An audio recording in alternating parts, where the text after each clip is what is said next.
take it. Spending all my time living all I've made up.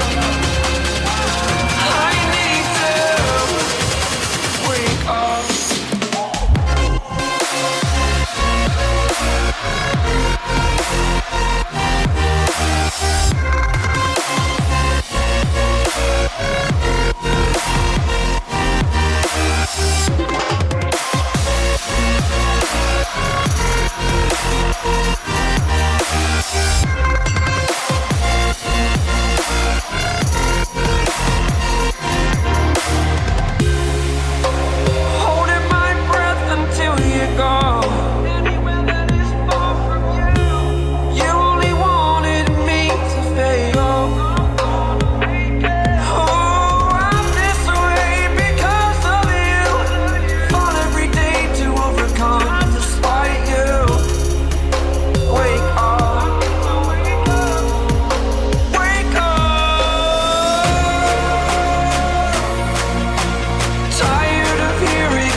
have sworn to mend the bond that we have torn.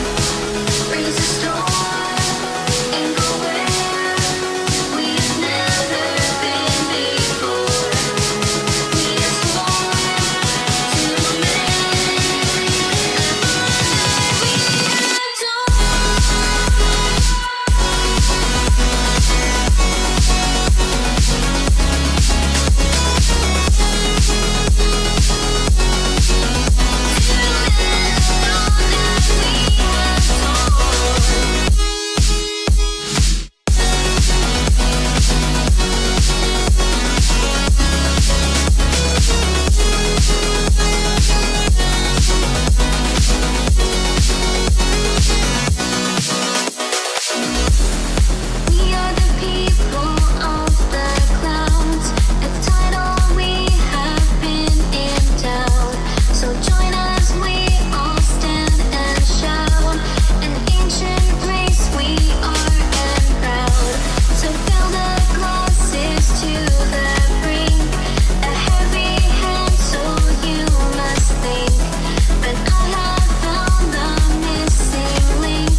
For the better part of a decade, the International has invited the world's finest Dota teams to wage battle for the Aegis of Champions.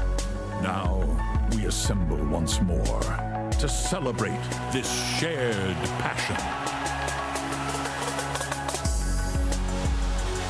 Live at the tournament and in gatherings across the globe, the Aegis awaits in the heart of Seattle, but the international spirit resides in us all. 12 teams compete for ultimate glory. Who will emerge victorious? The battle begins.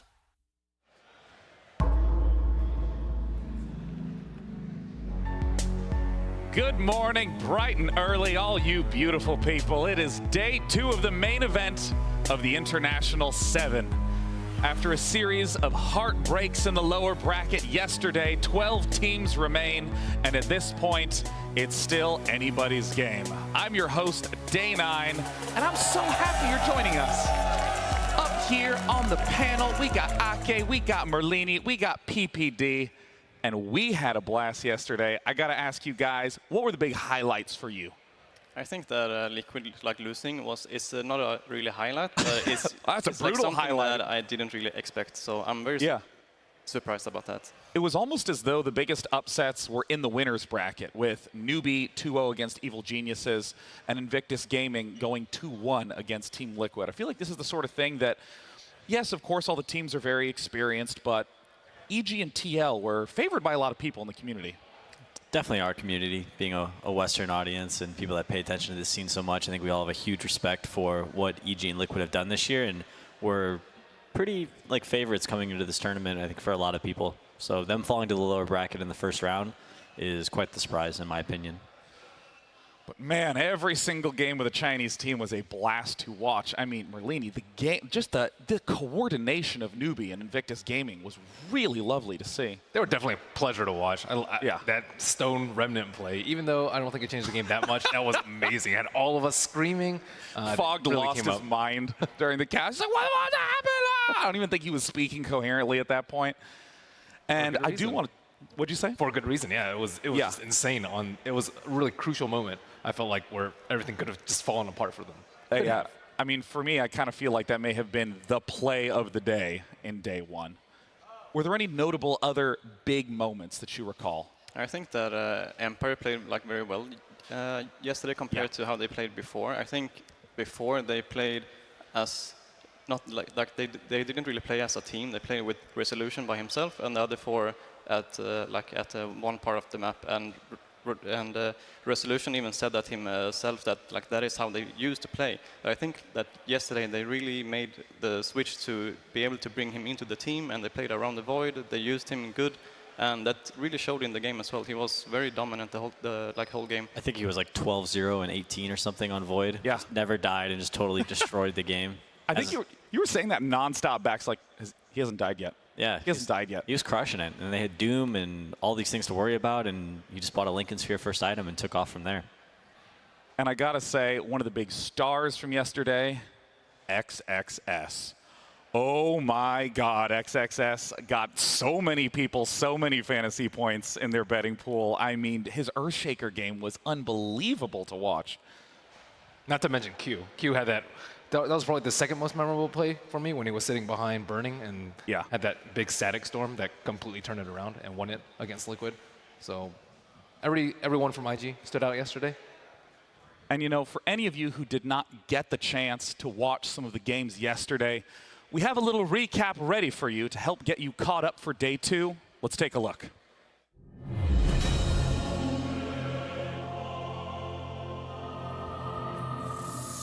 The date is August 7th, 2017, which marks day 1 of the main event of the International 7. This year, 16 teams still remain to fight for their share of the nearly $24 million prize pool. $10 million goes to the winner, and of course, they get to call themselves this year's world champion. Game 1 is underway. The Quills are stacking up, but both continues to rampage through Liquid. Mind control in, mind control dead, no solutions. Invictus Gaming absolutely slaughtering Liquid, and top 6 is theirs. NewBee and EG are two names in Dota that have stood the test of time. It's time to see who will come out on top. EG, they're knocking on the doorstep of NewBee, pushing down the middle lane. Do they actually have the damage to finish him off? Zai comes in with the epicenter. He found him! He saves him! Oh my god! He keeps KP alive! Beautiful play from Kaka! He managed to save him this! The second of Black Hole Universe is down! They've lost 2! Sonic Wave flies through from SCCC! EG are all dead! We are done with the upper bracket matches for today. Now we begin the best of 1 eliminations. It cannot be understated the crippling pressure of being a game away from elimination. The epicenter damage is nice, but then the clockwork cogs, it traps all of Execration on the same position. They cannot get away. Too much damage and the stolen epicenter from Yapzor. They've lost 4, they've lost 5, and they can be brutally, savagely wrecked out of the International. Team Secret have done it. Cloud9 are falling like flies inside their own base. Vada not trapped inside the wall, but the chronosphere is perfect. Team Empire have taken out Cloud9 in round 1 of the lower bracket. He's just beating into Notal. The shallow grave is too much. And Benjaz trapped in an icy grave. Chaos Knight will survive. OG is finally able to take 1 step forward at the TI main event. And now is all the DC damage. Digital Chaos will advance, and IGV, the only Chinese team in the lower bracket, are now out of the International. It's so painful that 4 teams have to get eliminated in these best of 1s on day 1. With that said, there are now 12 teams remaining here still at TI 7.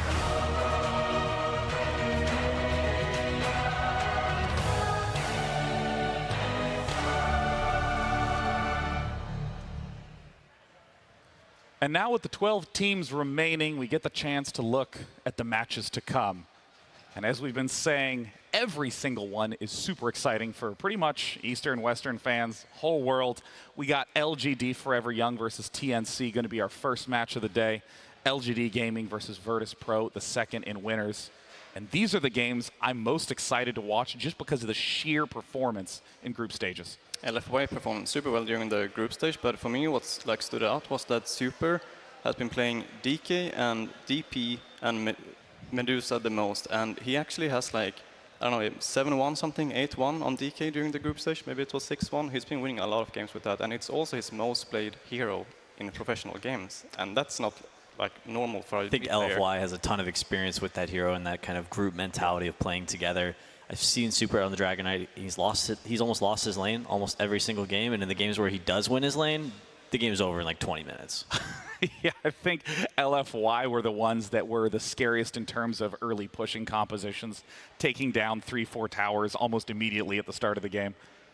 They got a system. It's working out. They're doing well. It's what you want to have when you come to TI. Some people aren't completely sold on them because they didn't come into TI very hot, but they did end up on top of the group stage. Some people say maybe just other teams weren't prepared for them. They weren't looking for them. Do you guys think they are? I'm very sold on LFY. Watching them play, they had a matchup against OG where they didn't even have to win. They were already guaranteed first seed in the groups. They got to choose their opponents, and OG had to win to survive. And LFY destroyed them in like 10 minutes.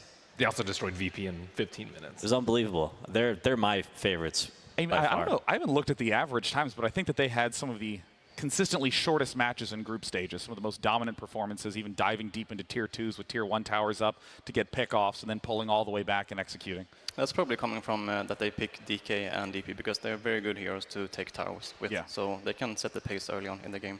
And especially if you look at the mids that have been getting banned, I mean, most notably Puck, it doesn't even seem like there's a consideration for them in any of their games. They got super plays as heroes. That's like every team has some players that only play a certain amount of heroes, and that's all they need. They need 3 to 4 to 5 heroes, and that can last them the entire tournament. That is also a problem for them now, maybe, that the teams that have been watching them play during the group stage, they're going to know that he's a beast on the DK. They're going to ban the DK or be prepared to face the DK. So it can be a bit scary to show that much in the early game. Not the early game, but in the early part of the tournament. Let's talk a little bit about LGD and Virtus Pro. Of course, LFY, a division of LGD Gaming. That stands for LGD Forever Young. And I feel like LFY have sort of overshadowed LGD in terms of a lot of people's commentary and analysis. What are your thoughts going into the LGD versus Virtus Pro match? Both the teams started off really hot in the group stages, and then we were like, oh my gosh, both LGDs are on top of their groups. What's going on? And then LGD started to lose some games where LFY continued to impress. But up against Virtus Pro, Virtus Pro's been this really hot team. They've been one of my favorites at both of the majors throughout the year, and they just always come up short, whether it's that single elimination format that's not working for them or maybe just a little bit of overconfidence. They're not afraid to, Lil's not afraid of the trash talk a little bit, which is nice. Especially in the chat wheels during all the games. Yeah, he's kind of a clowny player. It's hard to beat Baboka, though. Baboka's mastered the chat wheel game, I think. Oh, God, yes. Top tier chat wheel, no doubt. Virtus Pro, though, had a really interesting experience going through the group stages because a lot of the teams that were at the top, you know, I'll take Evil Geniuses, for example, it's pretty straightforward. They drew or went 2-0 in their games. I don't even think they went 0-2 against anyone, but if you looked at Virtus Pro, they started off bad. They were looking really rough after day one and then just won their way back up to being, I think, third in their group, second in their group. I think it was a nice wake-up call for them. They came into this tournament, in my opinion, as one of the top teams, and having a day one where you go, 3 and like, what did they go, like 2-3 or 3-3, and after day two, I think they were 5-5. Or I'm sorry, that's not right, but their score was even, which is not where they want it to be. I don't know. It was disappointing for them, but they turned it up in the final 2 days of the group stage. Absolutely. Now, I do want to talk about the fact that we have 2 elimination matches today. They're not best of ones. A lot of the teams have been talking about how stressful that is, how much they don't like that pressure. It's going to be best of 3s. It's going to be Team Liquid versus Secret and Evil Geniuses versus Team Empire. And every one of these teams is a legend.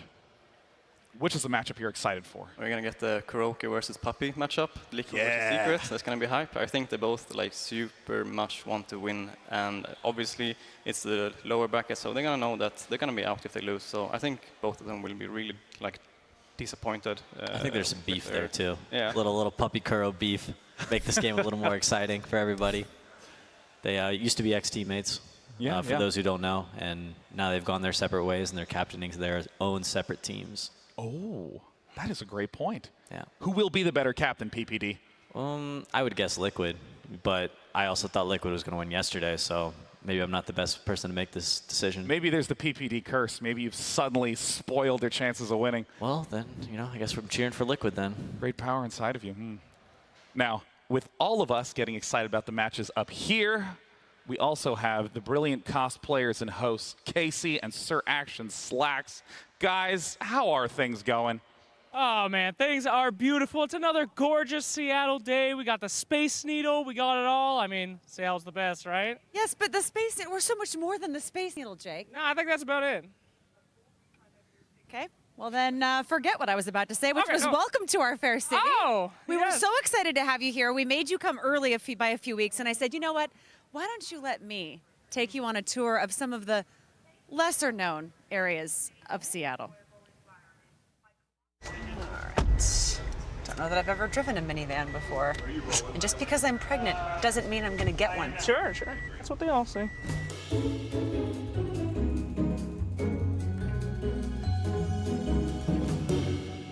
I hear you like to do tours where you go. Hell yeah. I'm a tourist through and through. So have you ever heard of something called Ride the Ducks? I have been dreaming of the duck for years. Yes, it's gonna be hype. This is my way of saying welcome to Seattle.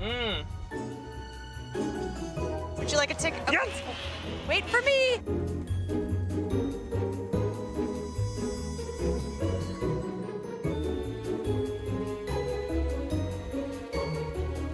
Hey, we survived. We did the duck. That was great.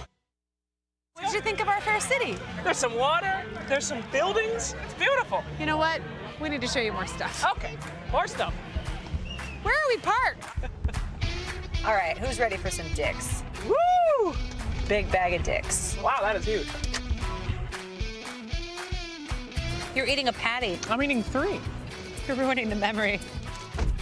Can I show you a troll? A mythical creature? No, the people who are your friends in Dota. Yes, bring me to the trolls. There's two ways to win a Dota game. You destroy the enemy ancient or you destroy the enemy mentally. Can't do that by being a nice guy. No more Mr. Nice Guy right here. Although I got trolled after being too mean to you last year. That's because you weren't trolling. That's because you were being a Oh, this is getting creepy. See, he's like not super scary. He is a little scary. A car is ramming into his face and he's crushing everyone inside to death. But at least it's not our car. That's what they get for driving a bug. Damn hipsters. Oh, bugs are cute. They're cute little cars. Okay. Next thing. Oh, wow, okay. This thing is actually If you ever catch me driving a minivan in real life, punch me in the face. Where are we going now? The fish place? Yeah.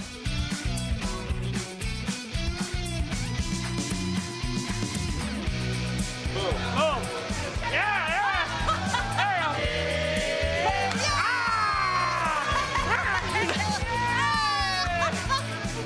To the gum wall.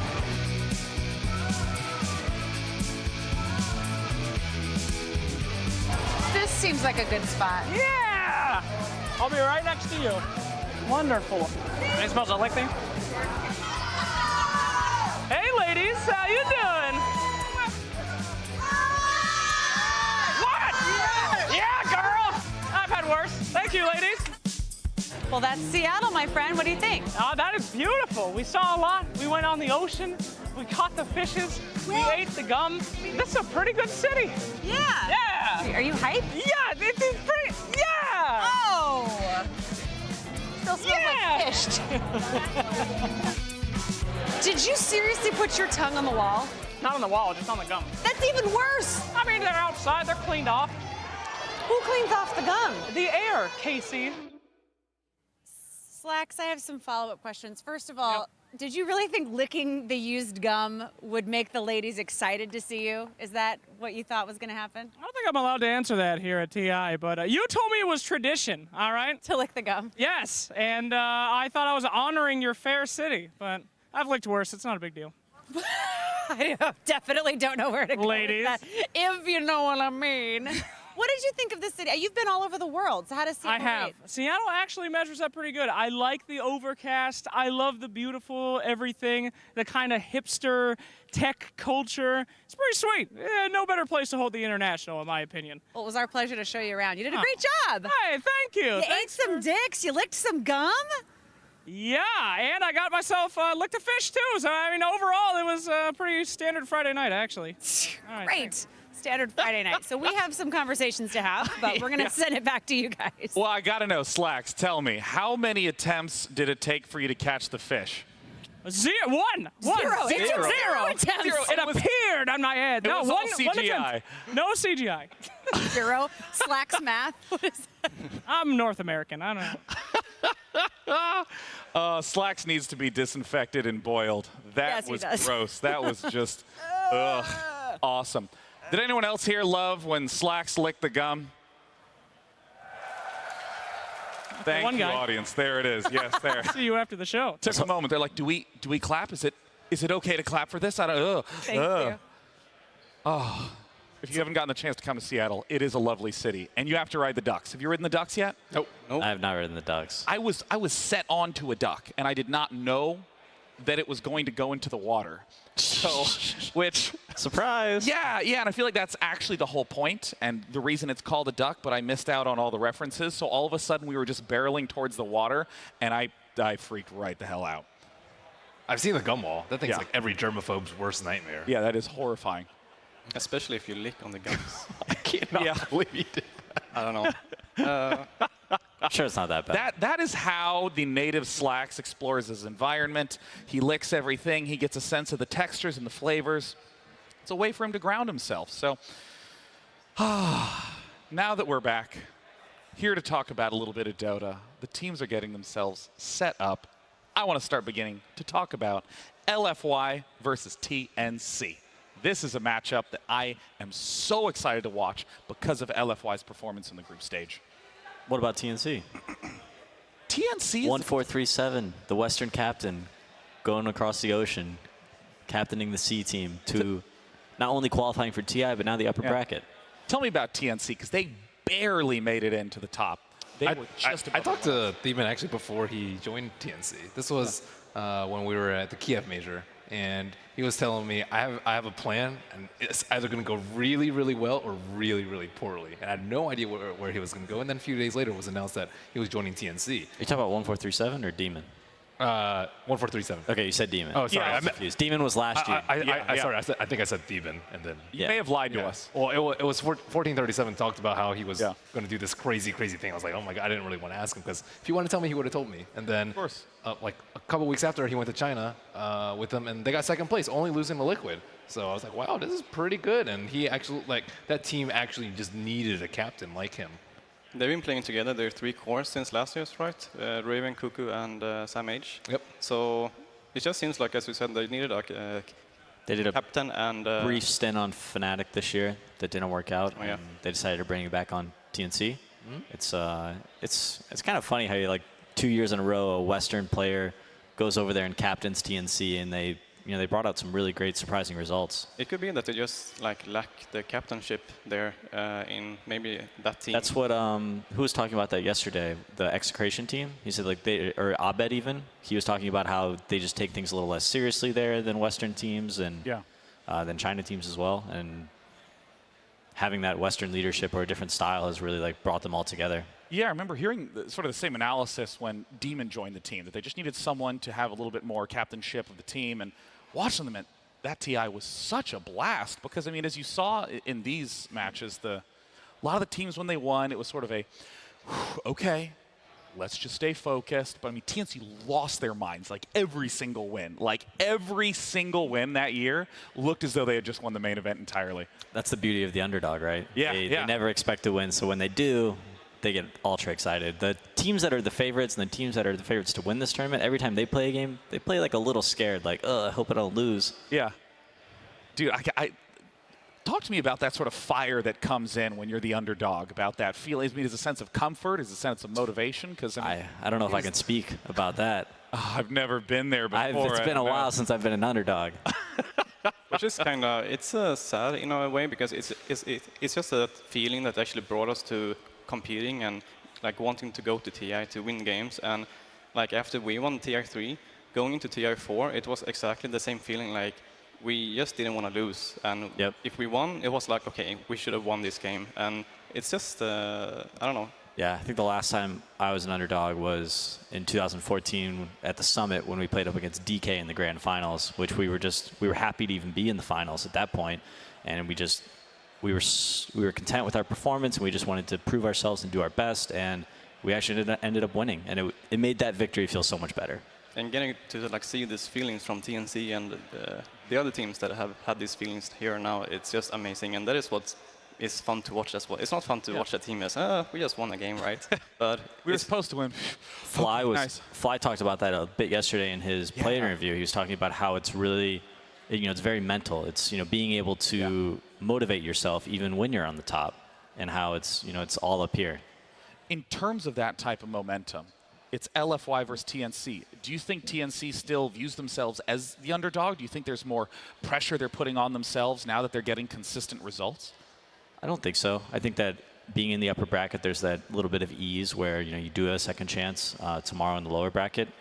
But I don't think they consider themselves a favorite. I don't think they consider themselves an underdog. They're probably pretty confident going into this matchup, and I expect it to be decently close, but still leaning towards LFY. I think they're just super impressive. Group stages are a lot different, though, than the BO3s because you have the preparation involved that you can prepare. We saw DC versus IG Vitality. DC made quick work, and I think a lot of it, Bob was really good at preparing, I think, for one certain team, whereas OG as well. They looked very prepared for their draft. Mm-hmm. Whereas the group stage is a little bit, just a lot more chaos. Yeah, I don't think there's an esport in the world that doesn't have that quality where if you're playing a lot of matches in a row, it's a lot about fundamentals. It's a lot about what you've automated through your practice. The group stage is mostly about focusing on yourself and making sure that you're playing a solid enough game to get a good scoring going into the main stage. But main stage, you really get to pick apart your opponent and find out their weaknesses and try to exploit those. And we've gotten the chance to see LFY perform extremely well in the group stages, and to get even more insight into LFY, we're going to go ahead and head over to Jack's Corner. The corner where we get to envy Jack's tailored international suit. Oh, I want that so badly. I was looking at this. Have you seen this? It's the Aegis tie pin as well.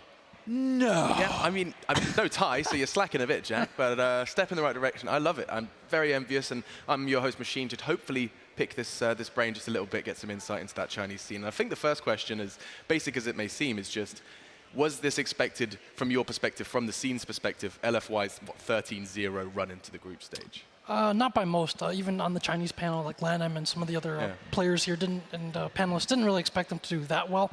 Then again, it depends on who you ask, because if you ask NewBee for the last month or two, you ask them who's been the strongest team they've practiced against in China, LFY comes to the top of their list. So I think, they surpassed some expectations. We'll see if they can continue. TNC is known kind of as a China slayer in Chinese circles, so we'll see if they can get past that. I mean, that's kind of good in one way that it wasn't just one side underestimating them, it was just across the board underestimating LFY and their potential. Currently, about to be doing battle versus TNC, but more of some kind of the fun insight that we wouldn't otherwise get now, Jack, because you were telling me, albeit briefly, that there are a lot of nicknames in China. Now, this is not just a nickname as in Machine, which I made when I was 11, and it shames me every day, but more of it's like a badge of honor. Yeah, you have an ID, and then, of course, the people give you a nickname. And LFY has a lot of them. I guess we'll start with DDC, the captain. He's one of 3 players to have been to every single TI as a player, I think, along with Kuroki and Puppy. And so his nickname has become basically tickets, because he always seems to get tickets to whatever event. He's been to every single Valve event, also except the Kiev Major. And I think most of them have been through qualifiers as well, so he always punches tickets. He's called Tickets. Yeah. Then we have Inflame. So Inflame is known as either the Little Emperor or the Little Boss. The Little Boss is the one I've been hearing more recently, or just the Boss, because he is dating his boss, Ruru of LGD, who's also known as the Empress in China. So he's known as the boss. Everybody just kind of calls him the boss. He's the boss? Yeah. By dating his boss? Basically. Or there's also gossip kind of in the corner. This is a little gossip corner now. Keep our distance from him. He's the boss. We got to make sure he stays happy. Okay. And then Super has been known for a couple of years by basically his friends and people who know him as the Bun, because they think that his cheeks resemble kind of steamed buns a little bit. This is amazing! So sorry, to clarify, he's called the Bun. Yeah.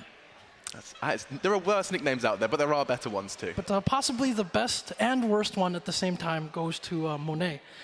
Because Monet in Chinese, the way they've said it is mo nai te, which in Chinese means something grabby.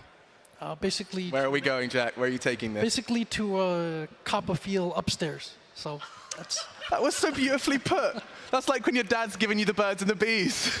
Yeah, he's also the youngest player on the team, so. So Monet, and because I'm already on thin ice, just to clarify, his nickname is kind of copping a feel. Yeah. Well, I think we've learned enough. Sean, you've got a beautiful smile on your face. Do you feel like you've learned a lot today? We're going to head over to Jack's Corner to get some insight into LFY. Hey, that counts. You know what the fans call him? They call him the Bun. The Bun! There was a little bit at the beginning. And you just kept going. You know why they call him Little Boss? I was like, why, Jack? I want to know the reason why, because he's dating his boss. Just what a corner. Dude. One of the best corners of the entire event. We'll be back. Well, we're going to just reemphasize that LFY is really, really, really, really, really good at Dota. And I got to say, we've been talking about the Chinese players' Dota games. I think the memes out of China might be the best in the entire world. Can we go back to the corner real quick? Or is Jack? Oh, he's gone. No, Jack's leaving. Oh, my gosh. When is the next China versus China game? I know. I can't wait. I mean, we're going to have Invictus versus NewBee in the winner's bracket at some point. Not today, but we need Jack back. LGD VP.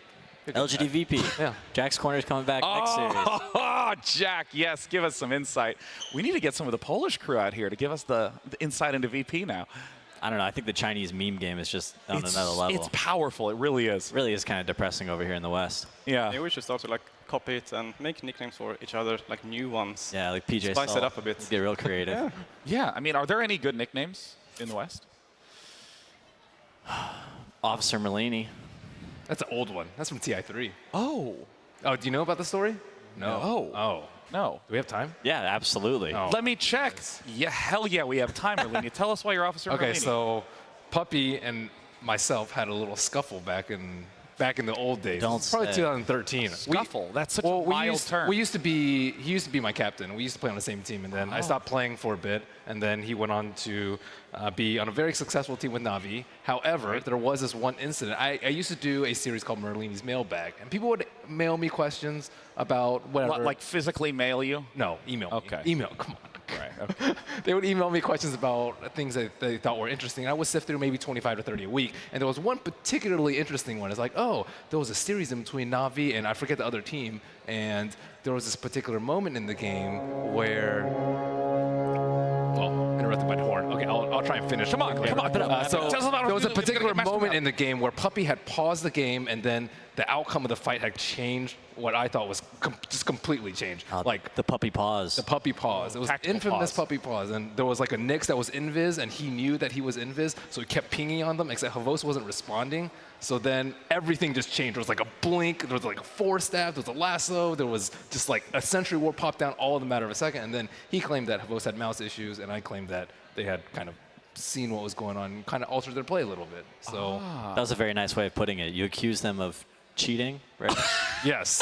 And he, like a true officer. And then when he Skype messaged me, he was like, you know, I would never do something like that. And then I'm like, dude, I'm just calling out what I see. Like, I know you as a person, but. And how did Officer emerge out of that? I don't know. That was. Puppy broke the law, the Dota law. There it is. Officer Merlini will be in charge. We shall not step out of line. The horn has sounded. We now know that our very first best of three is about to get underway. Let's introduce our first team, LFY.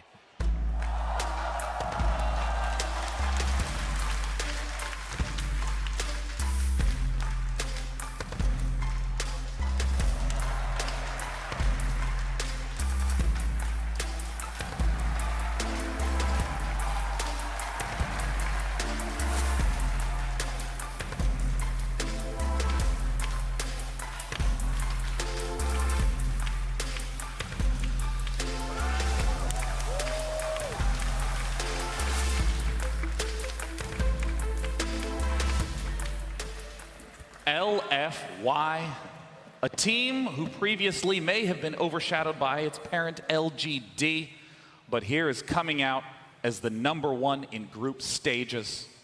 14-2, only shedding a handful of matches.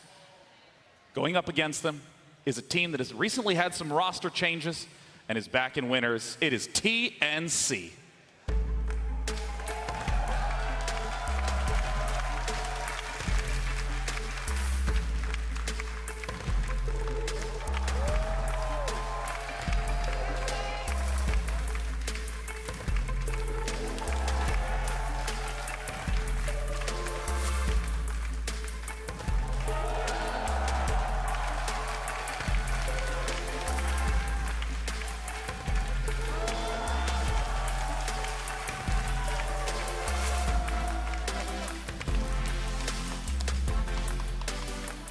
Of course, TNC made an extraordinary run in the lower bracket of last TI, just winning game after game against heavy favorites. And here they are in the winner's bracket going up against LFY. They were in the same group during group stages, so it will be interesting to see how they match up. And if 1437 can manage to help swing favor to their side. Getting a chance to catch up with him, we got Casey. The last time you were at TI as a player was TI4, but you've been to several as a coach.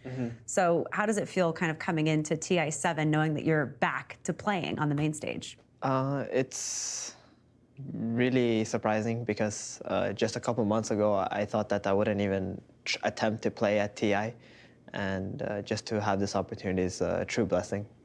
I have to ask about what's happened in the last year or so. What brought you to an SCA team as opposed to going back to a Western team? We've had a lot of changes with you since the beginning of the year. Yeah, I was playing on team Cloud9 or NP from the start of the year. We were all like dedicated to playing together throughout the entire year and competing at TI7 together. But there were some changes that happened there, and I was left without a team. And all of a sudden, TNC approached me. As far as being a coach versus playing, I mean, your resume is incredible. Not a lot of people can say that they've done both. or that they've gone to coaching and come back to play. And you've done that. You coached Team Secret in 2015. You left coaching to play again. You went back to Team Secret as a coach. And then, as you mentioned, you formed Team NP, which is now Cloud9. What are the things that you love about coaching versus playing? And what are the things that you missed about playing that brought you back? When you're coaching, you are like this outside point of view. You can really see the bigger picture. You can see more strategies, perhaps, because there's less emotions and there's less stress about like your own performance involved. So when I was coaching, I was learning faster and I was able to teach. In that sense, my Dota knowledge improved at a much faster rate when I was coaching. But playing is like, it's very thrilling. You feel much different. There's a lot more pressure involved, and sometimes that can be really fun. Do you think coaching made you a better player? For sure, without a doubt. We touched on it, but I want to go back to what happened. I mean, you were part of the group that formed NP, which is now Cloud9. So that means you were really part of it from the ground up. So when you're able to kind of get in on that way, to then have to leave the team or decide to leave the team or be forced to leave the team is really, really tough. Yeah. So what did you go through when that happened? It was a really tough time because we had just finished a tournament. It was a DAC. We were doing well in the groups, and then there were some things that went wrong, and then we ended up still last place. And then all of a sudden, we had a meeting, and they're like, oh yeah, you two are removed from the team. And it wasn't really any good explanations or anything like that. It was just like, okay, you're just out. And for me, it was a shock because I don't like to give up with my teammates or anything like that. I always want to figure out how to make it work, because I think it's important. Over time, you will create a lot of strategies. And at TI, the most important thing is that your experience throughout the year that you're going to bring to the event. So after that, I really wasn't sure what I was going to do from there. It was a very tough time for sure. What if you were to face like it comes down to the wire? It's you versus Cloud9. Okay. How do you hone in, like, because that's got to bring up a little bit of emotional competitiveness. Yeah, it will. But at the same time, I also understand them in some ways too, because they have like 3 players that I played with, and one of them I've even coached. So I understand a little bit about them, whereas for my team, they would only understand how I am. So maybe I have a little bit of advantage there, at least there. But yeah, it'll definitely be an emotional thing to get over, but we're professionals, so we really need to just understand that and just move on. And will TNC get that opportunity here in this winner's match, best of 3? 1437 making the big career move to help support TNC. And on the other side, we have from LFY, Casey got the chance to catch up with the captain in Flame. First question is a very simple one. How did you come to join LFY? 老干爹的经理找到了我，然后但是他们队少3后卫，然后刚好我那段时间想进一步的提升自己吧，就来了。You and Afu came on board in May. How do you think that transformed the team the way that it needed to be heading into Epicenter?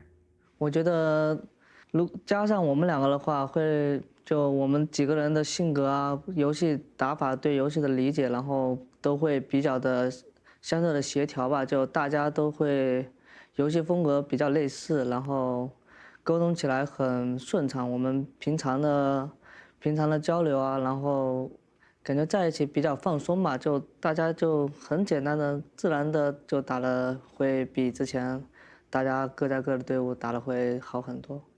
Were there any big takeaways from Epicenter that might help you as you look ahead to TI as far as the biggest differences in style between Chinese Dota and Western Dota, if any changes?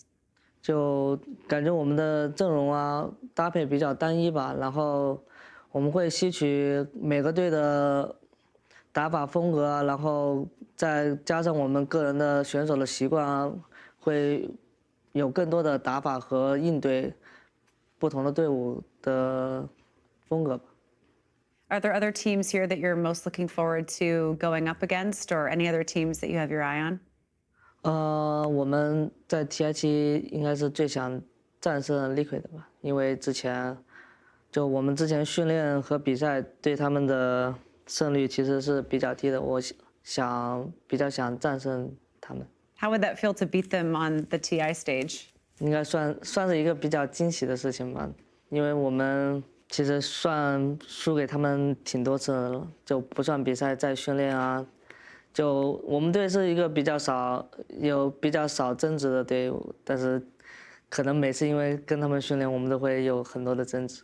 You did an interview with Cybersport and you said that your team plays easily together. Why do you think that is, and why do you think that's been so important in your success? 我待过很多的战队，在 LFY 的话是，我们大家都会比较的就能沟通吧，就大家如果有谁犯了错啊，我们会一起讨论啊，怎么样？然后我们大家都会比较虚心的接受队友的建议啊，然后我们大家一起进步，就会不会让气氛很尴尬的那种，就是大家觉得一个人很厉害，然后都要听他的。So someone told me that you changed your name in honor of the name of an upcoming book of a Chinese martial arts series. I'm curious about that and whether you draw inspiration from the entertainment, anime, comics world at all. 我觉得会的吧，就一个人性格总是会有很多的，就周围你根据你的经历啊，会影响挺多事情的。就比如我之前我在eHome的时候就比较单纯的，然后比较激进的吧，算性格比较就单纯的就想打 Dota 赢啊，就很简单。现在会不给自己太多的压力啊，不想影响自己，然后感觉现在是比较沉稳吧。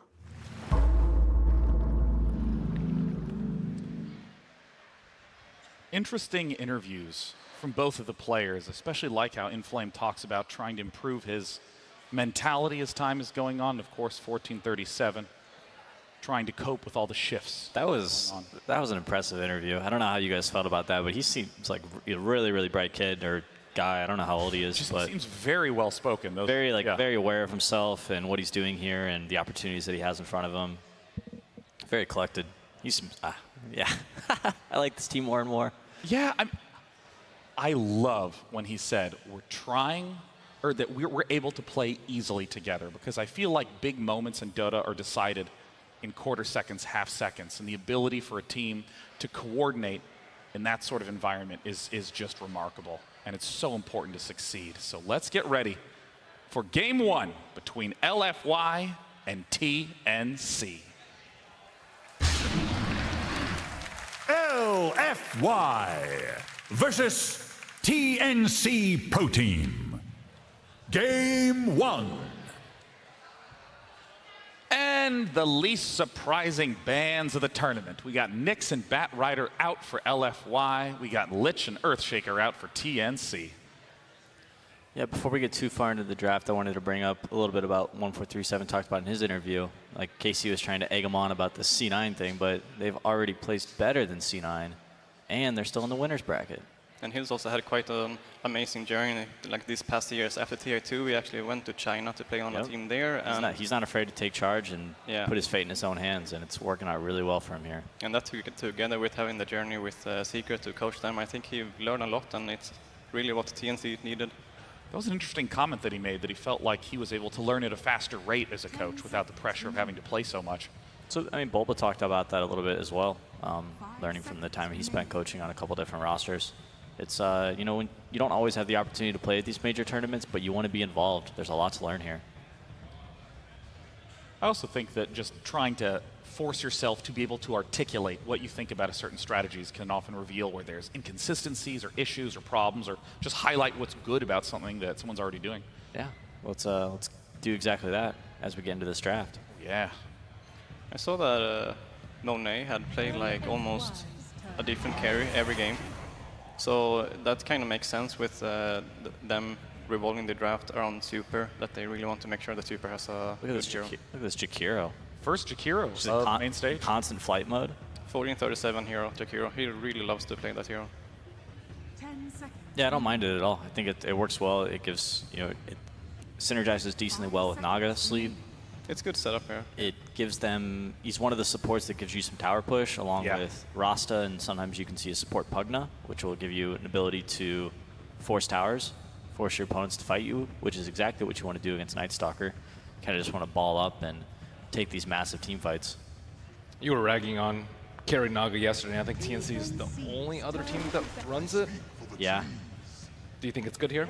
I doubt it. I think they just want to group up, and Naga Siren will buy some mana boots, spam out some illusions, maybe get some solid nets, and just be there ready with the sleep. Build a mech. Jakiro will probably go for the pipe, and they'll look to end this game decently early or take enough of an advantage to secure a late game win. Nature's Prophet's second pick for LFY. Night Stalker, of course, great at giving vision. Not too impactful in late game team fights. Nature's Prophet kind of has some of the same issues. Great at split pushing, great at summoning 6 Treants. Nature's Prophet is it's not a hero that's usually picked in the first two, but here they see that they have Jakiro, and he's not really good at handling the Treants and catching the Prophet, so it's a good matchup for him in the lane.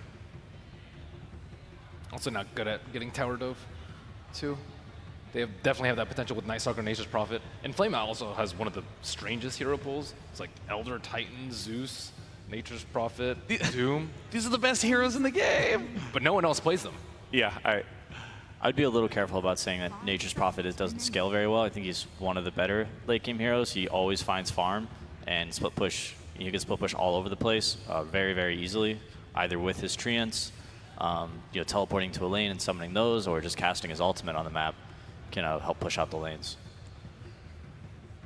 He also provides your team a decent amount of vision with all the Treants that you can spread them out individually if your micro is good enough, and spread them out throughout the map.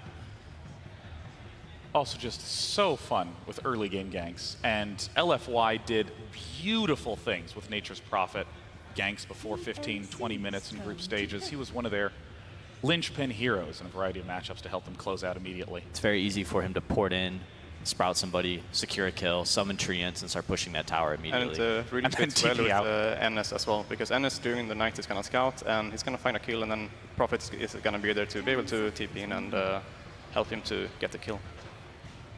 So we have a Death Prophet and a Weaver ban from TNC. I'm not exactly sure what that is telling. Maybe they... Weaver ban. Huh. Death Prophet makes sense, at least. It's a hero that Super has been playing a lot, and it is very good with Prophet for some more tower push. Yeah. But at the same time, they still have the DK, but... Sand King, okay. Probably their offlane hero, I would imagine, unless they do decide to do some sort of core Naga. I'm just noticing that as we've been talking about other teams, we spend a lot of time talking about some of the key star players and building around them, but LFY, continuously it's been about how the team is functioning as a whole, as a unit. Yeah, I think you look at Monet, who's been playing all the different carries, right? He's probably the standout player on the team. Super's one of the least flashy mids in this tournament, but he's been getting the job done consistently. Afu's been pretty flashy too. He's been consistently really good on the roaming heroes, Shaker or Spirit.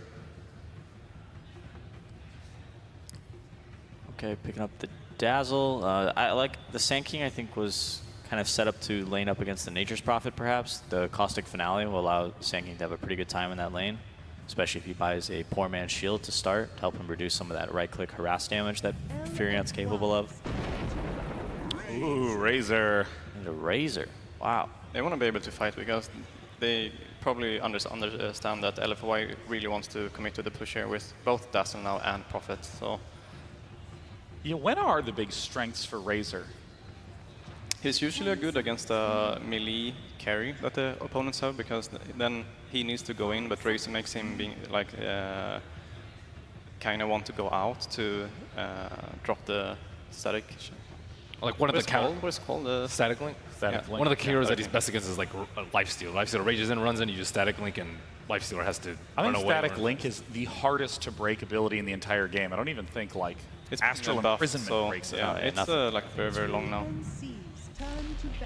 This is a weird pick for me. I don't really like this early Razor without seeing more cores from LFY. I think this, like Terrorblade, for example, Razor has not a lot of AoE damage. He's going to have a really tough time dealing with these illusions, and if he decides to run into the middle of a fight and start linking Terrorblade, he's probably just going to get killed. Terrorblade is also just an excellent carry for pushing, and Dazzle has just a great synergy with Terrorblade. Yeah. Using the Shallow Grave to keep Terrorblade at 1 health so he can use his health exchange ultimate, Sunder. Absolutely. You're crushing it right now. I know, you said it yesterday, and I'm repeating it now. Yeah, now the Razor seems Day mismatched. 2. I'm the strongest parrot of all time. You're learning. Best parrot, NA. All right, so we got Medusa ban. That's another superhero gone. Let's see, what does Super have left in his pool? DK. Dragonite. Dragonite's still in the pool, huh? I mean, Dragon Knight. Oh, this is a block pick on Dragon Knight. That's Yeah. what Razor's doing here. Yeah, but they can just pick around it, right? I guess. Sure. They banned out 2 of the 3. Death Prophet and Medusa. They don't have to pick.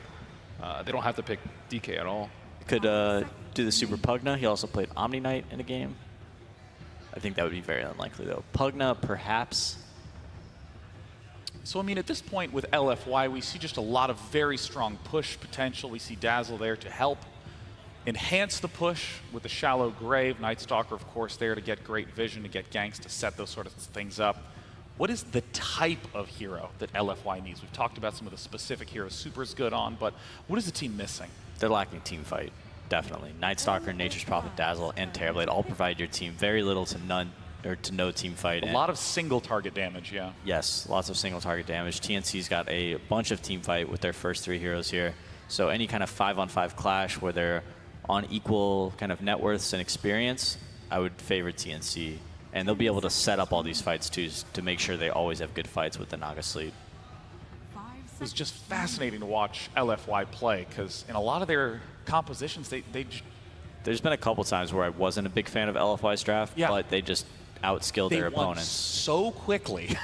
It's almost like some of the matchups didn't even matter once you got to the 10-minute mark, because they were 5-10K ahead. Puck, maybe? Yeah. Whew. Haven't seen Super play this hero too much. He's not really his style. Puck's a little flashy for Super, but I'm sure he's capable of it. And I think it's a really great, it's a really great pick here. That silence is going to be super clutch against all 3 of these first heroes, and he struggles a little bit versus Razor in lane, don't you think, Ben? Yes. But Super has like almost always lost his lane this tournament, so they'll just, I'm sure Afu on the Night Stalker, when he's roaming around, he'll just ignore mid and be like, Super, you got this, man. You'll figure it out. Do any of Puck's abilities break static link? Just if you jaunt out. Oh. If you push yourself away with the whatever it's called. John. Ethereal Orb in the John. Ethereal Orb, right. But Phase Shift does not break. And last pick, Alchemist. All right. Definitely could farm a lot of the map, and he can be the frontliner for them. As well. And they have set up with the sleep if they actually want to fight them, to set up into the epicenter from Sancti and Twin. I think LFY can break the jungle, though. That's important against an Alchemist. They have Night Stalker and Furion and Puck to be very mobile on the map, and they can go find this Alchemist and potentially keep him underfarmed. I mean, once again, it may turn out to be a matchup centered around the Alchemist. Can he go off and get to 30K net worth early? Or will LFY be able to push early and shut Alchemist down? It's time to head into Game 1 of Series 1 of Day 2 here at the International. Thank you very much, Day 9. And indeed, the first series of Day 2, LFY versus TNC. I'm Eddie Pixel, I'm here at Fogged. Fogged, what are we thinking coming into this one? I'm pretty excited. I'm really glad they brought up that point about the invading the jungle, like Peter said. That's the one thing about Alchemist. And LFY that's their specialty, as far as I see. They are very about their lanes, and then they kind of crush them, and they invade the enemy jungle, and they pretty much steamroll after that, after taking all the early tier 1s. So that's what I'm looking at for them to do. Look at Afu playing around Inflame in that offlane, because I've seen this Nature's Prophet plus melee do the majority of those dual or tri lanes. So we'll see how they're able to pull it off. But I'm pretty excited for this match coming up. Except for the fact that it looks on paper, we look and we see an Alkin and Naga on TNC, and we're like, ew, because these 2 heroes sometimes just bring bad taste to the mouth. But they've been changed up, and it's of course the support Naga, so it is a different kind of utilization. Yeah. And during the draft, I believe it was when the Terrorblade was picked up, you didn't seem too keen on that pick? Oh no, I like the Terrorblade. You like the Terrorblade? The Razor, when it comes up, when you don't have a direct counter against it, when you pick it like that, it's like that flex pick. So they were picking it just to dissuade LFY from picking the DK for Super. Just to have, hey, we have a Razor. And then they switch it. They don't actually put the Razor in the mid lane. They put it in the safe lane. So they had that little bit of mind game going for them, which is great. And right off the bat, they actually find themselves a D ward. They're already expecting. They understand how LFY likes to play. They know that they want to block the pull camp. They want to put a lot of pressure onto the enemy safe lane and just constantly run at that. So if they at least are able to alleviate that they can pull, it's extremely important for them to be able to get that experience and maximize. We do see a smoke actually coming out from... We'll see if they get any traction with it. Looks like the line's to be drawn to head all the way down bottom and look to invade LFY's jungle. They're doing aggro, like Peter was mentioning. They want to have the Sand King versus Nature's Prophet matchup. And it can actually shut down the Terrorblade quite decently. And it's probably pretty unexpected. They scouted out the tri-lane top and then the smoke happened. So it's TNC trying to get that unexpected lane favoring. And is this a lane favoring that's good enough for TNC that LFY may then react to it and switch their lanes back up so they don't find themselves in these, as you say, unfavorable lane matchups? Yeah, probably. It depends on how much they can get the pulls off. That's the one thing, is that LFY does have both pulls open if they do want to be able to do that and be able to like keep the lane back. They just have to not get killed level 1 and then not get steamrolled, because if the Terrorblade gets shut down super hard, they have a very weird way of getting back into the game of actually pushing and sieging. Nature's Prophet can have a pretty good time, but he's versus Sand King, which is an okay matchup as long as Sand King. Looks like Raven got a pretty solid block down on this bottom lane, which is just going to mean that Monet's rather far forward. They look to lead in with the Static Link. Do they have the control with the slow from 1437? This is looking pretty good. DDC is there. He's yet to skill. Will save the point for the Shadow Grave. Very smartly done there by DDC. Waits until the last possible moment before knowing which skill is required and will save the Terrorblade's life. So Apple right away does make the move down bottom, and they start already stacking the pole. They know what they need to accomplish in this lane. They need to out-resource them. And once they get a couple levels on their heroes, they're actually extremely strong, especially if like this Jakiro gets out of position. He's very slow, 290 movement speed. It's all up to Tim's pretty much just standing in the front line and zoning them. So if they can, also the thing is that they're low on regen is the problem for LFY, but they do have a Dazzle. So as long as they're able to conserve their regen, they can match up decently versus TNC. But TNC does have a lot of regen between their heroes. Well, looking for Tim's here, DDC. Keeping him at bay, Monet and Arthur, as you say, in the neighborhood. The thing is you're mentioning, these two side lanes definitely seem to have strength for TNC, but this mid lane, if Cuckoo doesn't get any help, this could become a bit tricky, couldn't it, for him in this 1v1 against the Puck? Definitely. Puck is able to heavily harass this Well, I hold bottom. that thought, though, because bottom lane, DDC's gone on by TNC, and they'll pick up the first blood just like that. As soon as Monet unable to do anything. Tim's gets level 2, the net comes out. Easy grab on anybody who's on the side. That's the important thing when you're playing versus these tri versus tri lanes. You have to watch your positioning of staying in the lane. If you're going to do pulls, that's okay as long as you have somebody kind of guarding you for the pull. But for the most part, you can't get caught on the side there because it's just pretty easy picks. You see as well, this mid lane CS looking very good at the moment. Super. He is going to jump forward for this, puts the point into the waning rift. It's not going to be quite enough burst. In fact, the acid spray. Turn around, man, it up and Super. Oh no! Oh no, Super! Maybe should have stuck to playing Dragon Knight. But that is not how you want to start that mid lane matchup. There's a TP coming in from the They're going to try and find something in return, indeed. They are looking for Cuckoo. He has got that poor man's shield. We'll see if it's going to be enough. He does need the proc. The courier's coming. We've got a salve on it.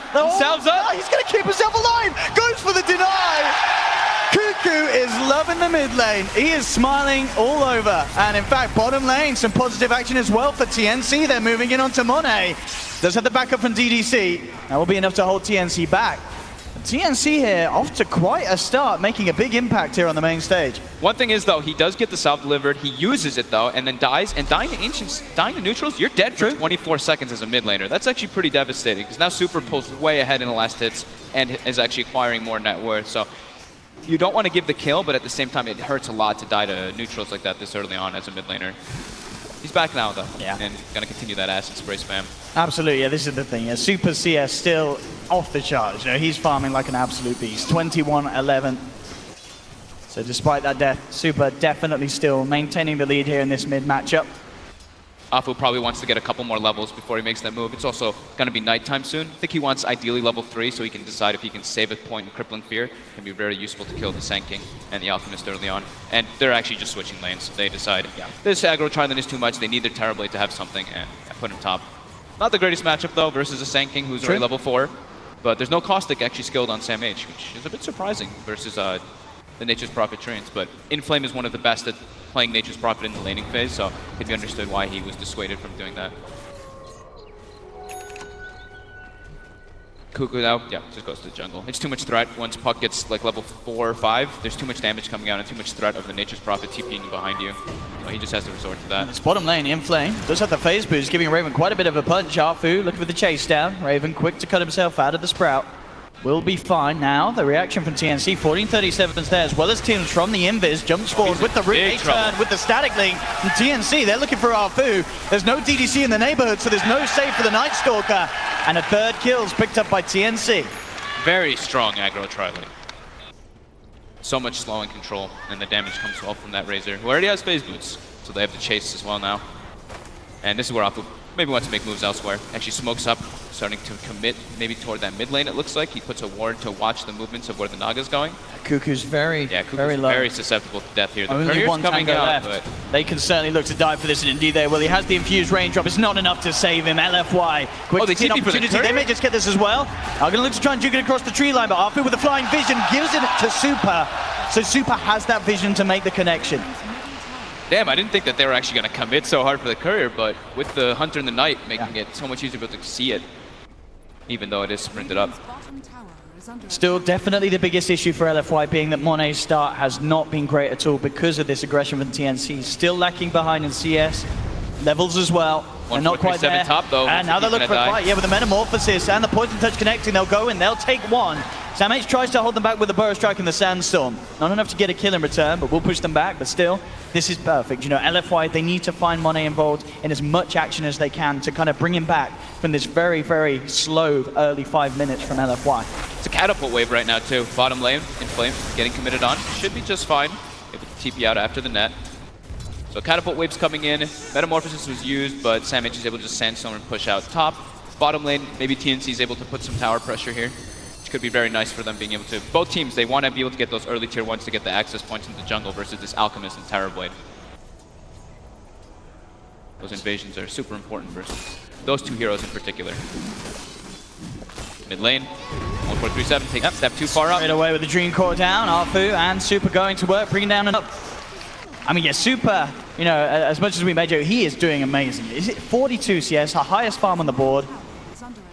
He is definitely going to be the real threat. If they can start to utilize this puck, getting him moving around, use the Dream Coil to enable Monet to do work in the fights with the Metamorphosis, it's going to get crazy. And in fact, already 1437 getting jumped on again. The Nature's Wrath lies through. And LFY, they pick up another kill in the mid lane. But Super now getting caught out of the side. Actually jaunts on the high ground into a trap, but he's got his orb out. Down to the low ground. Raven's going to see if he can try and chase him. Cuckoo is there with the wraparound. Will block him off. And look, he's trying to... Oh, no, I thought he was going to give the kill to Raven. But he says, I'll take him myself. And does beat down upon Super, so they will catch him. At the same time, Monet and DDC looking towards SamH. He's got the stick charges, does have the Burrow Strike. They were thinking about bringing in Inflame as well, but as soon as those charges came out, they knew they couldn't go for it. Very high level 7 already. Lots of, he's 7.4 HP per second as well. Hard kill to get with that max Sandstorm too. But they also almost claim mid tower, so this is a little bit of a change up that we usually see from LFY. They're playing a lot around Super, which they have to do right now because the other lane got shut down so hard. It's pretty much up to Super and Inflame to get Monet back into this one. Yes, they've got to somehow enable the recovery for this lane. Every time coils up. Super being so proactive with the help of Arfu and Inflame, just jumping in, joining him, and there's nowhere to roam with these treants in the way. They will have the Sand King TPing in. SamH may find Arfu in return with the Sandstorm. Because of his skill build, it's doing a lot of damage at this stage of the game. Takes down one in return. But still, nonetheless, it is this Alchemist now getting heavily punished by LFY. This pressure in the mid lanes, giving space to Monet up on top. SamH, another kill he's going to get maybe? Oh, so close. That's Silence, saving the life of both of them. Super does have the Invis, was thinking about going back in there, but as you say, this level 8 Sand King, very, very scary for LFY. LFY is making a lot of space around the map, though. They're forcing aggression, they're forcing rotations, which gives Monet a lot of space. Up top, wailing on that top tier 1 tower. TNC also trading bottom. So they're like we said, they need to have some way to kind of get Monet back in the game, and there's two ways of doing that. You either get him involved in fights, you play around him, or you make space elsewhere on the map. And right now, he's still a bit too under level to play around him. SamH back up top, and Monet is backed up by DDC at the moment, so we'll be fine. Looks like Super as well did pick obviously the null tallies up for the lane, but not going for the Veil, maybe saving straight for that Blink Dagger this game. Top lane, SamH coming in with the Burrow Strike. Monet is there, looking for the turnaround. Inflame comes in with the TP. No burrow strike for SamH for 5 seconds. He'll try and get himself out. But again, yeah, these Treant blocks causing huge issues for SamH. He does have the stick charge. Will let the burrow strike back up. And that's enough. He's out of there. Sam with the plays. Bottom lane, Raven diving in deep. As he steals a hefty chunk of damage from Arfu. Arfu will get himself back to safety. Raven might be in some trouble here. Super's got Coil. He's got him isolated, but... He's a little scared, though, of Raven having that stolen damage. Yeah, don't think they have TP follow-up. I think Inflames is still on cooldown for 10 more seconds. 5 for 5, very close showing for both of these teams in the early 10 minutes. TNC with the slight edge, but as expected, with having the Alchemist on their side. Yeah, and running a very unexpected aggro tri-lane, which worked incredibly well. So, like, something I always like talking about is the levels. Of course, after aggro tri-lanes, we take a look, and it's pretty well dispersed. The 4 and 5 on the Naga and Jakiro, and 4 and 6 actually on LFY. So Apu is level 6 on Nightstalker, almost level 7 actually. But now they're looking to try to make aggression on him bottom, diving the tier 2. Yeah, they're ready to go. Out comes the root. 1437 following through with the slow. There will be TP reactions from LFY. They turn towards Tims. Will get taken down here by Inflame on the back lines. LFY maybe see if they can chase down for more. Raven has the ultimate really out. Wants to try here. He does have that Dream Coil if he can close the gap. They're really fast. The Nightstalker's very fast with those phase boots. They might be able to catch up to him eventually. They do see him going into the tree line as well. They should be able very to hard for him to get out. Yeah, they've got the vision. Dream Coil's down. He will break the coil on an attempt to escape. 1437 is there with the slows. Does still have the ultimate up for a couple of seconds there, Raven. And backup is on his way. LFY may now be turned around upon. Jump forward from Super does get the 2-man silence, trying to bring down the Sand King, but SamH still gets the time for the burrow strike. The Graves there from DDC though. Super survives. SamH down. Raven will chase down Super, goes for the jump and gets it. Super's out of there. That Grave.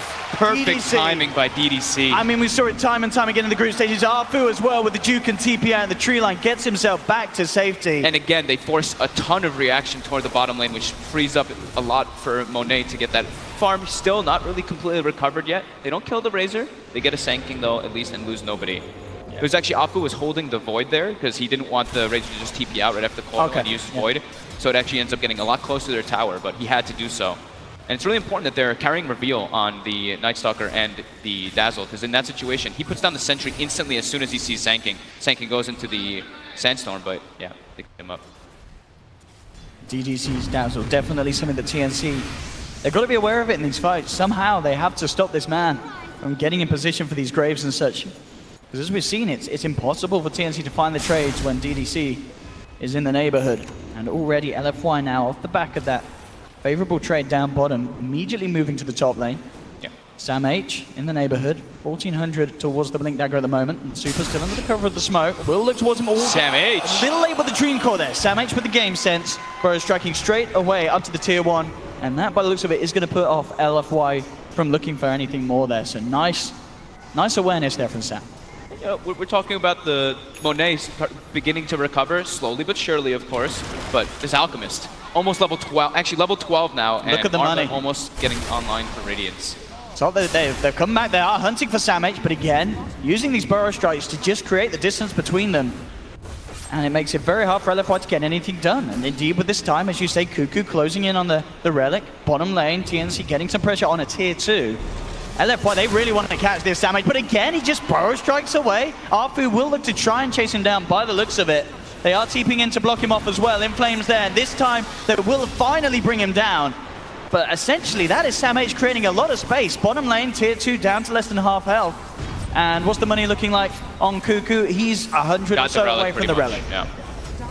And they're going to get this tier 2 by the looks of it down bottom. So LFY's trying to punish as much as they can, because they're like, oh, Alchemist is just farming this whole time. We have to make as much happen with these R4 4v4. But at the same time, TNC's getting some very favorable trades coming out here. Now they have a lot of access points into the enemy jungle. They put some very nice aggressive wards down too. So they're able to watch wherever Monet is farming. Monet actually able to start cleaning up an ancient stack, which is going to really start accelerating him.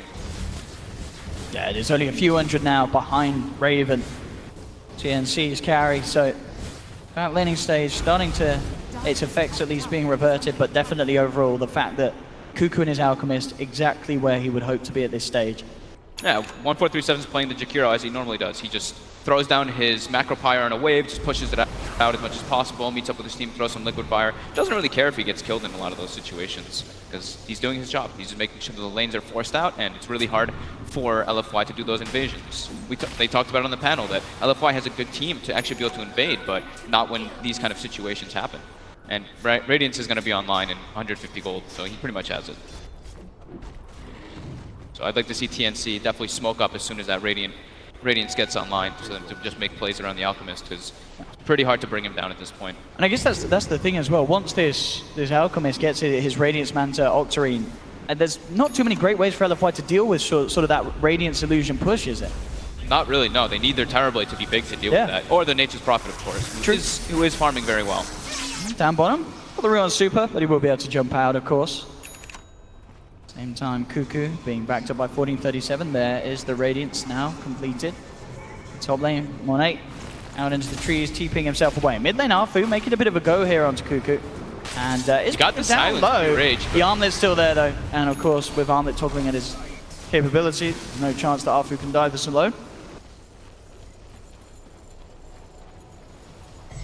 Definitely 15 minutes in. TNC turning up here on the main stage against LFY, this absolutely terrifying team in the group stages. They've got Blink now on Sanking. Hood already picked up on the Razor. They are looking at LFY's lineup and they're like, yeah, they're majority magic damage until the Terrorblade and Nature's Prophet get a couple items. It's good itemization by Raven. Oh, look at the D ward here, TNC unblocking their camps from LFY's warding, and LFY, though they know that 1437 was there with the D-wall from the low ground, will find him in the tree line, bring down the Jakiro. It's bound to happen at some point when they're splitting up so much on the map. Like Razor's showing bottom, Sanking's showing top, Alchemist is still jungling. They're not 100% aware that the Alchemist is jungling, but they probably have good reason to believe so. So every time they see someone else, like if they show, that's like one of the big rules of Dota. If you show in all three lanes, one of you is bound to die. Raven could be advised. Okay, he's feeling safe. The static link will be broken straight away, but nonetheless enough to stop LFY chasing him down. No TP cooldown was still there for Inflame. If the nighttime was still lasting maybe a bit longer, or if they had that TP cooldown with Darkness, they maybe could have committed for it, but they wanted to just relax. That was not up just yet. SamH continuing that pressure top. Will cause some TP reactions, but he's straight up with the blink into the trees, and nothing there to hold him back. They're just shoving lanes in constantly. TNC, SamH has literally just been parked top, Sanking stun into Sandstorm over and over again to force the lane out. I mean, he's just making so much space across this map. And DDC, chased down by Raven. Monet is there. Will pop the Metamorphosis for this one, but immediately just held back. Arfu's going to try and chase down Raven, see if they can get this Razor kill. But SamH is there on the high ground, does have Epi and Blink if he wants to try and turn back into this. Dream Coil's dropped down only onto Raven. It gets silenced right away. Nicely done there from Arfu, making sure that there's no return play coming in from SamH. They've also managed to sprout Sims up on the sideline. He does still have the song. Not going to bother popping it by the looks of it, as he accepts his fate. That is the Naga Siren down. Now, TP was still on cooldown for the Naga, so even with the song usage, was almost certainly dead anyway. So deciding to save it for potentially another hold here back at the base. LFY forced him to split in two different ways, so Naga got isolated a bit by the Dazzle who threw Weave on him, and Nature's Prophet just chasing him down right-clicking, while the Night Stalker and everyone else chased through the river. So it's just really good play by LFY, but also TNC maybe slight misplay, just running in different directions and splitting up rather than running as a group. But during all that time, Cuckoo just farming, gets the Boots of Travel finished up, so he's got ways to be able to join the fight with his teammates. And fight they will. TNC smoking up. Totally unbeknownst to the side of LFY, no vision down at that area. So TNC do have a chance to make a jump here. They're really relying on the Alchemist farm though at this point. It's 3k lead, and the Alchemist is the one who has the 6k lead over the next hero. So the next three are LFY's. I mean, they see DDC mid. It's obviously not the biggest kill they want, but it is a kill nonetheless. He'll make sure to waste their time with the Grave. He's going to look to see if he can get the timing with a deny. It was just a little bit too early though. The Grave was still up. In fact, TNC said, all right, we'll turn this into a Roche attempt. Straight away, they're into the pit. I mean, LFY are probably going to be aware that this is happening. They've got a pretty decent Roche lineup. They don't really take too much damage because of the Chemical Rage and Liquid Fire, so the Roche doesn't really attack and they have to sustain through it. I mean, this is going to work out perfectly if TNC just get away with that. DDC sort of making the call for TNC there. Say, come and take Roche. They say, well, we will. And LFY, they're not even going to try and challenge it. Free Roshan there for TNC. Aegis into Cuckoo's pocket. How convenient. Excellent call there by TNC, though, to make their way in with that stolen damage. And they do have a decent amount of minus armor, like we said. Acid Spray with Riptide puts Roche down quite a lot. Still Monet on the farm. How's he doing item-wise? He's on his way toward Manta. Nearly at the ultimate orb, yeah. Still very much. The road to recovery is still there. Yes. As we said, at the start where he was very much behind. In a much better position now. Decent levels as well, level 12. Gets an Arcane Rune, that helps a lot. More Conjure Images. TNC has some very deep wards to watch wherever that Alchemist, or to watch wherever that Terrorblade is farming. No time to be popped, Raven. Just a few hundred away from having the Blade Mail on the Razor. Still certainly all the space in the world for Cuckoo's Alchemist. Yeah, it's just Cuckoo really farming though. That's the one concern I do have for TNC, is that no one else is really able to get farming. We go, they are trying to fight here around the shrine, and they're not going to get away with it by Elizabeth. Samage comes in the midst of it all, gets the 2-man Burrow Strike, Graves out in time for DDC, but indeed the MP chase down coming through, forcing the side of LFY back. DDC has already put the Grave, the Dream Coil Stone will hold them back. Silence onto Samage to make sure he can't Burrow Strike forward. Nobody died? That could have got a lot messier for LFY there, trying to fight around that shrine, but it didn't. They all survived. DDC again with a very nice Grave. He's been on point with those. I actually cannot believe that nobody died there. TNC had to expend a couple of ultimates there to defend that. Now LFY able to siege a bit toward that tower, but TNC's all in the area. They still have sleep too, and like the panel mentioned, they do have a decent combo with the Jakiro and the Sand on top of that sleep. Let's see if they can do anything off the back of this. They are going to jump forward with the Burrow Strike onto Monet. Still on the sidelines though, Arfu's still by the shrine, looking to see if he can get behind them for a clutch silence. Cuckoo will have his eyes upon him. He's not going to look for the chase though, Arfu too speedy. Cuckoo just farmed a massive Ancient stack. About to have Manta Style already finished up now too. Double the net worth of the next hero. Alchemist. Actually going to try something here with this haste rune. Looking to see if he can get a bit of a cheeky play onto Super. Super jumps back, will jaunt off. Phase shifts there. Dodge the concoction. He's got to use it now. Raven towards DDC has got Sam H in the neighborhood.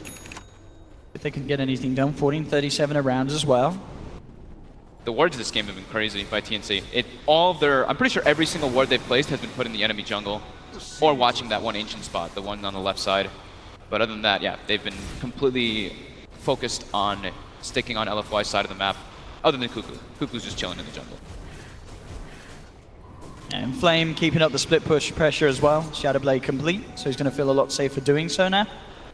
And definitely something that TNC had to be aware of. But of course, yeah, with the Naga, with the Alchemist, they themselves, very good methods of pushing out the lanes. I mean, you mentioned Jakiro, saying it, and their whole team as a whole, a lot better at sort of bursting down the waves in comparison to LFY's lineup when it comes to waves pushing it. Yeah, definitely. They have the nature problem though, which is he's a little bit of a different creature because he can go everywhere. Mid lane, quick jump in onto 14:37 with the Veil, of course. Massive amounts of magical damage from LFY. They did see a couple people bottom, or they saw at least one hero bottom with LFY. Now they're starting to pincer, looking for a couple kills. They poured in. There's actually no reveal on the side of TNC except for that one sentry ward they have in the middle of the jungle. And in fact, LFY maybe wanting to try and fight this. Alfu comes in immediately with the silence onto Sam H. Holt from a Raven comes through. They'll start to force back here onto Inflame. They have the root as well. He goes for the TP out. Graves there to make sure he's safe. But no, the Burrow Strike comes in from Sam H. He's going to be left behind. Inflame's down. They do lose Sam H in return. But TNC seeing what they get something more. Cuckoo comes in with the bots with the pre-prepared concoction. And that will set up for a second there for TNC. Nice response. The beauty of having Boots of Travel on Alchemist at an early time. You can always join the fights and outnumber. LFY probably thought that they could outnumber them there, but unable to. Now they go high. They are going still up. Got the Aegis. They've got the Manta, the Radiance, and as you say, the Aegis on this Alchemist. Cuckoo feeling ready to frontline. They are without Sam H, but LFY themselves, no DDC, no Inflame. Getting very close to bringing down this tier 3. The fortification comes out from LFY. They do have... No, they don't quite have Dream Coil yet. How long until we're seeing that one 2 up? seconds. 2 seconds, Yeah. so they've got it now. Now TNC realize they start to back off. They're a little scared of this. There's the song, though. The 3, indeed the song coming through, buying time for Cuckoo at least to TP out. Tim's TPing out as well. 14:37. Looks like he will be the one to be left behind. Raven trying They get Raven but as he's well. not going to make it. Wasn't quite quick enough with it. Now with the Void Stone coming out from Arfu, Raven, he will be taken down. So LFY able to punish TNC off the back of that push down bottom, taking 2. And TNC, as you know, they did get a lot of damage to the tier 3 tower, but they didn't quite finish it off. Could be worse though. If they weren't able to get the song off at that time, if he got silenced somehow, it could have been 4 or 5 heroes dropping. So losing 2, not the greatest, but can definitely be more costly. And they got, yeah, like you said, majority of that tower brought down. Aggressive TPing in, they're looking for Tims as well. Coming in, Arfu with the setup, Sprouts out with the silence. And of course, Song still on cooldown, no chance for Tims, LFY. Quick with the plays, knowing that there's already a couple of heroes off the map, and straight down the bottom lane, Monet, with the last of his Metamorphosis, putting pressure onto this tier 1. They've got the full 5 mana around it for LFY. This is a very, very risky tower for TNC to try and hold, and indeed they won't even give it the time of day. They'll let it go, as LFY playing the tower. We mentioned how much these 2 guys do. Inflame and Afu on LFY are having incredibly good games. 5 and 2 and 11. He's involved in all 16 kills on Afu. That's absolutely incredible. And 4 and 1 and 5, of course, of Inflame. Very impressive for what he's been doing, but still, Afu is absolutely everywhere, involved in everything that they've done so far. Cuckoo's deep though. He's in LFY territory. Arfu, he's actually gonna kind of let him go there. Did spot him out. Now he'll go in on him with Monet. And no, Arfu's not bothering to throw anything down on him. I guess he knows there's the Manta there, and so it just feels like he can't do anything about that Alchemist. Just has to sort of let Cuckoo be and get on with his life. That's just the fear factor of the Alchemist. They need the puck pretty much, because he's their only real lockdown. As the panel kind of talked about, their chase is good because they have the Night Stalker, but their actual way of like keeping the fights near them is just the puck. They don't have any other stuns besides puck. Cuckoo will be getting that Octarine at a good timing, 25 or 26 minute mark. Like we said, double the net worth of the next ones. But other than that, it's still, you take a look, and it's only a 2K lead for TNC, and it's actually a 1,000 experience lead going the way of LFY. It's, yeah, as you say, just looking at the 3 cores from LFY. Across the board, in comparison to Raven and Sam H, LFY are breaking ahead. This Midas on Inflame, certainly working out. And as you said, the amount of split push pressure he's been putting on, farming these waves, keeping them pushed out. And the really impressive thing, too, is that Monet, he's 0 and 0. Has not died yet, even though he got aggro tri-lane, has been doing a great job of just recovering. His team is making all the space in the world for him to do that, which he desperately needs. He's now got Manta style though, so he's a lot more threatening. I'm going to see a smoke on smoke here coming through from both sides. TNC coming down the river, LFY entering from the bottom. It looks like here. They are going to look to jump onto Cuckoo. Cuckoo gets the Chemical Rage out. They'll drop the Dream Core. Nature's Wrath as well. Has the Manta style. Now the backup of TNC coming in. Savage looking for the epicenter. There he gets it. Comes in. Only catches the Night Stalker. They're sleeping though. And in fact, yeah, the sleep epicenter. They sort of said we can't fight. We've got to get out. But now, LFY, they are going to certainly chase this down. They look towards Tims, jumping forward with the silence. Sam H still down the high ground. They have got the concoction built up by Cuckoo. Tries to throw it out, but super easy phase shift there for the puck. Will be fine. LFY continuing to chase up the high ground. Ice Path holds back the Night Stalker. Raven with the ultimate still and the Blade Mail, returning a lot of damage. Super still trying to jump back in with the silence. Looking for Sam H. Can he quite find it? No, Sam H still alive. Inflame's going to TP onto the side. Looking for him, but the Sandstorm's there. Sam H keeps himself alive. Not only the Jakiro to have died yet, but TNC, they're falling very low. Sam H again with the burst strike, trying to break the distance, but Super jumps forward. Will finish off Sam H. Tims holding down the puck underneath the range of the tower. The buyback, but still, though. Super too tanky, has the phase shift. Sandstorm's there, but he's going to be used up. Can he get himself out of this one? No, the Blink's not going to be there in time. Will the phase shift dodge the Burrow Strike? Can he really play himself out? Hacked off the Blink. There's illusions upon him. Sandstorm as well, trying to hold this man back. Tims looking to try and get the net out. Cuckoo's there with the cutoff, and he cannot escape that. Super finally goes down as TNC will take the puck. What a crazy fight. They actually forced Sam H to buy back there, but the whole time that they have Metamorphosis, they just want to go, go, go. They don't want to not fight. As soon as meta wears off, that's when they instantly start to retreat. Absolutely, and it's instantly when TNC say, let's get down this middle lane. No Metamorphosis. Yep. Puck's down for 30 seconds. They want to try and abuse this opening as much as they can. Into the tier 2 they go. Can they break the high ground though? We saw them try it down on the bottom lane. I think they're going to go down bottom, it looks like. I see the line drawn by 1437. They have a creep wave coming in mid, so they're actually able to go for that tower. There's still Glyph up, and now they're all aggressively weaved. Armor is starting to take it down. This could be risky. 12 seconds till Puck's back. Fortifications there. TNC have to be very careful about how they go about this bottom lane push. Courier snipe coming out. Easy for Inflame.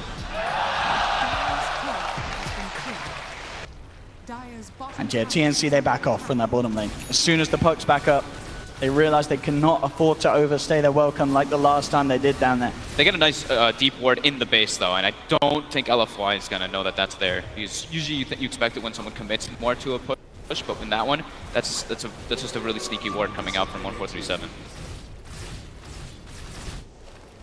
Bottom lane, 1437, out alone again. Will try for the TP out, but the damage is more than enough from LFY. I like this by Super too. He didn't use it in this situation, but now he has the boot to travel finished up on the puck. So he can always TP to inflame Treants and always get involved in all the fights. They're going to look for Roshan as well. With one man down, they know that they've got the numbers advantage for 22nd, and LFY... Solo Crest too, yeah, they should be able to bring it down at a decent pace. This is the important one too. This is the Aegis and the Cheese. Song is available, Epi is available as well, but without that Jakiro... This is going to be such a terrifying push as well. You know, Monet has Metamorphosis back up and available. That with Aegis and Cheese, they have a very strong possibility of being able to break the high ground of TNC, and TNC, indeed, they are nowhere near this. They'll start to send some Naga illusions out, but it's going to scout it out too late as LFY do get themselves Roshan, Aegis, and Cheese. TNC probably doesn't want to take straight up fights now versus that. Trying to split push. They've got the means to do so though with the Alchemist, of course. And Cuckoo's about to have Shivas, which is a huge pickup. That one item actually makes Alchemist insane. Just the amount of it increases your tankiness is massive because that armor and as well as the slow and attack speed slow can be quite crucial on Monet. They pretty much have to focus everyone on that out to have a chance of killing him. Or somehow get like a silence off before he's able to, like after the Mantis now comes off, so he can't get the Chemical Rage, but it's still super hard to bring him down. They have to isolate him or get a heavy weave ticking down from Monet to just find a place where bottom lane again. Yeah, anyone that comes down here will be hunted down. Arfu closes the gap, has the Crippling Fear, trying to go for the TP straight out in the sideline. But coiled on. Yeah, coils down. And that will be another pickup for LFY down in this bottom lane. I mean, both Arfu and Inflame just so scary to push out in a game where these two are playing this Night Stalker Nature's Prophet. Is time and time again, they are catching out these solo lane pushers. And for the first time in the entire game in 30 minutes, it was a 100 gold lead for LFY, but now it's gone back for TNC. Cuckoo back on with the farm train. As soon as that Shivas is done, he's up to 2k on top of it. Arfu eyes towards the mid lane. Down bottom as well, 1437. They're starting to get a lot of their itemization coming out though. Monet has completely recovered as we see that 13,000 net worth. But now with the Mantis style, which is the super core arm, but Hurricane Pike, now he has that tool to actually push himself away from that Razor to not have to worry so much about that static link. Oh, look at this, talking about the Razor. He's been spotted down the tree line. He needs some backup. A super jumps in. Beautiful silence on the back lines. Make sure that there's no response immediately. The stun does still come out from Cuckoo, but TNC keeping their distance, not wanting to take the fight against LFY whilst they do not have good vision around that area.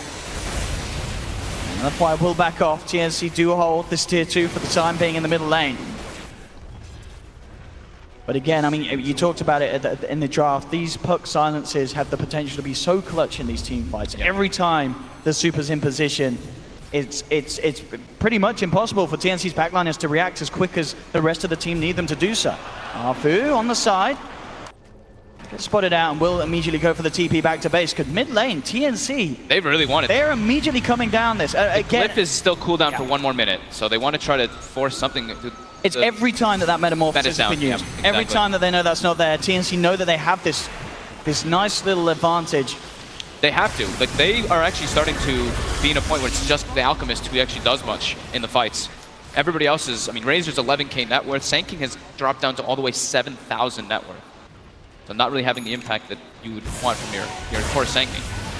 But that's, you know, the nature of their draft. It's the Alchemist versus the world. And LFY is slowly but surely getting means to be able to deal with it. TNC, though, still playing it safe. Take the tier 3. Don't stick around for more. Back off. Clean up the shrines. And there definitely is still some sort of solace and safety knowing how farmed Cuckoo is. You constantly got this Alchemist, which is getting to the point where he's sort of borderline unkillable. And he can give Ags to every single one of their heroes, Absolutely, which will be super helpful. Who's getting it first? Probably, I would say probably the Raven. just because of he's under-farmed. Sanking is probably like one of the best ones because of the stun, how massive the range is for him to catch and everything. But I think just because Raven's farm has completely stagnated, you have to give him a way to accelerate. We'll see if that is next on the shopping list, as it certainly is getting close to the point where Cuckoo can look to buff up his teammates. Has 5,000 gold in the bank at the moment. Like all the eggs are pretty cool. Like the Jakiro is probably the most underwhelming. It's great for high ground defense. What about the Naga Ag's fault? How many times have we seen that? I think I've seen it twice ever in competitive Dota or something, maybe less. It's very rare. I mean, I know it's been picked up, but you don't see it often at all. I think full duration ends up healing like 56% of everyone's HP or something. It's a lot. It's a lot. It's a lot. 70. 70%. Okay. I mean, yeah, that can absolutely turn a fight if they get the clutch moment to use it.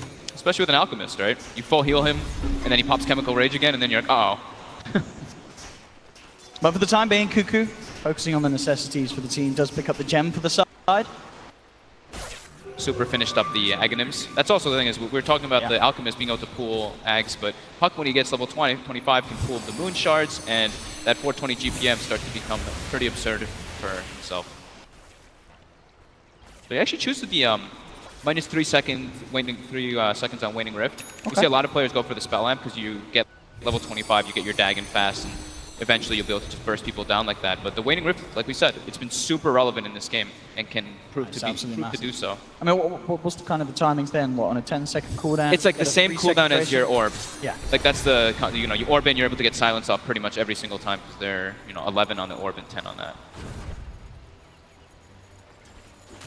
Scotty next on the menu for Monet. Now level 18 for that low cooldown Sunder.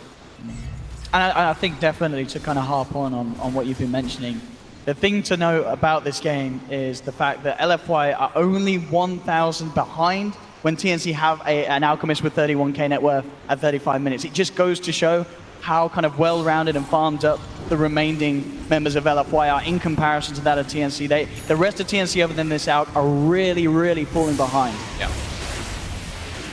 They're having to kind of run around because they're afraid of the pickoffs. That's what was happening in the mid game. Like 10 minutes ago or so, people were showing bottom. They kept getting killed over and over again. So they're at a point where they're like, okay, we kind of have to stick together because this Nature's Prophet and Night Stalker are putting too much pressure on us, and it's causing them to get very underfarmed. It's just Cuckoo. Now it's up to 6,500 gold. I mean, he's got enough to pick up a Scepter and have the buyback. See what he wants to do. If he wants to maybe finish up the armlet for himself and buy like an AC instead of getting the Aghanims for teammates swap out first. something for that. Could be a possibility. The Halberd now on Raven, so a bit of an answer to the main man Monet when TB turns up to the fight. Hey, he's picked up a couple items. The Hurricane Pike, Halberd, and Blade Mail, and Hood. Now that there's a Blood Thorn though on Inflame, definitely that sort of same thing applies, as you said earlier. If they can get their silence onto the out post Manta style, then they've got the potential to even bring him down. It's a lot of damage if they have that on him, and the whole team focusing him. 3 different ways to silence him, and also now to break that evasion, of course, with the Bloodthorn. His teammates can hit through it at least, unless it gets manted off. So both teams do have that gem picked up, so the Vision game will be slowed down on both sides, but LFY should be able to win it because they have Night Stalker. Looks like Cuckoo is just going to continue to buy items for himself, as you said. And so he's going to go swap out the armlet. Okay. Yeah. So instead of going for an extra armor item, he wants to be able to do more damage and better ways to push out the lanes, because they're starting to struggle to deal with this Nature's Prophet split push. There we go, armlet gone. Monet and the recipe picked up. Just needs to get that Hyperstone from the side shop. Yeah. Then we can definitely expect the axe. Mjolnir is super useful though. With the Mjolnir, with the Shivas, with Octarine, you throw that on yourself, you just kind of run into the fights. It's also great versus the Tower Blade Illusions, of course, so he can get a good amount of healing and able to actually clear versus it. And yeah, Scotty now finished up for Monet. That recovery. Yeah, he's played it perfectly, Monet. Top 3 now. 1-0-7. All of that down to, of course, DDC's play as well. Many times that we saw Monet living on the edge, but DDC came in with the clutch saves. Roche should be spawning relatively soon. TNC with this movement. They're looking for some action, hunting down Arfu. They will manage to find the connection with the Burrow Strike. Ice Path and Concoction. Finally, after a bit of a slumber in the game, TNC break it by finding Arfu out and alone. Super's there, though, cutting the wave, so nothing more that TNC can do with their presence down on this bottom lane. TNC made a play around their only ward vision that they did have, the one that's half duration in the enemy jungle. They just tried to make something. So they definitely feel, you know, that map is starting to close on them a bit with LFY all farming all over the place. And they only have the Alchemy. Keep mentioning over and over again who is farming. Super looking for the Lincoln Sphere next. Once that is on, he is going to be feeling incredibly free in these team fights. Top lane, Kuku's being eyed up. LFY with 4 in the neighborhood. They're ready to try and make a play here onto the Alchemist. Kuku, is he going to get himself out? Already has used the Manta, so now there's the chance for Inflame to go in with that silence. Oh, they might think that's the real one. He moved it away. Indeed. Oh, the bait is perfect. Kuku. He's out mind game them, now goes for the TP. Super got a still Yules. have the Yules and will manage to hold him back, cancelling the teleport. But Super, he can try and turn a fight. He needs backup from his team. His team are on the way, but it's actually Arfu keeping TNC away from getting there in time. Kuku has one more use of the Manta Star, will bring down DDC, but that's Kuku down. That's a massive kill. Arfu seeing if they can maybe set up the more. Look at this trap here. Tibbs is just surrounded. No escape for him there as the illusions from the Terrorblade and the Treants. Did anyone pick up the gem that the Jakiro, I think, had, or that somebody? I see it. Oh, no, it's up there. They're pinging it. They know though. Still at the top. That's the Dazzle had it. He was pinging it. Yeah. DDC's like, wait a minute, they didn't take it. So they send the courier up there.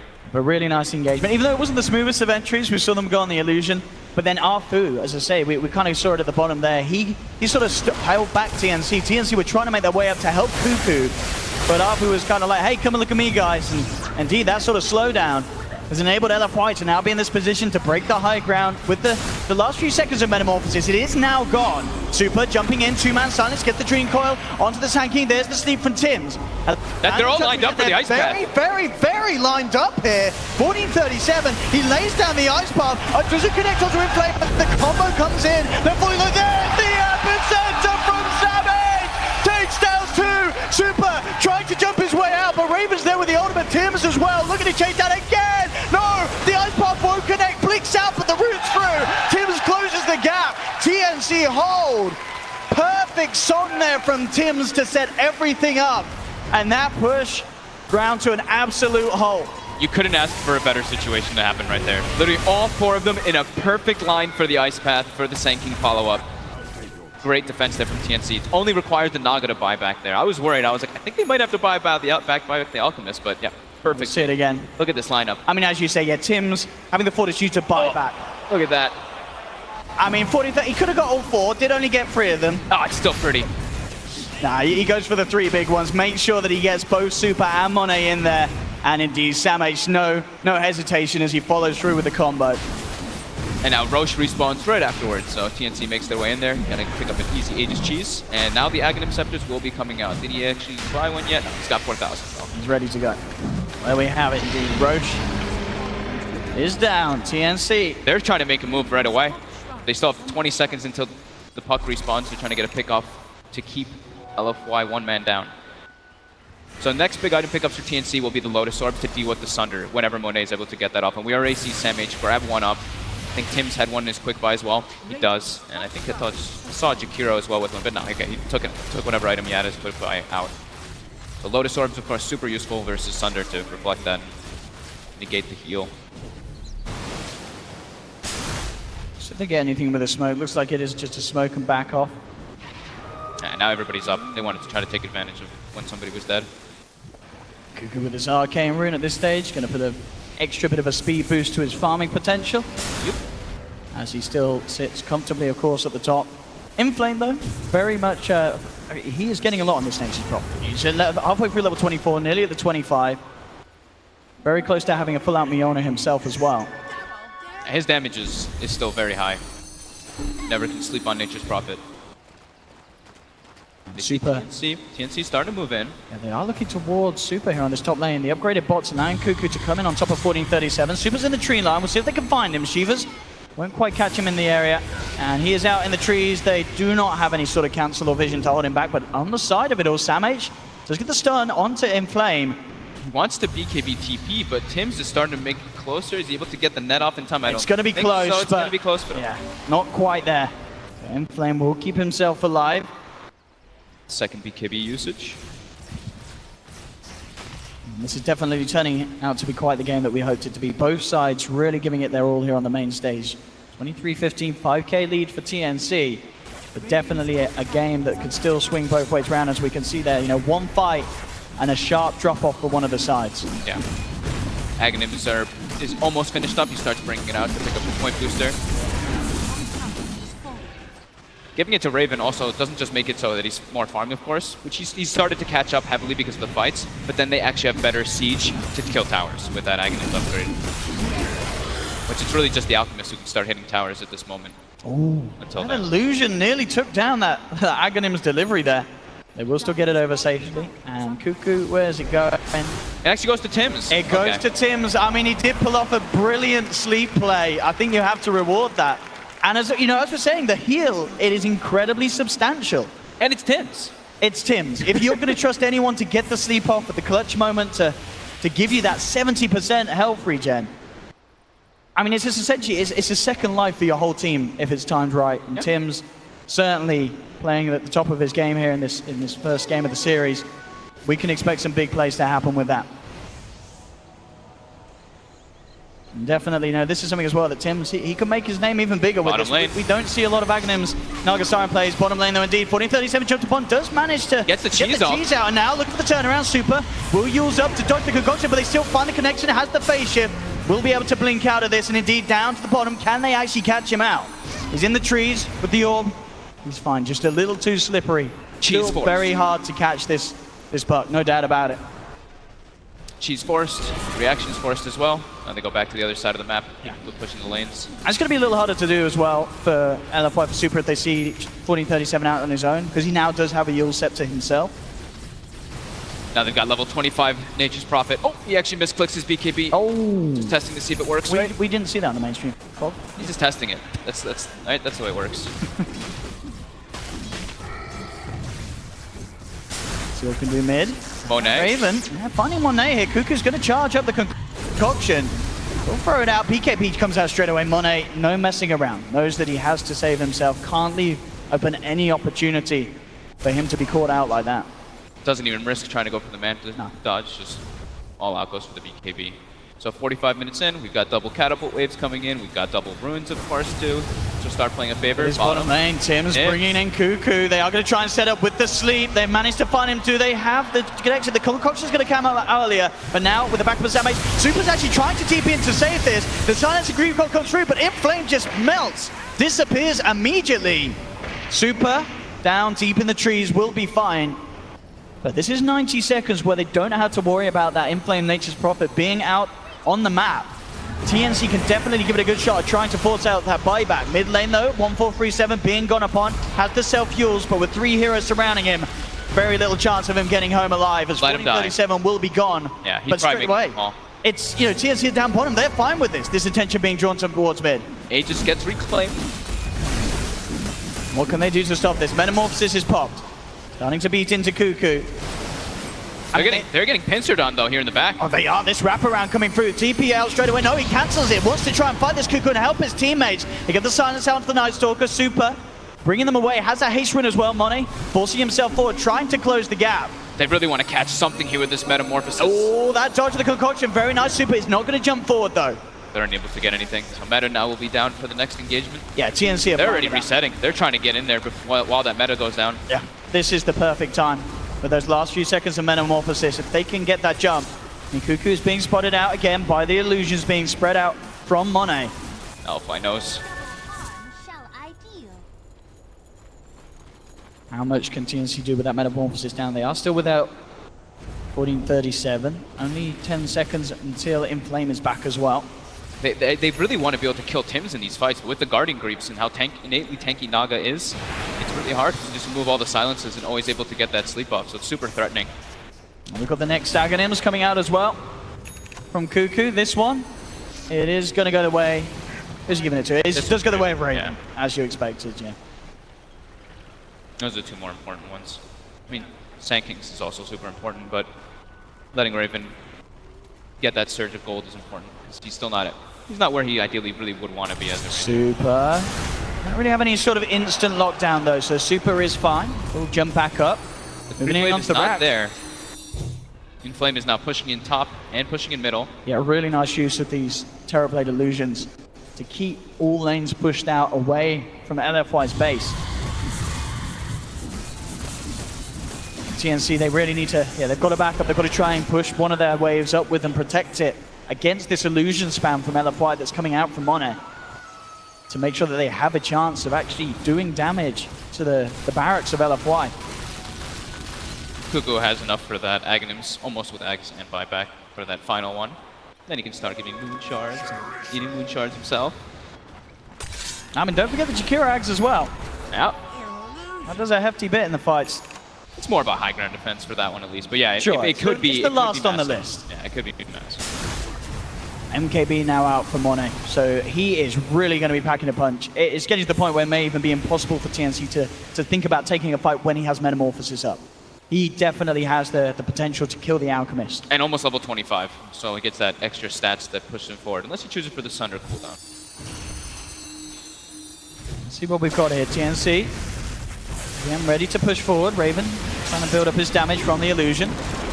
TPing from Inflame will have the Sprout. Still teasing around, no one yet to commit anything heavy. God, Reflection is such a strong spell. Every time they walk up with the Alchemist, the Reflection starts to do crazy amount of damage. Straight out, look with the blood form. Cuckoo has to Manta and get himself forced down immediately. Dream Core's drop down, only connects onto Raven. There's the song though. Tims making sure that the side is safe. They have to retreat. They will. I mean, again, it's the same thing. Metamorphosis is out. TNC say, all right, we'll back off. We'll try and use the next thing. But of course, LFY, they really want to fight with this. They come through with Inflame, pops the BKB, but he's netted up, held back, silences out. Onto the Cuckoo stuns himself. Guardian, he grieves himself out. Force forward, trying to get Cuckoo out of there. Super jumping in. Cuckoo's still alive for the time being. Arfu trying to chase him down. They've got the Reflection. It's not quite enough to kill Cuckoo. He will survive. Grave comes out from DDC to try and save Arfu, but he ticks out to the fire from 1437. So all in all, LFY that wants to lose one of these, and now TNC is ready to go back in. They know that the Metamorphosis is falling down. They get the Burrow Strike connection. Super will jump in with the silence. Monet has no buyback. There's the Grave, looking for the Sunder, but the Lotus off. He doesn't get the Sunder. The Lotus play is there. TNC, they break down the Terrorblade. What a clutch Lotus off. And TNC, they're not done yet. They've got their vision on DDC in the trees. They'll take down the Dazzle as well. And now they're ready to go to the high ground. Buyback from DDC. Arfu. It's backdoor though. The already LFY is addressing the issue that there's no buyback on Terrorblade. But look at the damage with the ults as well. The Aghanim's ultimate from Raven. They'll clean up this bottom lane of Rax.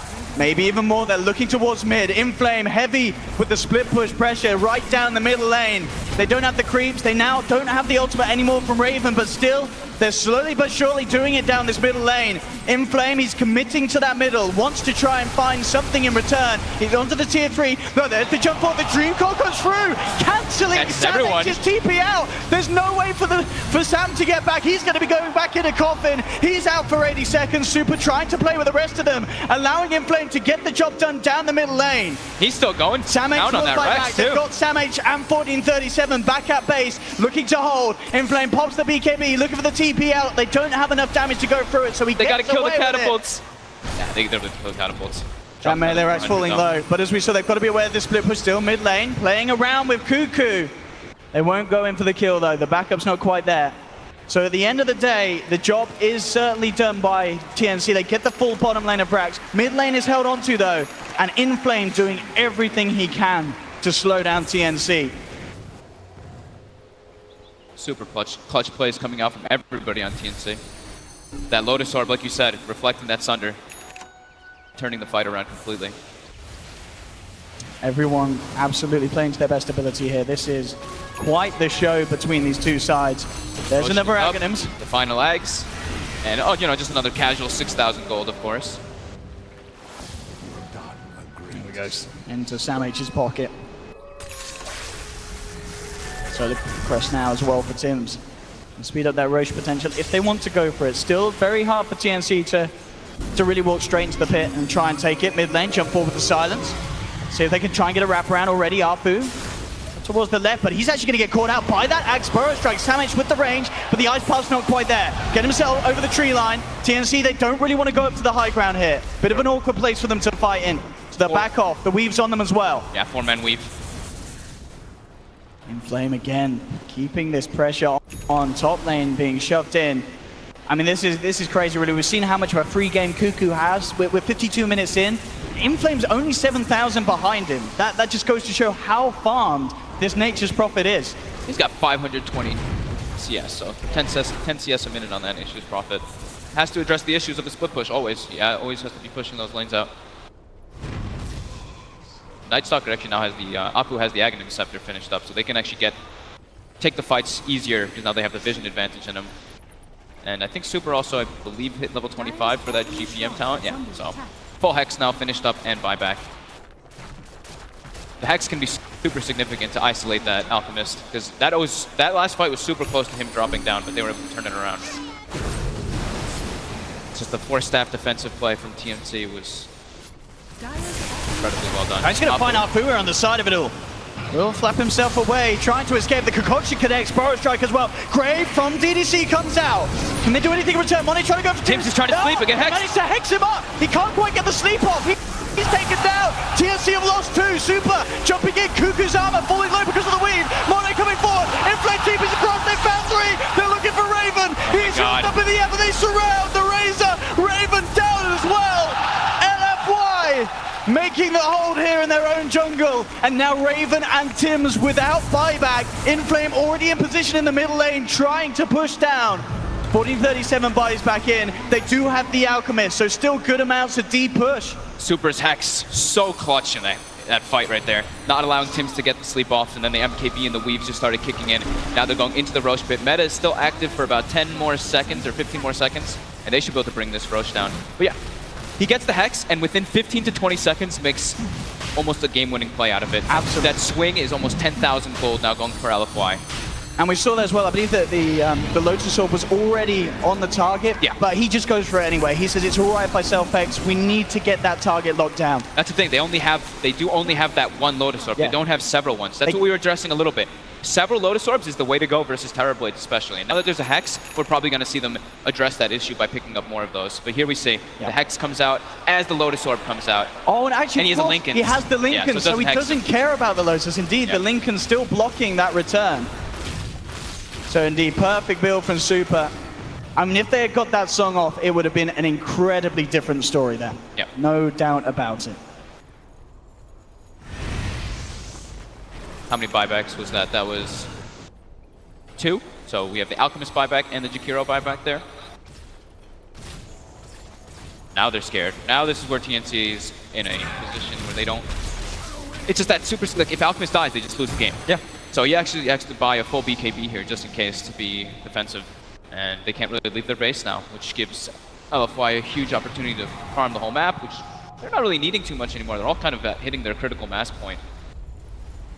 But it is that double runes that we were mentioning. That could be the crucial thing they need. Maybe they find a clutch double damage as it's bottom, or an arcane rune, something along those lines that can help them for those type of fights.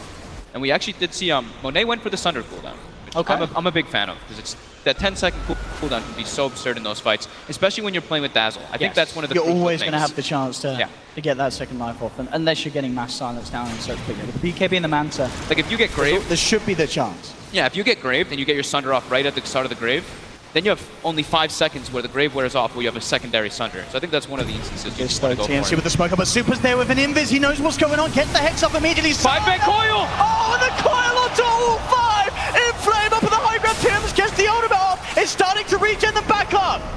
The regen doing work as they're brought back up to full HP. Now the turnaround with the Ice Part. They've got the lockdown on Inflame. No BKB now, but Monet is tag teamed in. The Grave coming out rather early, but it's allowing Monet to go ham. Looks towards Raven. Raven, can he keep himself alive? There's the buyback from Inflame. He's looking to come in for the finisher. They've taken down the second. Inflame, can he find Kuka? The Sprout from Inflame, forcing him to take the long way round. Buying time for Monet to force himself forward. Cuckoo's still slowed down by the Skadi, but he does get just enough far away. Can they turn back into this? They're looking for Monet. Concoction's out, will connect. Ice Bath off the Mac, but now with the ultimate from 1437 is bringing the Terrorblade down low. Not quite enough to finish him off though. LFY, do they really want to go in for this push? Inflame straight up on the top, making sure pressure's kept in on all sides of the map. Bat is down. They got to reset. Wait for that to come back online. I think did DC misclick the grave there? Is that what I'd seen? I think went very early. He graved Monet, I believe, there instead of the Nature's Prophet, who was dying. So I think that was a slight misclick there coming out from DDC in that last engagement. And it forces Inflame to buy back. So now there's that thing for TNC where if they kill the Nature's Prophet, it could be a very good exit point for them. But absolutely, the rest of LFY does have buyback, and he's not as crucial as, let's say, the TNC's Alchemist. Oh, look at this though, smoke up immediately Well, this is not going to be expected at all. LFY, yeah, TNC, they're just hanging outside the base here. This is very scary. Tims does have the song, he needs to use it. Hex comes out, there's the dream bot, there's the song. Comes through, Mono puts the BKB, roots out, but he mantas it off. Back up to full health again, the Axon doing work, now the turn, Ice Path out onto the Terrorblade, DDC is there with the backup available, they'll force Monet back, there's the Grave, Sunder keeps Monet alive, Cuckoo forced back up to the high ground. LFY, and they do still do this, there's the disarm onto Inflame, held back, TNC still keeping LFY away from the barracks, 10 seconds until Sam H is back in.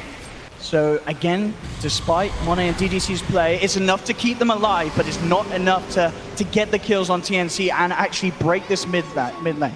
They tried to go for a very cute play there that no one would expect. Meta's down, you're expecting LFY to completely back off, try to get a nice kill off of it, but unable to with Tims' positioning over there on the right side.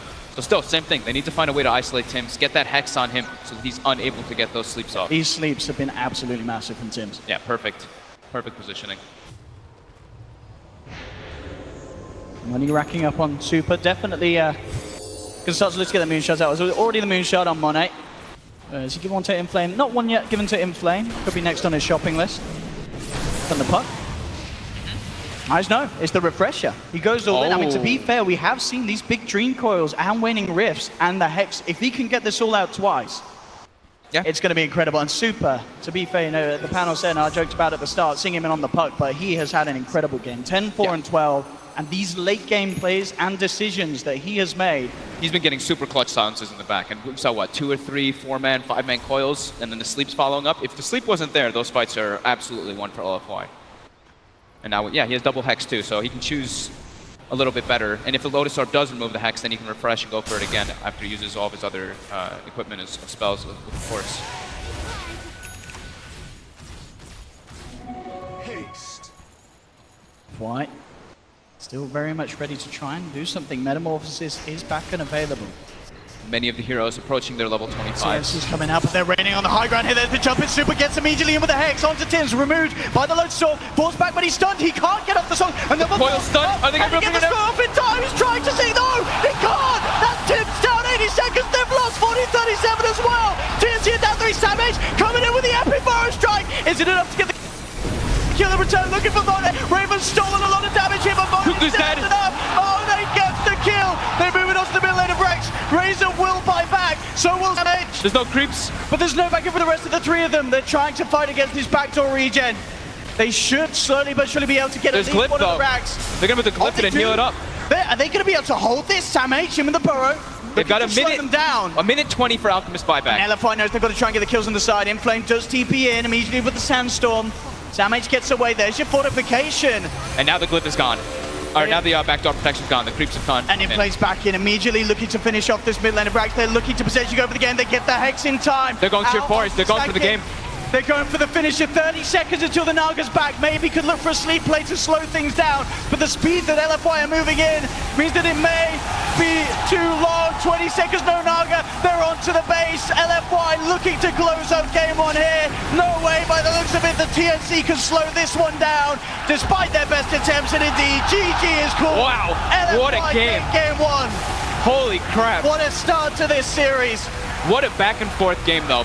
Incredible plays coming out from TNC with their coming to their 4 stabs, to their sleeps of course, to the setups with the Jakiro Ice Path, Macro Pyre combos with Senking. Everything going super well. Looks a bit the TNC could slow this one down despite their best attempts, and indeed GG is cool. Wow, what a game. Game 1. Holy crap. What a start to this series. What a back and forth game though. Incredible plays coming out from TNC with their coming to their 4 stabs, to their sleeps of course, to the setups with the Jakiro Ice Path, Macro Pyre combos with Senking. Everything going super well for TNC, but LFY coming in clutch at the end. Afu and Inflame carrying super hard in that early to mid game, and then Super coming in clutch with that Hex at the end. The Hex plays from Super at the end, absolutely incredible. And just again, this sort of coordination we've expected from LFY as a team.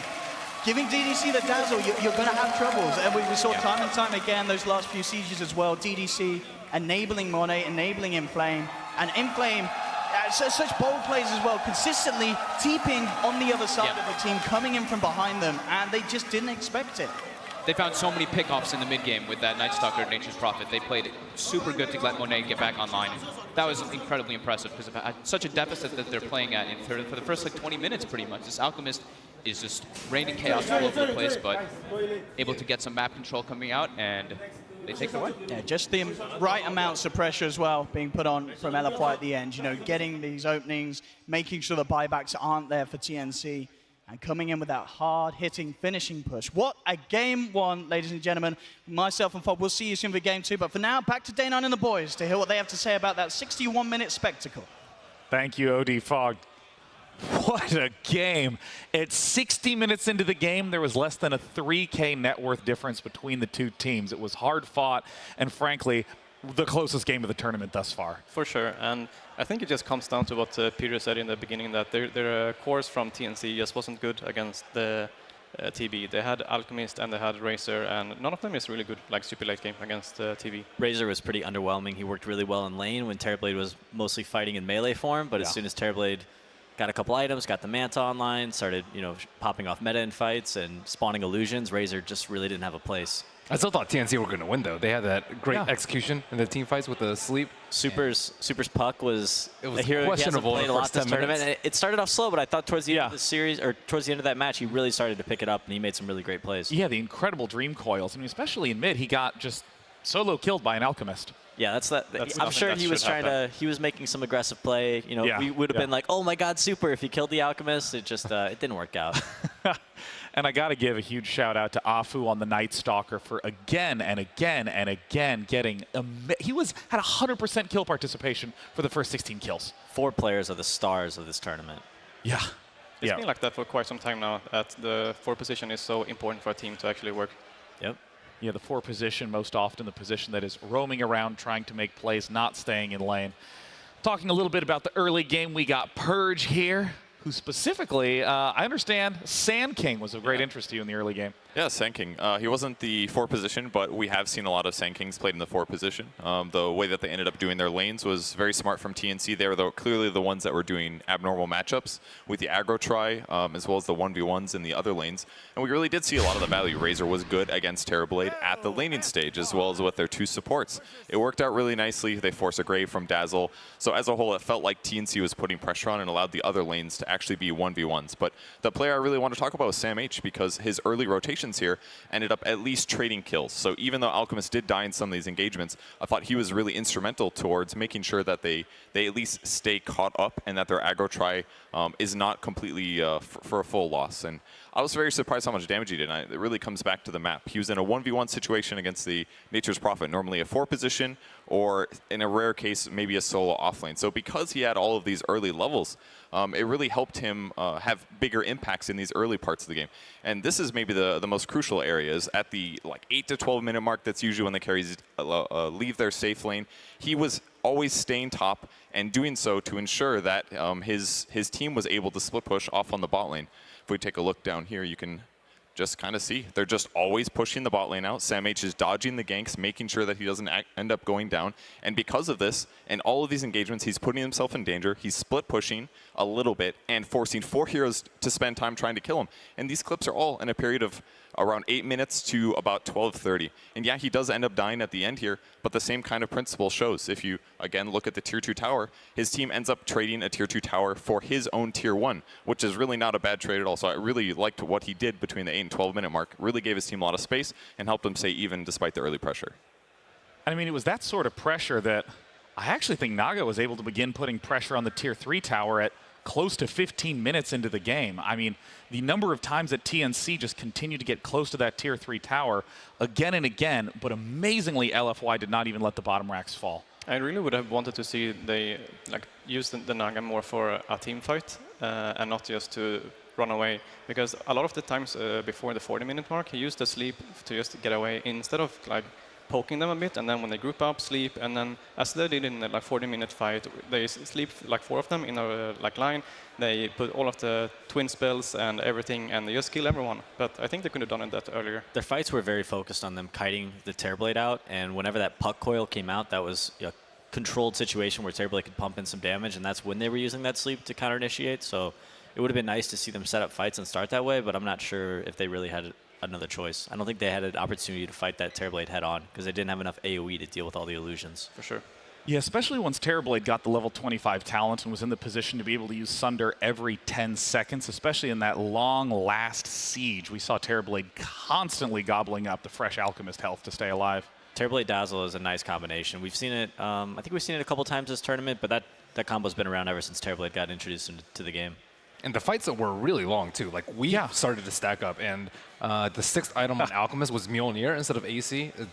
A common pickup, or atypical pickup, but he needed it. He needed AoE versus Terrorblade, but then he didn't have enough armor, and he actually just died a lot of the time. The Dazzle Weave had a huge impact in this game. Dazzle's a hero we've seen a little bit of. OG played it yesterday, but in this like ultra late game scenario, that Weave is king. Yeah, especially the fact that the Weave was able to pop off so early in the fights that Alchemist, I mean, I was shocked at how much he was getting chunked down. The fights lasted for a long time, so tons of positive took armor. Took up so much space on the map. Yeah, tons of negative armor on that Alchemist, making him pretty simple to kill for Terrorblade.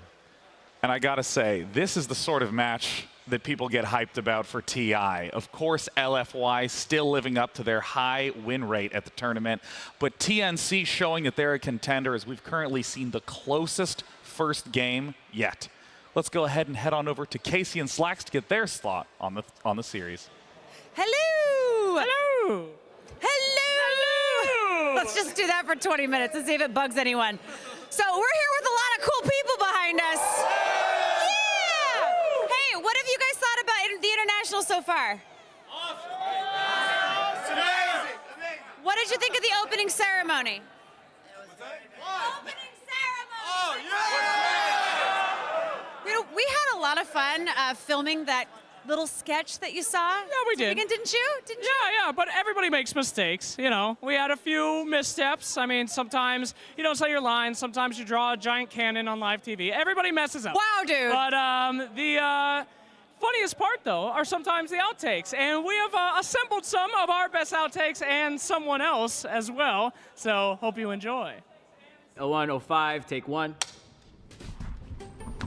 Whoa, sorry. That was way too much. You just go just a smidge more with your left. Yeah, just out a little bit. Oh, 5 minutes to curtain. spit it out. How long? 5 minutes to curtain. Okay, new guy. Thank you. How about you come and get me a coffee? Okay, all right. Okay, why don't we just hide these? Oh, God, please, not Gavin. Everybody's either gonna hate us or... Sweet Gavin. What is this? It's all something I've been working on. I'm so sorry I hit her with the freaking headset. We don't have a couple of minutes. Yeah, we will if you shut up, all right? All right.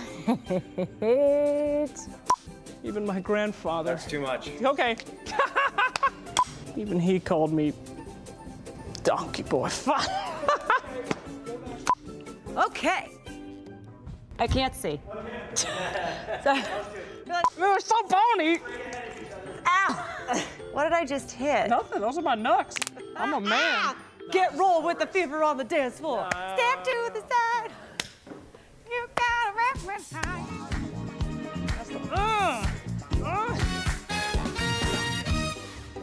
My clothes are falling off. Yeah, mine too.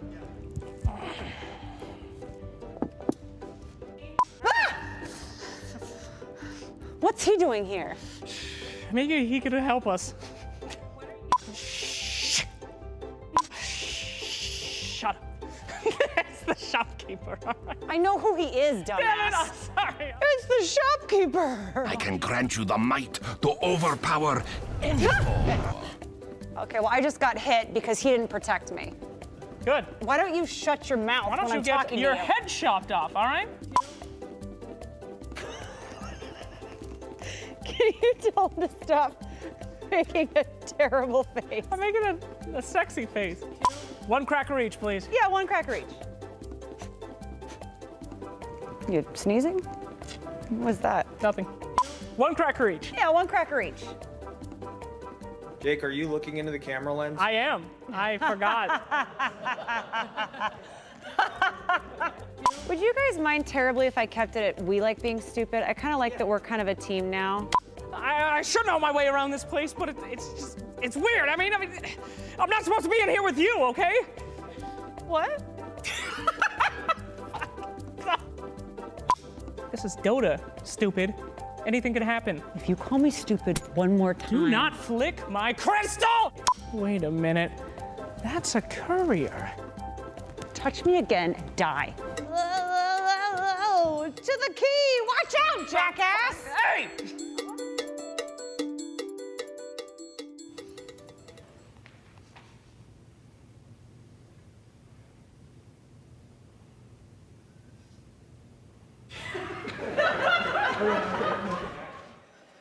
What a good sport. What a good sport. Such a good sport, that stagehand. And he never came back. I don't know what happened. I love Gabe so much. Sorry. Every time I watch it, I have to laugh at that last part. He's the best part. Oh, my God. Yeah. Oh, and you too. You were great. Oh, you were great, Casey. No, you were great. You know, you were so good at this. You were so great. We've had about We're great. enough of this. All right. Are you What? Are you ready? Yeah, what? What are we doing? Are you ready to talk to your fans? Oh, gross. All right. Hello, fans. Hello. Hello. How was that game? The obelisk. Yes. Good stuff. Wonderful. What'd you guys think of that last game? Amazing, right? How do you think the next one's gonna go? Who? TNC's gonna win. TNC. Whoa. Whoa. Final number 2. Oh. If TNC loses, is OG versus TNC again, though? Yeah. I mean, right? All right. Wow, rough crowd. Rough right. crowd. We're gonna send it back to you guys before things get really crazy. Thank you. I gotta say, I love the outtakes almost as much as I like the final edited piece. I just wish they would have shown him flying on the courier. I want to see that next year. Get the real donkey to fly. Yes, a literal flying donkey. The technology is there. Looks like the teams are headed back out, and out in the galley we see that the fans are rooting for TNC. And I gotta say, there were some favorites that didn't perform up to the skill level that we expected. TNC's a different story. They were so neck and neck with LFY that entire game. They could have won the game for sure. They even had a point where we thought that they actually won. Yep. When they got a couple of kills and were heading for their base, but they just couldn't manage to finish it. We got ready to come out, and then we sat back down again, and the game just continued to go on. And it was like so close. It wasn't, sometimes in the typical Alchemist game fashion where it's, well, is he going to be able to get to his farm early enough? Yes or no. It winds up being that binary. A lot of times you don't see Alchemist games that just kind of stay that close for that long, with Oggs just continuing to get fed to his teammates. Oggs. That was great. Oggs. I've never heard it like that. Yeah, Good. of course. I don't say rather, I say rather. Therefore, Oggonyms. Yeah, it was good. TNC won a lot of fans over last year, and you can see that support here in the crowd today. They're bringing in some great games. I'm pretty sure everybody just wants a game 3, though. Oh, yeah. But when it comes to like Alchemist, I think they did an okay job of kind of keeping up. They were able to hold high ground, which was really important. But Alchemist became like, he had so much net worth, and the Razor and the Sand King cores, they really just weren't able to support him in the way they needed to win that game. It was just Alchemist versus the world. They needed to end the game earlier. I think Inflame did a really good job of delaying the game to get to the point where they did need to win that game. Also, I think that whole game 1 draft was kind of targeted at Super and kind of saying, okay, what else can you play besides Medusa, Death Prophet, and Dragon Knight? And you talked about the DK being a block pick, and they kind of put him to the test, and Super did deliver. So now we may see TNC take a different strategy for game number 2. I want to ask about the Razor pick, because I know that that's consistently been the one hero that seemed a little bit suspect as the game went on. Is there an alternative pick that you'd like to see, or just a general mindset shift away from that type of hero? I think they had a very kind of structured strategy coming into this. I think 1437's a really clever captain and a really smart drafter. So what he did was he banned the Medusa, he banned the Death Prophet, and he said, hey, take Dragon Knight, I'll pick this Razor, and if you try to lane a Dragon Knight there, I'll take advantage of that lane matchup. And I think that was maybe Razor should have been a reactionary pick rather than just assuming that LFY would go for Dragon Knight. I think they're too smart and too talented of a team to make that mistake. So that was a little bit of a... It's not just downside of not wanting to show the last pick, because they needed to pick something for 4th, and they probably don't want to pick the Alchemist there, because then they give the opponent... Last pick Alchemist was a... Yeah. We saw TNC almost took it with that. It's a strong last pick. And in terms of, the Dragon Knight style push composition, we've talked before about how LFY was ending games very, very quickly in group stages, but that really showed a very strong long-term late game. I mean, what is it about LFI that was so exceptional in those later periods of the game? Ben was talking about how they were able to delay the game and defend their high ground, and extend the game long enough for all 3 of their cores to find farm, whereas the Alchemist was kind of the only person farming on TNC's side. So once they kind of got to like 5 or 6 item slots, they were actually able to fight against the Alchemist and compete in a team fight. Your like first thing that you really want to do is to either shut down the Alchemist to make sure that he doesn't reach that point with the Radiance so quick. Yeah. But if he actually does that, then you should avoid fighting him as much as possible and just make sure that you get the farm on the other 3 heroes, which they did. So it was Prophet, Puck, and which other hero was it that they had? The Terrorblade. Yeah. So both of those 3 were like after the Alchemist, before the other heroes came out. At a certain point, Alchemist is always going to find his farm. It's almost like playing against an anti-mage. Anti-mage is going to farm. That's what he does. So you just need to try and keep up as best you can. There were also some periods in the mid game where we saw TNC just losing 1 hero at a time, just pickoffs continued to happen. Do you think that was one of the big periods where they lost their momentum in the game? I mean, Ake, I remember you were talking a bit about that. Yeah, it comes down to the Night Stalker being able to run around and catch people, basically. And they also have the Prophet and Terrorblade who's split pushing a lot, so it's very hard for TNC to actually find a team fight that they want to take. So that's why they got picked off, I think. They tried to push their limits to get out of the map and try to take a team fight. Certainly gave some space for Alchemist to farm, but it wasn't quite enough. And at this point, teams have let us know that they are ready for game number 2. It's going to be LFY currently leading 1-0 against TNC. Will TNC make the comeback and tie it up, or will LFY close it out? Let's find out. LFY versus TNC Pro Team. Game 2. Talk a little bit more about that Night Stalker Furion opening from LFY. The more I think about it, the more I like it. They're able to split push while also reducing the vision of TNC, which made them feel like they needed to spread out and handle the lanes. But when they spread out, that's when Night Stalker used his vision advantage to find some opportune kills. Oh, that's a great point, yeah. Almost encouraging them to have to respond in the way where Night Stalker would be strong. Exactly. It's, you know, hey, which, you know, are you going to let us split push all day, or are you going to try and combat us? TNC starts off right away saying, you know what, Night Stalker was a pain in the ass last game, insta-Bat Rider, and oh, I love a Faceless Void in any game. This is a good combo to start with, as we've been talking about before. Void really lacks damage in the chrono, and A can really help him with that throughout the whole map. LFY picking up some combinations. I think that Night Stalker Furion is something that we need to look out from them in the future, and now Void A being an alternate opener for them. Void is a hero that actually lanes pretty decently against Bat Rider compared to most. He's got the leap to get away, and also you can use time dilation if you skill it early enough in lane to stop Bat Rider from stacking the sticky napalms on top of you. Also a good Lincoln's carrier. We see Naga openers a lot. I think we've seen 3 Nagas in the first phase, but however, it hasn't been versus a Faceless Void. And I think this is really where the hero does shine, is counter-initiating against the Chronosphere. I think we've seen it once, and yeah, it was super good that game, so I can really see it work this game as well. He just needs to stay behind and make sure that he can get the sleep off whenever Void uses his ultimate.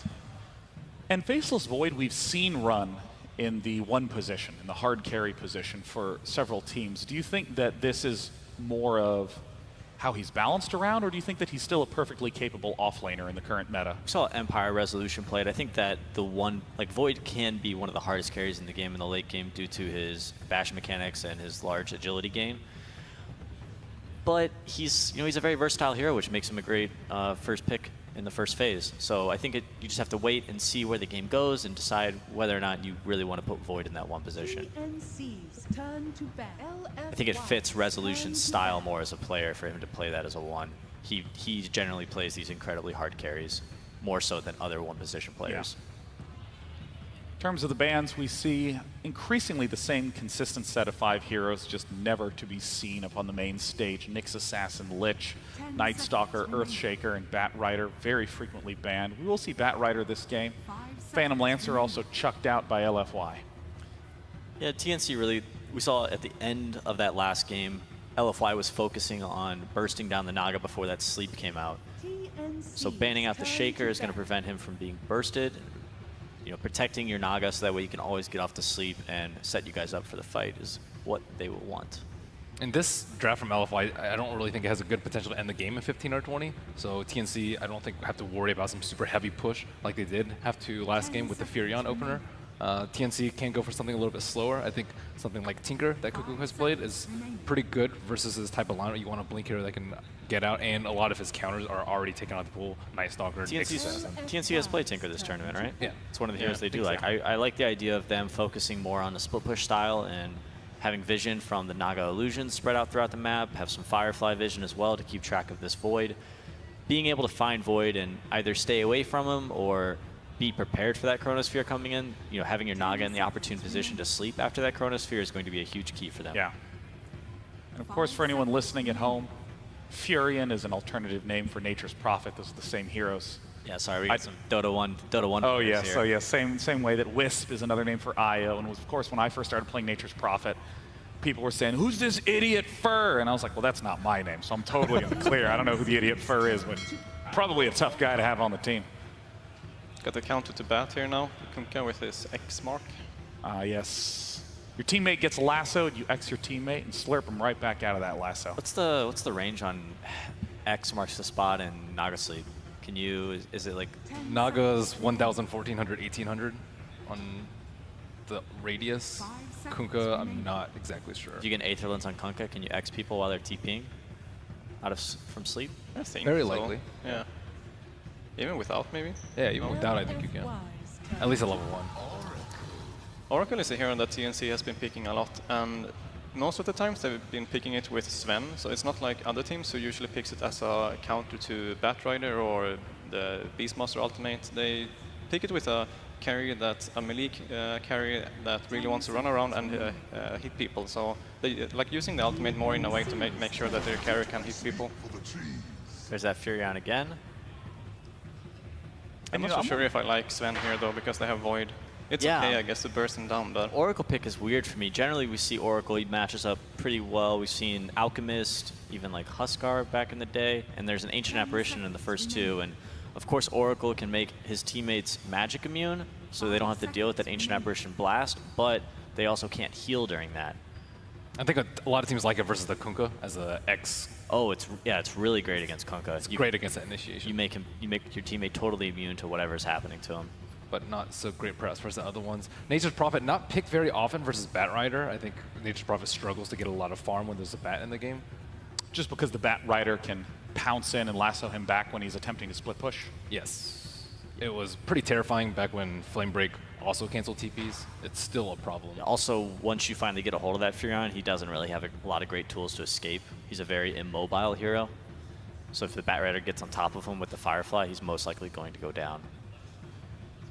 And, you know, I was wondering if you could speak a little bit to how to think of Oracle, because he's one of those heroes where you read the abilities, and it's hard to even know how the hell he operates, let alone what his function is in the team. He's a very defensive support. He's there to stand behind his teammates and make sure just protect everybody, whether it's through his ultimate or through his Magic Community spell, which I have no idea what the name is.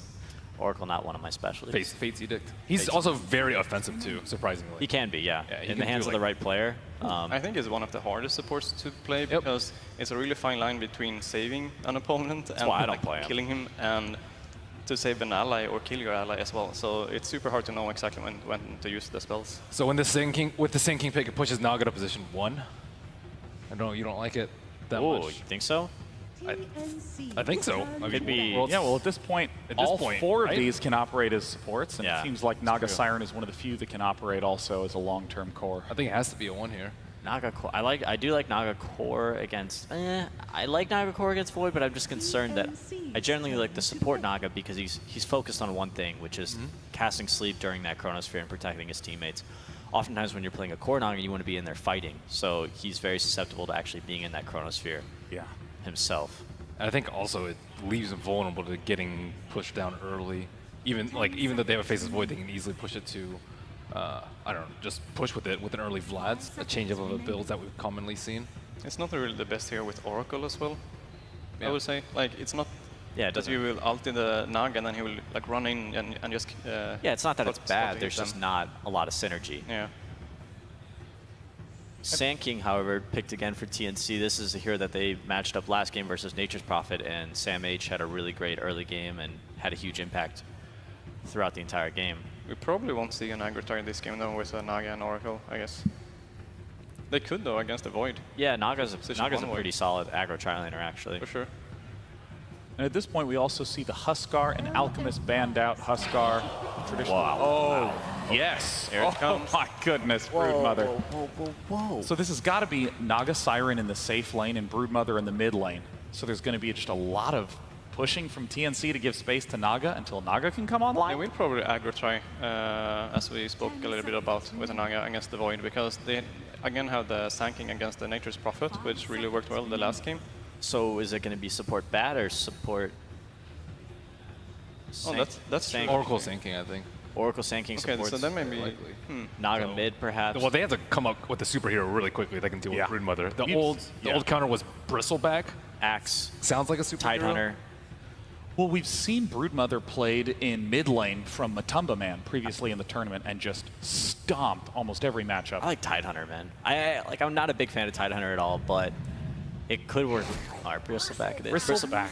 He lanes really well. I guess the Brood can go offlane as well, yeah, because the Void is very bad against him. Cuckoo is taking it though, so it's gonna be mid, right? Yeah. Wow, and super mid on Bristleback. An interesting lineup. Very excited to see Naga Siren that is traditionally played in support in this tournament, taking the position 1. Casters, take us to game 2. Thank you very much, Day 9. And what a setup we have here for this game 2. We had an incredible game 1 for game 2. TNC switching things up a little bit. We're having a core Naga come out. Yeah. And this final pick, the Broodmother, it is instantly responded to by the Bristle that Peter mentioned, does have its strengths. What are we thinking overall? I was just confused when I'm watching TNC's draft just because how many curveballs they're throwing in, but they did address a lot of the aspects here. The Oracle pick versus the Kunkka is amazing. Probably one of the best. You counteract literally everything that comes out there. They get the Sand King matchup versus the Nature's Prophet as well, and then they get their Broodmother pick, but now it's Broodmother versus Bristle. It's a bit different. I'm not too crazy about TNC's draft overall. Okay. I think they're going to struggle a lot to really take any fights versus LFY, and I've seen Inflame on this Nature's Prophet over and over again, what he can actually do, how much he can dismantle lanes. So I'm personally liking what LFY's got and how much they can actually team fight with, and the fact that they actually have like physical damage to force it. Only physical damage from TNC at all really is the Broodmother to push those buildings. I mean, as I said, mentioning that mid lane and mentioning this Broodmother, how bad is it for Cuckoo that there's a Bristle there? I mean, is Cuckoo still going to do fine in lane, or could he get totally beaten out of the lane in this matchup? It's a hard lane. It's a really good matchup for Bristleback. You always farm. They both kind of trade farm versus each other, but you have to watch your position of the Quills. And Broodmother, ideally, you want to be able to have kill potential on the enemy mid laner, and you just don't versus Bristle, unless you have like some rotations come in. Well, we'll see how TNC react to this, whether they want to send in an extra bit of help towards that mid lane, or if they do sort of go for the lane swap. But I feel like the lane swap's very unlikely, really, with Cuckoo already on that Brood, already heading towards the mid. So also for the panel, because they were talking about this interaction between Kunkka and Sleep. The Sleep goes from 1,000 to 1,200 to 1,400, I believe it is, when I was looking at it before. And the X is only 1,000. So if you get an Aether Lens, you can actually X through 2 levels of it. But it's very much on the edge as borderline well. on the edge of the level 2 one. So it can happen, but that's about it. Let's see what we have going on here. See if we have any sort of early smokes and rotations during this rune spawning, but it doesn't look like that's going to be the case, as both sides seemingly securing their own. It is, by the looks of it, going to be that laning that Ake sort of mentioned on the panel, the aggressive tri-lane from TNC. They've sent Raven down towards the bottom lane. And they're putting the Bat mid versus the Bristle and putting Nature's Prophet, or the Broodmother versus the Nature's Prophet. So that's a little bit better overall. Brood will at least have a very good matchup here, and I don't think that LFY is going to expect this one coming out. They see them that mid, and now they see the Bat. Okay, they made the move. We'll see how LFY do respond. Bristle can do fine in this too, though. You just get a magic stick brought out, and you can farm perfectly fine. Both of them probably will do exactly that, bring out wands, and we'll have some trade farm. Super just has to watch how many sticky stacks early on until he gets a couple points in that Bristle back, so he doesn't have to worry about the dive. Yeah, so all in all, with this switch around towards the mid and the top and having this aggro try, it certainly feels like this is TNC getting the lanes that they want coming into this matchup. Yeah, I'd say TNC win the lanes a little bit here, just because that, aggro. And Kunkka, AA, not really the best heroes in a try versus try unless they can find people on the sides. Once they get some levels, sure, they're super strong, but they need that for certain. Once they have the chilling touch, once they have cold feet combo with X, then they have high kill threat. So if TNC can punish the first 2 waves, it's perfect, but once it gets, or first 2 levels, it's perfect, but afterwards, they have to be super careful of their positioning versus this Conk and AA. Lots of damage coming out from the AA chilling touch. Yeah, and a stray torrent setting up for the cold feet to kick in could certainly result in a kill. Let's try there onto Arfu. Well, to set up with the root and the hole coming through from 1437. Exactly what they bring need to this do. man down really low. Arfu tries to throw the torrent to block it, but Raven jukes it out, going in for the kill. Oh, and they get the first blood on Monet. Yeah, he gets it first. That's what they need to do, though. TNC needs to try to make that blow happen right at level 1, but that must have been fractions of a second that Monet got that in time. But he did, indeed, that extra 100 or so bonus down to the first blood. Very much welcomed here on this safe lane for LFY. Yeah. And I don't know, I'm pretty in fear of TNC keeping that tri lane down there now, to be quite honest with you. If they expended a lot of their resources, they used a lot of regen, they used a lot of their mana as well, and they're playing into a first blood, a Void who just got first blood. So he gets that surge of gold, he's able to pick up his wand, or pick up his stick, and he already has 6 stick charges. It's going to be very hard to threaten this Void. They can kill the supports, but actually testing the Void's farm is very difficult for them. Looking at the other lanes as well, we have a slight edge in the mid lane here for Samage. But I guess it's about a 5-6, it's about a wave or such ahead of the Bristleback. So making use of this slightly favoured advantage, but as you say, the wand is out onto Super, has 10 stick charges. Very unlikely for this Bristle to die in this matchup, just to be kept a little behind when it comes to CS. And on the top lane as well, in Flame, slight edge for him as well. We saw them fighting around with sentries down and such, but the quicker D ward was out from Cuckoo. The nice thing is he can always just TP out because there's no stun from the Broodmother, but Brood can overwhelm at one point with too many Spiderlings, and you have to play pretty fearful on the Nature's Prophet. I don't really see this matchup happen too often. It's been a very long time since I see a Nature's Prophet versus Brood. Bottom lane again. Down to Arfu, just holding him at bay though. Trying to bring Monet down low. Does still have the salve, 8 stick charges still being saved up on the Void. So very hard really for any of the games, any of the lanes to get the kills early on.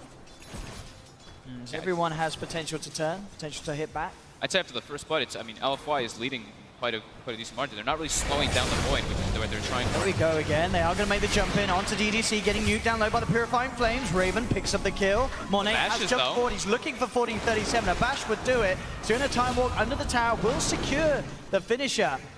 Raven punished this. It doesn't look like Ian will have to let it go. So again, just the 1-for-1 trade. Flame TP's in though, and they're actually making the lane adjustment. They don't feel like Bristle wants to be versus the bat at this point. They want to put the Fury on mid perhaps. Or Nature's Prophet mid. I'm going to say Fury on a lot, just putting that out there. Super up towards the top lane. And this is going to mean no space for Sam. But actually Cuckoo... They're moving the lanes. Yeah, they're moving it in response. TNC wanting to make sure that they can keep tabs on Super's Bristle by having the bat against him rather than this Broodmother.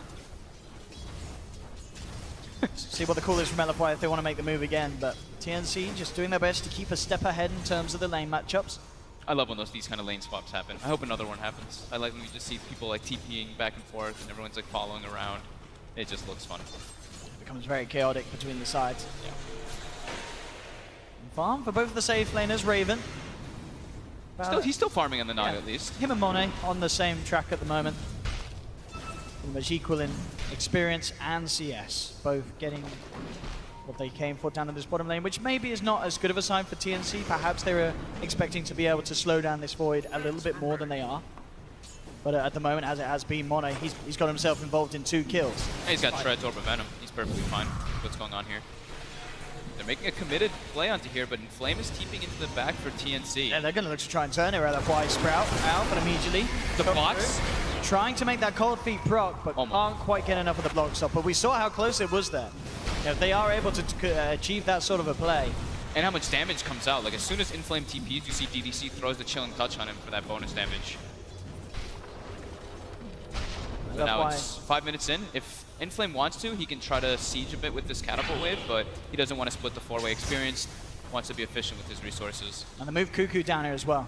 You know, wherever the pressure is, they try and get the Brood Mother in that lane to sort of slow it down. They might be able to get Super here mid. He's pretty far out, and they have Lasso on Sam H. Yeah, they've certainly got their reposition. He's already got 2 stacks upon him. There's the drag back. At the same time, Kunkka actually gets a solo kill by the looks of it down on the Kunkka as well. Gets the action done, so kill in the mid lane, a freebie for Cuckoo down bottom. I'm not quite sure how he got away with that, but still with the AA and the Void in the neighborhood, but must have just overwhelmed him with the spiders, as you talked about. They don't really have good ways to deal with the Brood besides the Bristle still at this point. Early levels, these spiderlings, AA and Kunkka, are super susceptible to dying to them just if they step out of position. And now he's level 6, so the spiders are starting to add up, and the damage is pretty absurd versus these low armor heroes like the AA. Sam H just on the search to see if there's any sort of stacks being created for LFY. He'll get his eyes onto DDC though, and in fact with the Brave and Naga being in the neighborhood, they can go for this one. Money's going to try and come in to slow them down. The Torrent will connect. With the Nature's Prophet ult. And that's going to bring him down. The Nature's Wrath doing huge amounts. DDC actually ends up surviving as he gets himself away. They'll try and trap Raven with the Sprout, but he cuts himself out. So nice turnaround there from LFY. And again, Cuckoo says, you want to go to that lane? I'll come to that lane as well. This spooky spider trying to do his best to instill himself in the nightmares of LFY.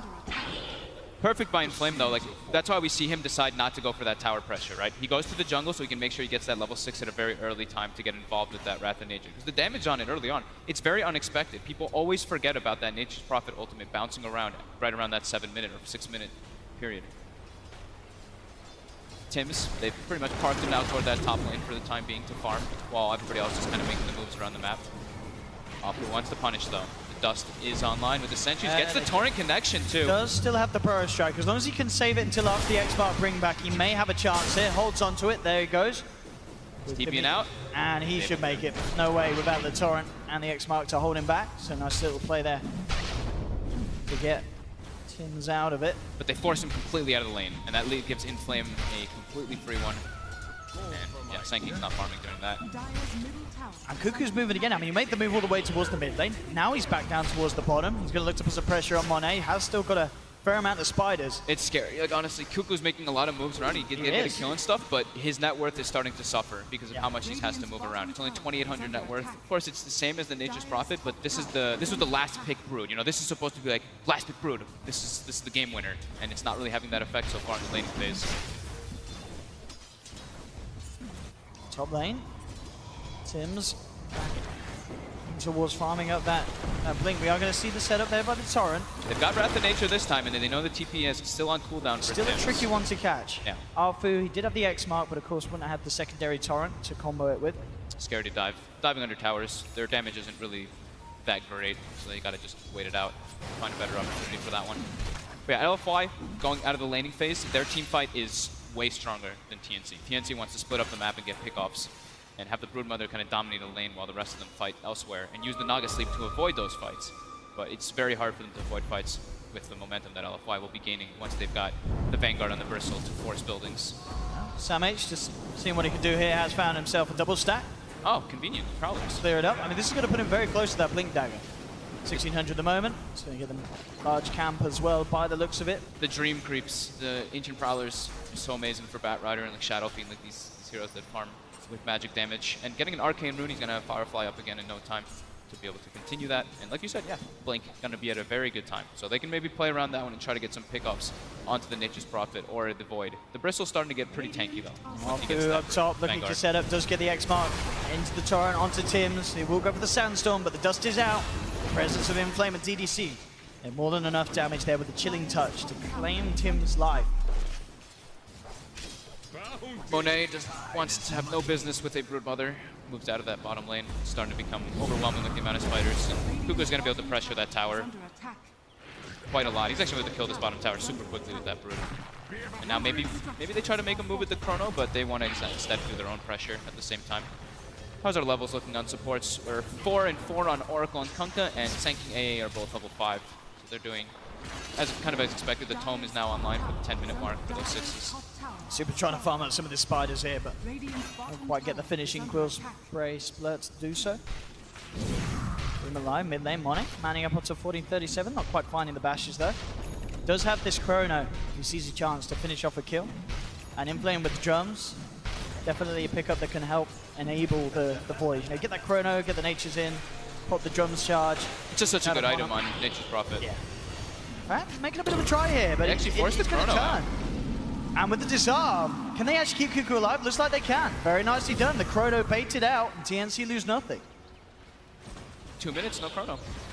But what can they make of it? They have to use the Batrider lasso. He's gonna have Blink Dagger soon. They can try to make a play around that one. Super trying to keep control of Sam H down at this bottom lane. Super still at the top of the net worth. Now moving in, Sam H does need help. In fact, Super's going to be the one that needs help. Inflame TP's in. Firefly is not enough to get Sam H out of there. Can TNC punish LFY for diving this deep? That's the question. Bristol's very tanky. He's with this Vanguard and with this cloak. He's not an easy takedown, and he's got the presence of Arfu. They're making their way back out. 1437's there, but LFY, they have the numbers. They're just going to look towards the Oracle, try and make a go. He has got the Shrine Heal. Raven coming in with the sleep. But TNC, can they really actually That's a full this? They've got to sleep and get out. They cannot fight LFY around this bristle, around this point. Indeed, they just have to leave it be, and if anything, potentially let LFY take this tower. They've got Sam H coming back in. We'll see if they can do anything about this, get some sort of a grab. They have the root onto the bristle. He's the hardest target to go on. They are going to try and make They've got the X as they drain back, but indeed, Arfu breaks it with the X, meaning the Tim's Epicenter are not quite in range. Now they get back in, but Tim, he's gonna pop. This is Bristleback getting to his full potential. The false promise. Beautiful, but very nicely done by 1437, and with the heal, that should be enough to keep Tim's alive. Very clutch save there from the Oracle. They do bring down Super, that big old kill. That's given the money for Sam to finish off the Blink Dagger. Very nicely done there. Defending that tower too, that early tier 1. Maybe see if they can get anything straight off the back of it. Looking towards Arfu, but see. Oh, DDC, got a bit of a spider problem. Oh, the Centaur stun. Hits Cuckoo. Trying to help out DDC. Tim's there as well. Maybe they could look to try and catching out Mono in the mid lane. He is in the webs. They have a lot of burst. They are going to try and close it in. At the same time, bottom lane Sama, he did get the kill on Arfu, so they get the kill top. They get the pick off bottom. Now Super, sort of on his own here. He's stuck in the Firefly. Same time, a lot of Quill spray stacks building up onto the members of TNC, so they have to be careful. Raven will hold back the bristle with the net. And he will continue to be chased. I mean, Super knows that there's no shrine here, as it's already been used. He's going to dive in for this one. He's straight committing. Inflame's still not TPing in. 3 though. Quill Spray stacks on Raven. I don't know, can 1437 save this? He hasn't quite got False Promise, I don't think. He's got the Face Edict and the Purifying Flames, trying to heal him back up. And maybe Super's now overstepped the mark. He gets Flame broken back. Stick charges are used. Purifying Flames, nuking him down low. But 1437 didn't quite have the mana to purge it back off. So Super's only going to get healed up from this. Cuckoo coming in with the rotation. The boat in onto the Spiders. It's not going to connect. Monet does find the Chrono onto Cuckoo. The bash there as well. They'll bring down Brood as well. Those are huge kills there. Super just with no fear whatsoever. He knows his team is going to be coming for the backup eventually. And this is the problem we're talking about. Yeah. This Bristleback with the Vanguard. He's building toward the hood as well to deal with that heavy magic damage that TNC does have. And then after that, there is really limited chances for him to kill this Bristle. Yeah, the damage certainly lacking from TNC at this stage of the game in comparison to what you need to have a chance of bringing down a Bristle. Side, Tim's playing around with DDC. LFY relatively low. DDC may just get taken down here, in fact. He's going to throw back an Ice Blast. But the Sun actually goes up the mark. He misses the Burrow Strike, and for that, Tim's is paying with his life. The cold feet kicks in. DDC's the one to take the kill. And they want to keep going. They're looking for the Blind Torrent, won't quite get it. Jump forward for Samich with the lasso into the Purifying Flames. They get Arfu in return. But now, Super, he's got a hook complete. This Bristle is going to be a massive issue, especially considering the way that LFY are playing, grouping up as a team, or even just, you know, letting Super enter the fights, hang around for 10 seconds, waiting for the backup. There's just very little chance that TNC can actually kill Super at this stage of the game.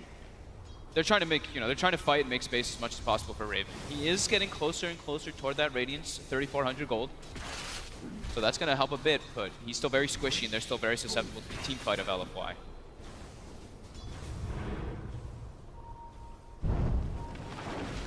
Seeing the build as well from Cuckoo this game is the he's going to phase straight into the Solar Crest rush. That's the build we saw Matu doing, yeah. Just the sheer damage that you can do with the Spiderlings. You can not only increase your farm rate, it gives you mana regen. It's just a really good item choice. I mean, absolutely. If he gets himself on either Arfu or TDC, very little they can do to keep him alive. I mean, we're going to see him make a bit of a go now. Just ready with the Medallion and the Spiders, bringing Arfu down very quickly. Reluctant to commit, though. Yeah, a little scared about fighting around this tier 1 tower towards the mid lane. At the moment, members of LFY closer towards that top tier 2. Trying to see if they can get the push on there. Monet.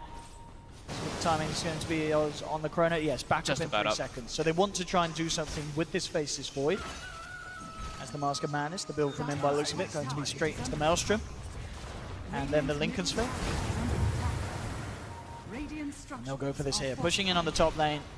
Again, another very tricky hold for TNC to even try and attempt against this Chronosphere. So by the looks of it, they will just let it go. But this is KeyArena. LFY 16 minutes in, really getting some traction, taking these objectives. And TNC not finding towers in return. Definitely the biggest trade-off being the fact they're getting farmed. Oh, they actually... For the Nago. Now, yeah, Afu whipping the combo there. Looks like he went for the blind Torrent boat. Didn't quite have the X-Mark back up to make the play in terms of control. But yeah, this is the thing. TNC all in all, the trade is that they are getting this farm on Raven. He has got that relic. He's halfway through the recipe gold. They're going to make an attempt on Super, but I don't know if they get away with this. They're going in with the they cannot kill this man. Backup is there now in the form of Arthur in Flame, and they're just going to look to turn. The dust is out onto Tim's. He's sprouted up. Can't get himself out of this one. He's got the Power Strike. Super continue to move forward. A couple of Quill Sprays will do it. No, just the one actually. Super bursts him down. That's their lasso and their epicenter committal to. That's their big team fight slash pickoff heroes, and they barely even drop him below half-life. Definitely a mistake for TNC to try and make that play. They can't afford to do that, especially that close to a tier 2 tower. And making these mistakes is super crucial. Like these mistakes is what costs you the game. Where Nature's Prophet's able to claim a tier 2, the Void is just farming in all the meanwhile. They need to get kills in with those type of double ult committals. Super now, looking for Sam H, actually forces him just to TP out bottom. Cuckoo again, comes onto Monet. You see the itemization coming out from LFY. Monet just goes for them, jumps in. Absolutely no messing around, and with the Ice Blast coming through as well as the big old shark, there's no hope for Cuckoo. And TNC may be losing their cool a little bit here as LFY are getting some very easy pickoffs. Still only a slight lead for them, but still LFY is looking really strong with their 5-man. There is that Radiance though. So it's all about how much TNC can rely on the core Naga Siren to pull them through this game. Bottom lane looks like they're going for Sam H here. With the Wrath of Nature, the X-Play coming out, Sam H deep trouble here. Again, this combo from Arfu. And it's going to lead into a tower as well. Maybe even more with Inflame in the neighborhood. Yeah, maybe they go for 2 here. They could. There is a sleep that is still up though, so maybe they're a little bit afraid of that because they don't have Chrono. But they want to at least threaten a bit for some reaction. Link Dagger now picked up by Tims, so they do have that extra potential to jump in and maybe even jump around Super, get to the back lines. As Super at the moment is not the target you want to be going on. Well, look how far back they are. They're already prepared. The Illusion is kind of scouting out the AA, so they're trying to commit here for it. Maybe they can force all the TPs and try to isolate Super, but no, it's getting too far away at this point now. So yeah, look how the 3 cores on the side of LFY, they're all itemizing toward being these late game kind of carry heroes. We see Nature's Prophet went for the Shadow Blade, going for the Orchid. We see the Void, we already mentioned that one. Mask of Madness into Lincoln's Maelstrom. He's the 1 Void, of course. And then we see Super. Got the Radiance queued up. That's going to be the big one to kind of match. Top lane, they do manage to find one, and they have the epicenter on the lasso, but he's still going to get the chance to walk out. That's twice now the lasso on epicenter. It's not enough to take down TNC's cores. It really isn't. Or Elf-wise, yeah. It's going to be spotted out. They've got the X-Mark trap back. Actually, doesn't miss. It doesn't hit again. The timing there. Not quite there with the combo this time around, Arfu, and that is going to mean that Cuckoo gets away with his life intact. Did have 1437 in the neighborhood, so maybe even if they got the trap, he would have been there with a false promise save, but still. Rare mistakes coming out from both Afu and from Tims this game. How's Super doing towards his relic? Very close. Very close. Very close to having that pin on this Bristol as well. 3k gold lead now going their way. Definitely still with the edge of this game, and definitely still the issue being that we're seeing Super and Monet being attempted upon with these ganks, these takedowns, but unable to get killed. That's pre-Lincoln's. Quite do it. That's pre-Lincoln's Void, and they can't even bring him down. When he's got Lincoln's, I don't see how they actually get him unless they've got like 3 or 4 hero committal. Really is the problem here for TNC. They need time, they need space for Raven. LFY seems very content with this pace of the game too. They're not trying to like force too much action. Even when Chrono is up, they're not really trying to force anything to happen. They're just like, let it come to us. Let the kills naturally happen when TNC tries to go on the aggressive. Look where Monet's just been perched up. I think he's been up here for the last like 4 minutes just farming these creep waves and this enemy jungle. I mean, yeah, this is crazy farm for him. 21 minutes, he nearly has that Lincoln's on top of the Mask of Madness. And as you said, with that as well, how do TNC even think about bringing down this Void? They spot. They look like they know where Cuckoo is. They actually get the dust on him too, and the Blind Torrent. Blind Torrent does connect this time round. The poke flying in with the X-Mark bring back. There's no escape for the Spider. LFY. Apu's just warming up. Plays like that.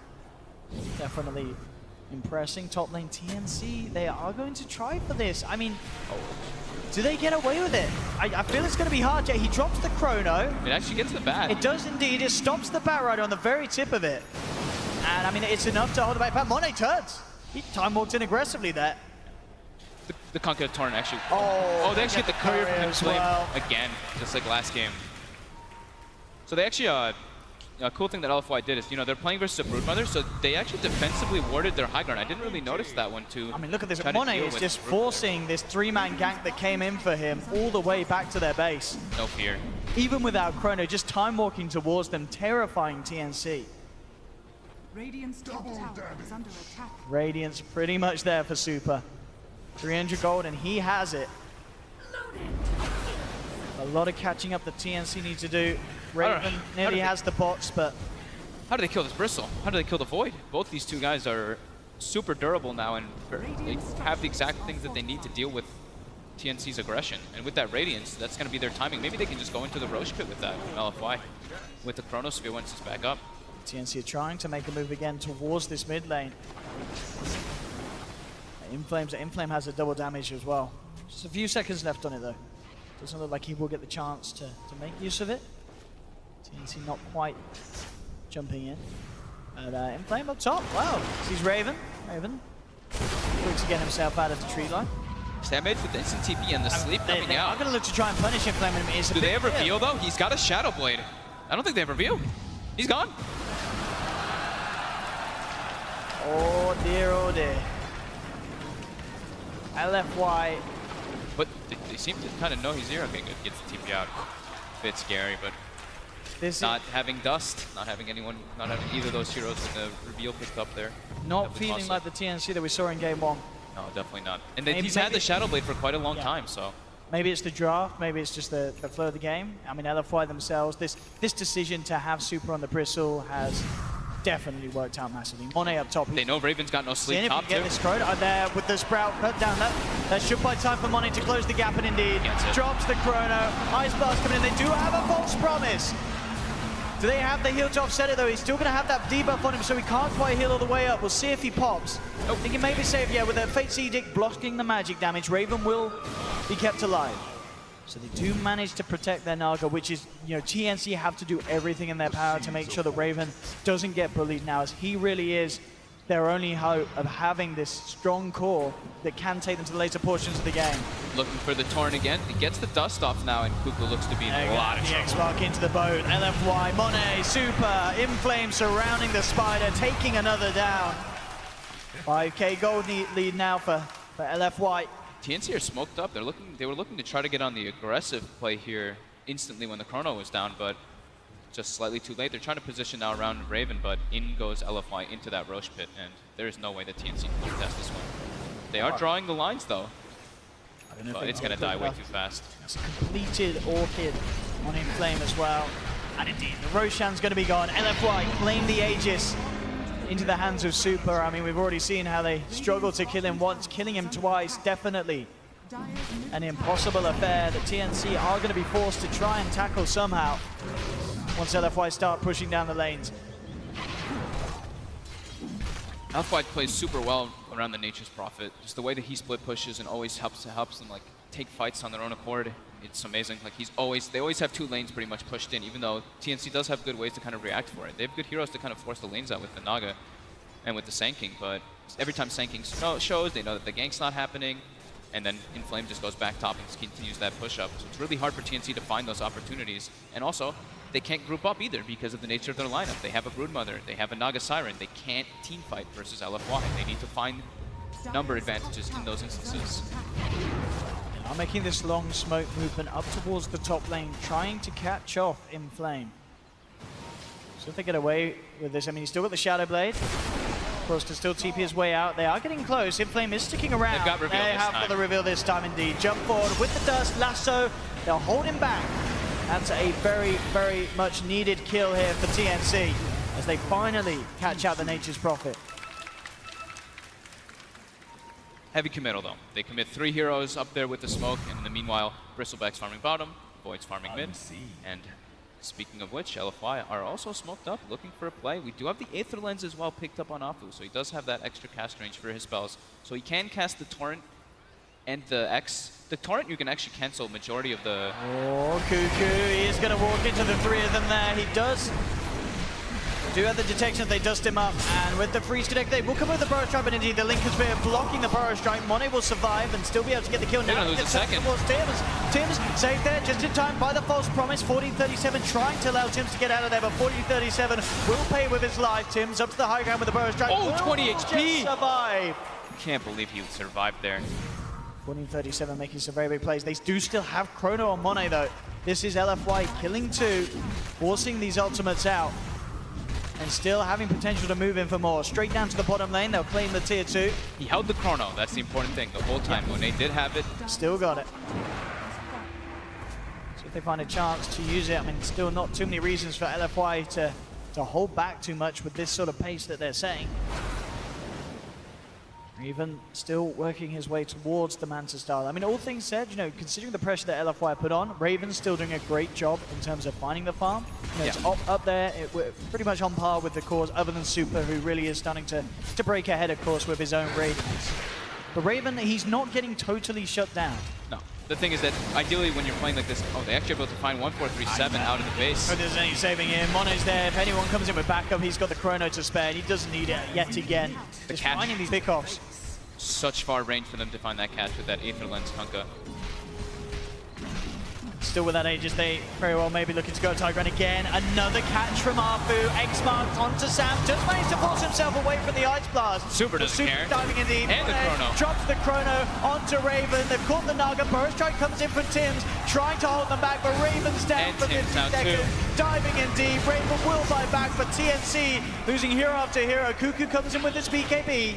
Trying to see if he can bring anyone down in return. 1437 is on his way back, but they're sticking around. They are getting rather low, Arfu and Super. Arfu turns straight towards the Oracle, cuts him down with his blade.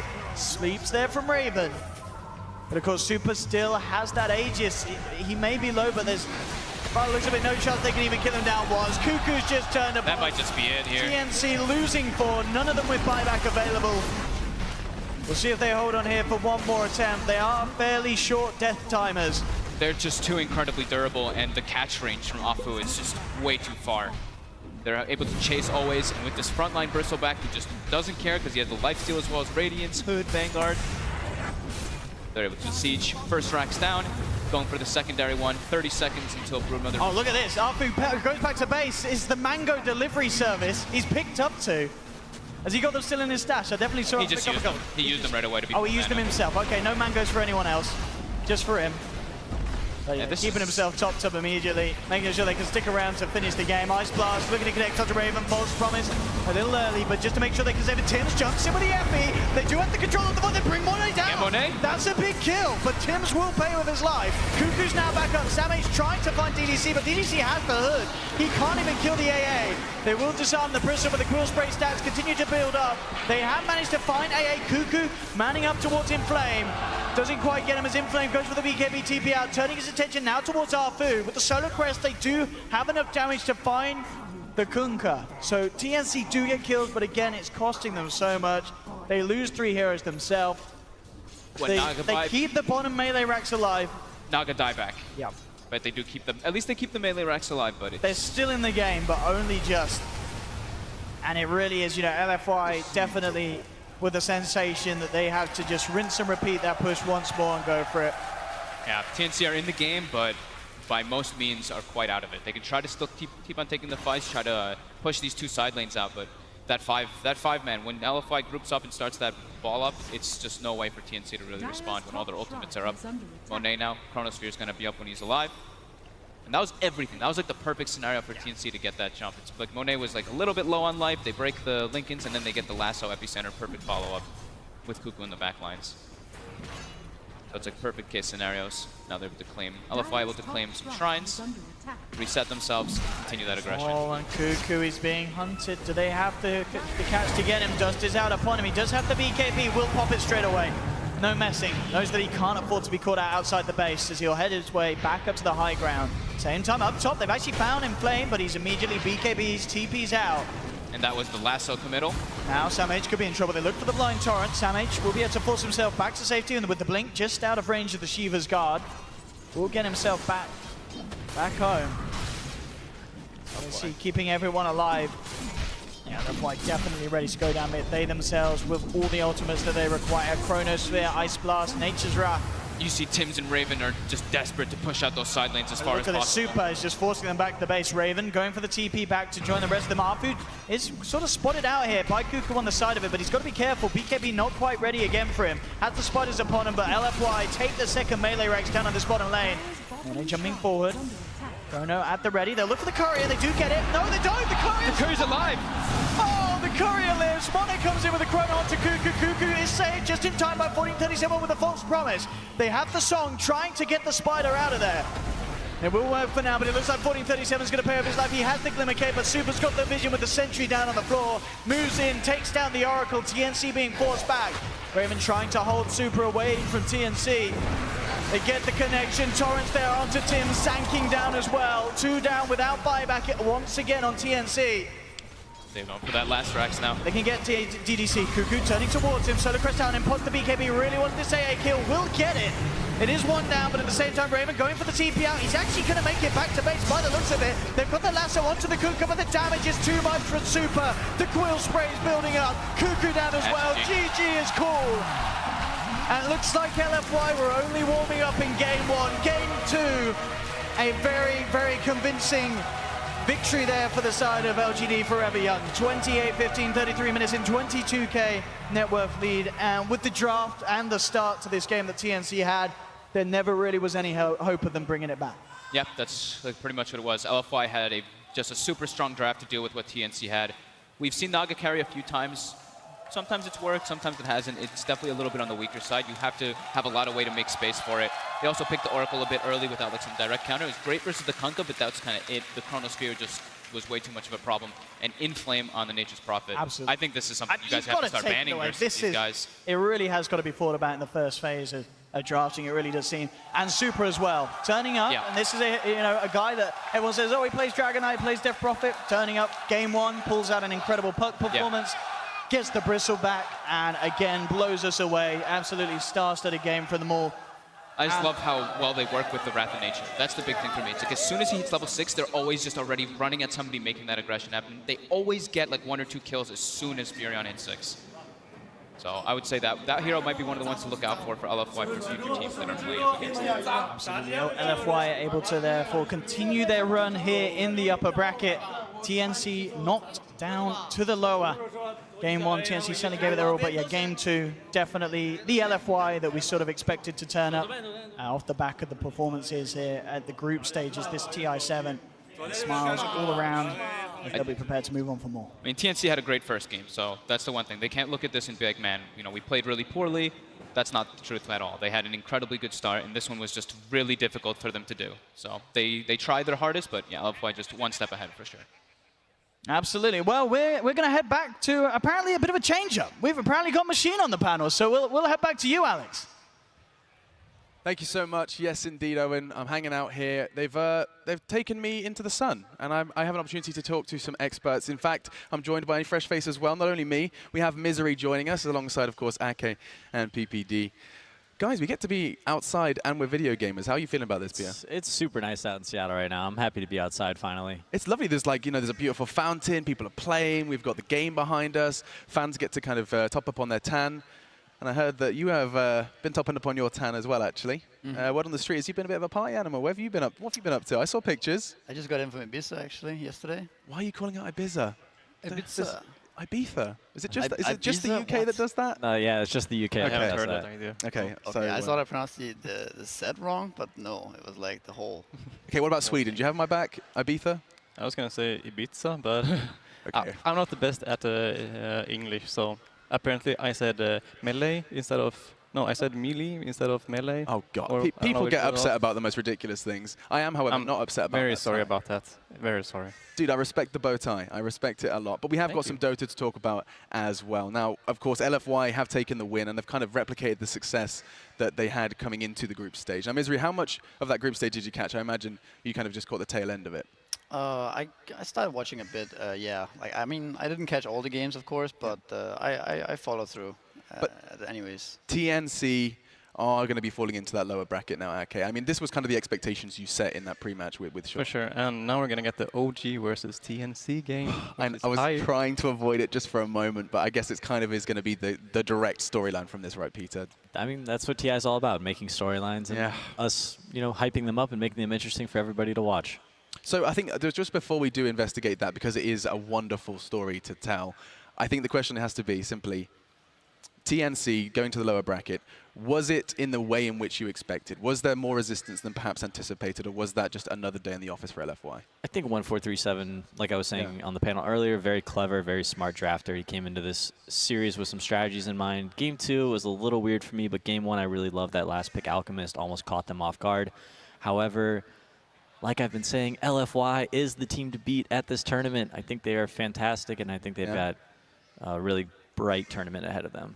Okay, I mean, now, I'm interested. LFY, we've heard from Jack himself saying the Chinese scene underestimated them. We've heard from the panelists, you guys perhaps weren't expecting it. Even in the group stage, their result was unexpected. What about you? I mean, have you had a chance to play against this team in this form?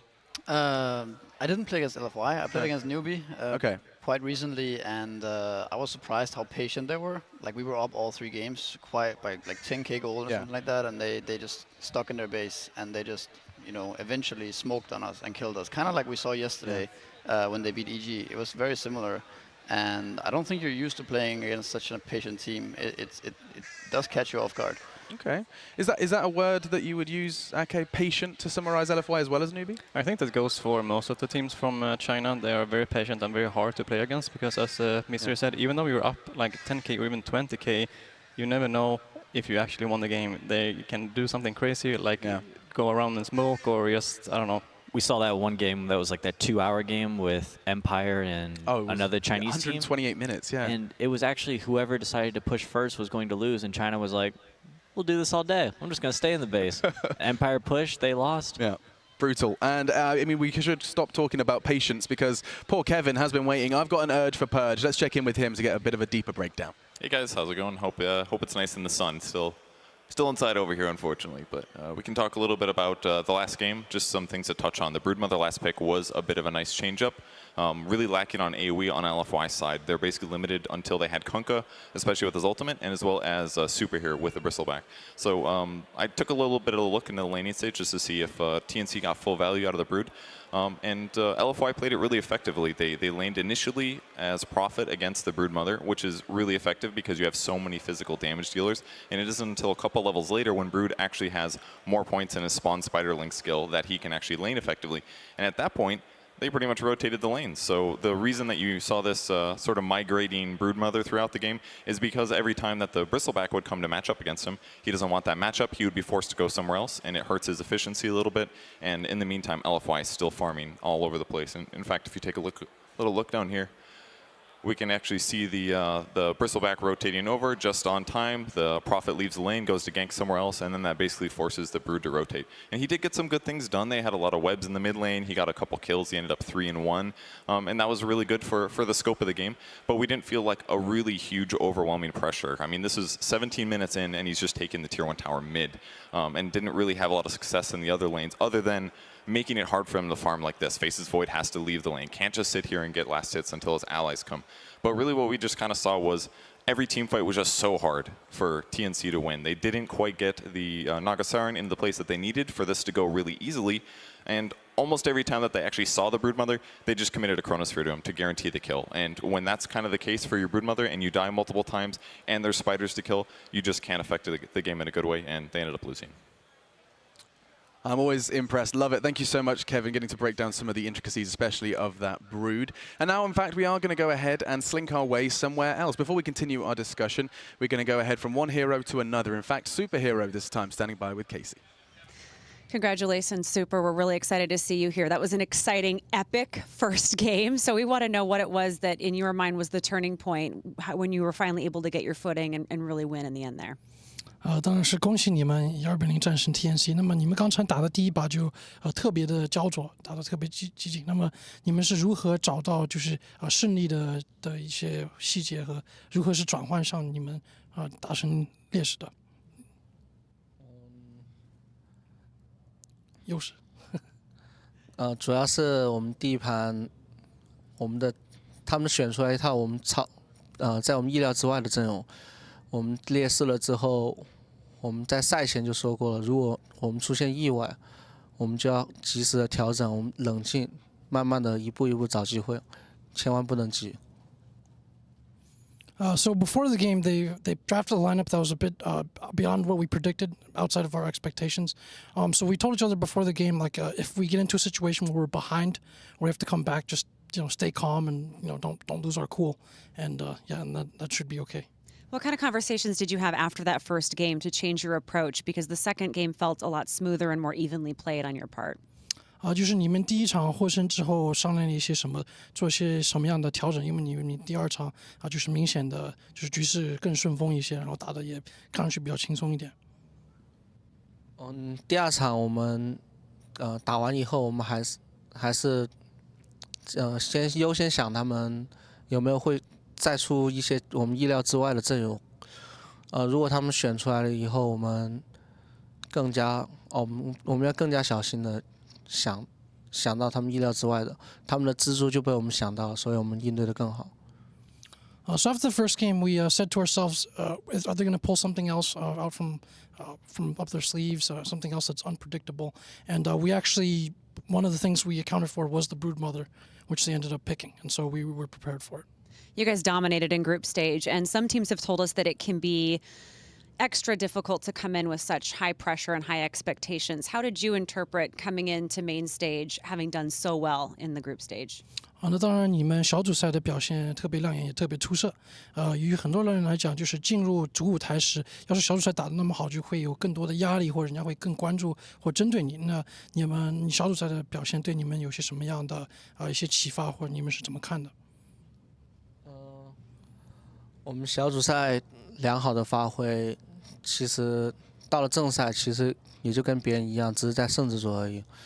然后我们会不停的告诉自己，这个淘汰赛才是正式的舞台，才是正式的比赛开始。我们别因为小组赛太膨胀了，而且我们最后两天我们输了2场，也给了我们敲了一个警钟吧。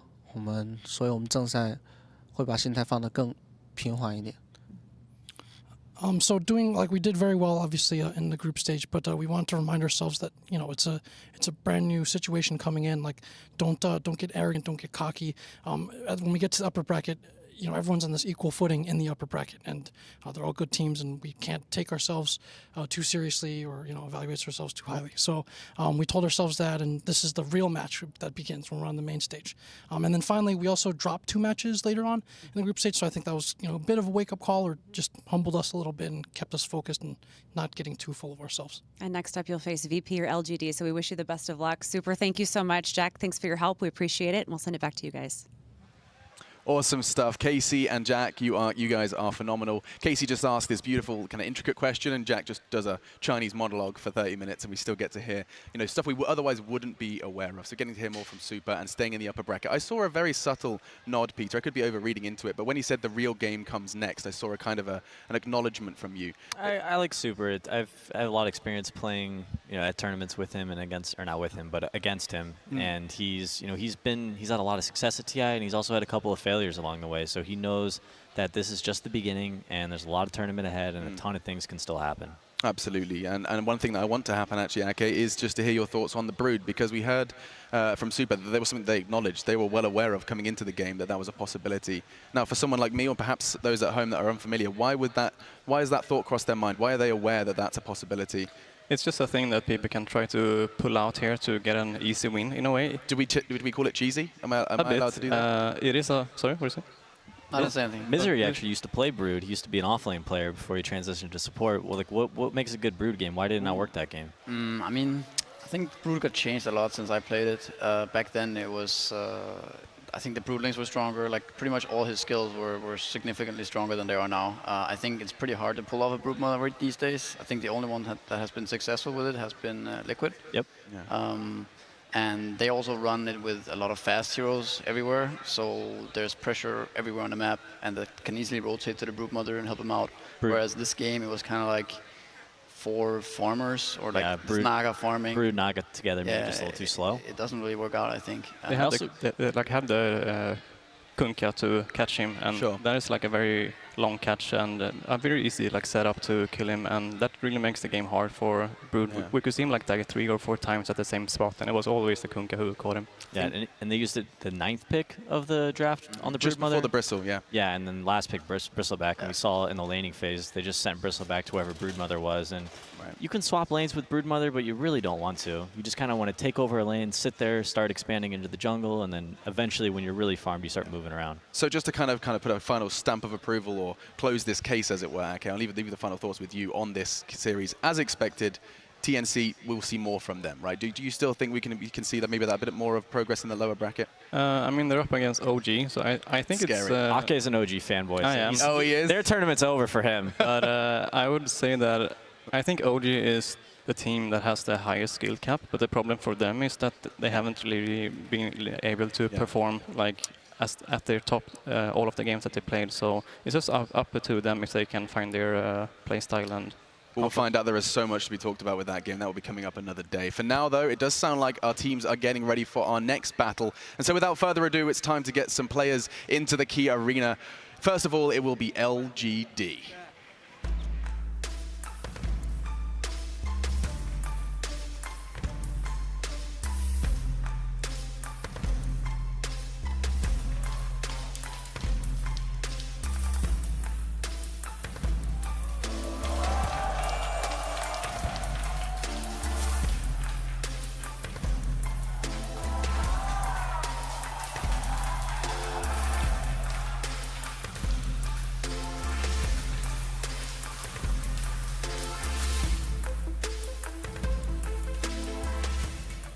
LGD Gaming, a name that has seen podium finishes here in the International East in the history books, but no Aegis. And so now they prepare themselves for another battle. Still in the upper bracket, still fighting the good fight. And on the other side of things, it is time to once again introduce Virtus Pro, fan favorites, and representing the CIS.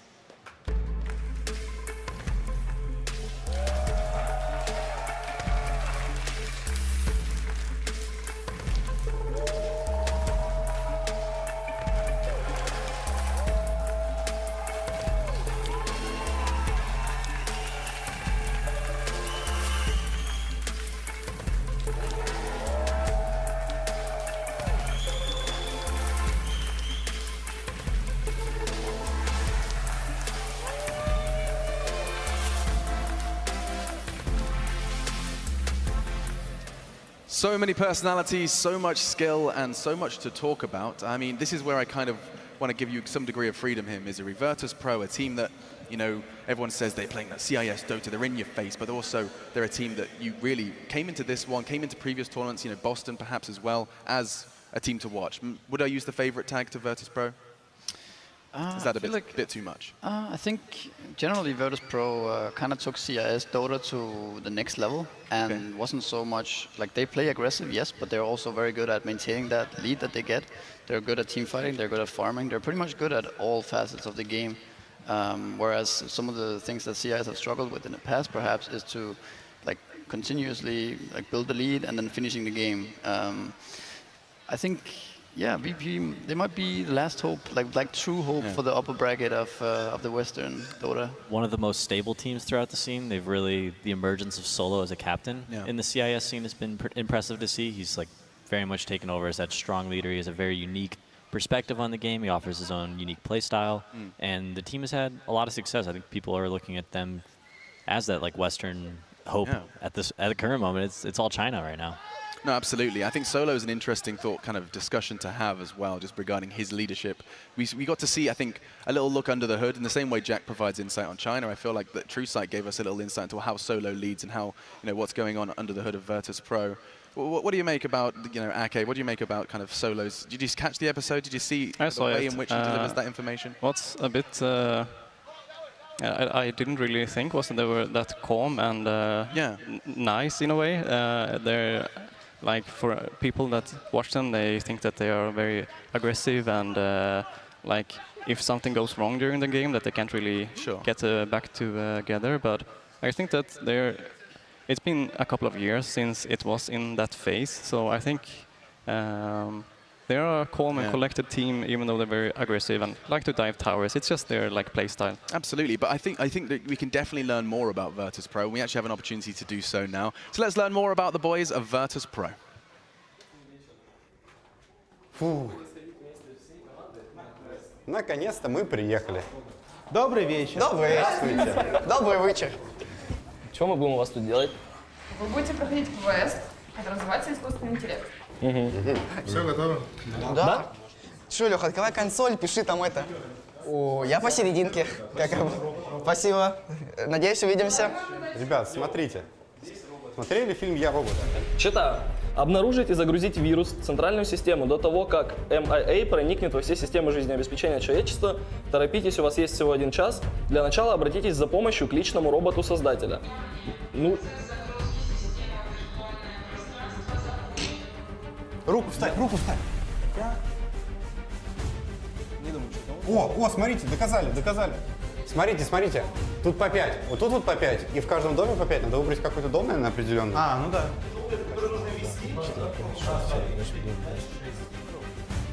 Вот, Илюх, вот это. Ну, давай, поехали. О. Вот. О, гений! Паша! 10, 11, 12, 13, 14, 15, 16. Вот она, получается, то есть она вторая. Вторая справа. Самая крайняя. Ой, какие у меня умницы! Ну вот эта штука должна открыться, понимаете? Она откроется, если... Я ее переложил просто сюда, она открылась. Парни, вы что? А может прям в экран ставим? Вот это ведь штрих-код. А вот это похоже на сканер штрих-кода. О, работает. Вот этот рабочий, Лёх. Нормальный. Это, ну смотрите, куда их вставлять. Типа, все, ладно, старый, давай, игра на тебе. На твоем статик-шнурбе. Ты мне их слева направо даешь, я надеюсь? Справа налево. Ну так, на всякий случай просто спросил. О! Ой! Прикиньте, с чего он средний палец нам показывал. Так он сейчас пойдет, что-то делать. Мне кажется, надо было забрать его руку и прислонить его туда. Что, говорит, руку можно роботу оторвать? Станьте проводниками, он правильно сказал. Как? Проводниками станьте. Серьезно? Я гений! Что делать? Я гений! Ну я думал о таком. Го-го-го-го, быстро. Быстрее. Так, необходимо отключить 2 видеокамеры, тогда магнитная карта сработает. Давайте передавать друг другу. Вставляй там, а потом сюда. И быстро карту вставлять. Ну это надо по очереди. Давайте. Раз, 2, 3. Ну быстрее, да? Через одну руку можно, через некоторые. О! Серьезно? Да, видеокамера. Надо Что? Стойте.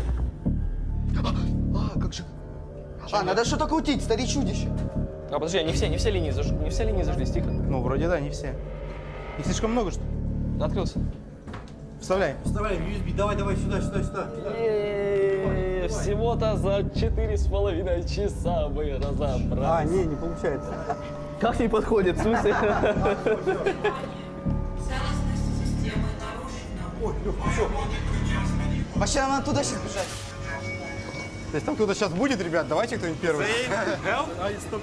Может, он туда пошел? Да, пойдем. Мы забыли вам сказать, мы просто гении, понимаете? Вы вошли в топ-10. Топ-10. Если бы мы немножко еще, похмушали, чуть-чуть. Знаете, на капельку. Я надеюсь, Valve использует где-то секунд 17 примерно из этого квеста, знаешь, самые хайлайты, когда мы, такие по полчаса просто вырезать обсуждения наши, как мы 2 провода не можем вставить, такие себе.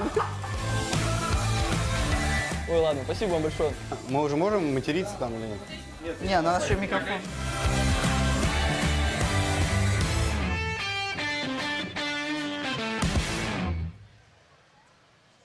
It's hard not to love them. Virtus Pro with some Blair Witch level type stuff. That's what's going on there. And you can see that Ramsey said himself, Pia, he's a genius. That was quite the escape room. I'm trying to picture EG getting through that. I don't think it's possible. Not seeing it. Different kind of team. That was on another level, escape room. Mine just usually like a puzzle with, I don't know, a security fence and some handcuffs. Love how Ramses would just sitting there in the chair doing nothing, just belittling them the entire time. Yeah, old geezers, I'm a genius. I loved it. And actually, Ramses is an interesting discussion, because I did just lean towards you, Misery, just to clarify it, but this is his first TI. The youngster. I think so, the young gun. Definitely his first TI. I think TI5, he didn't quite get through the qualifier, and this is him on the main stage. And actually, we're going to have to cut this discussion short, because it sounds like they're ready to go. We can go ahead and kick this game off. It's time to see what Virtus Pro can do versus LGD. LGD versus Virtus Pro. Game 1. All right, get your thinking caps on. It is time for the draft. A best of 3 between Virtus Pro and LGD Gaming. VP not only representing for themselves, but also battling to try and see what they can do versus the titans of LGD. You can see that both teams here did their homework. Virtus Pro is banning the mag, which 11 has been playing a lot of games, and LGD bans the Darkseer that Pasha has been playing a lot. It's kind of interesting how Virtus Pro actually used to favor the Magnus like a lot back in Kiev Major, and like in the past a lot, and now they're banning it themselves. It's worked really well with their team, especially because Ramses is such a draw to these like melee heroes who benefit from cleave. We see him like his best heroes like Ursa. Sure. And Ursa with Empower can actually keep up and farm and be effective in the late game. And in regards to just taking that Seer away from VP, is that just, would you describe that as Virtus Pro comfort territory? That's just where they fall back to if things aren't going to plan? I've seen a lot of Darkseer and Sven from them throughout this tournament. One of the few teams to make Darkseer really work well.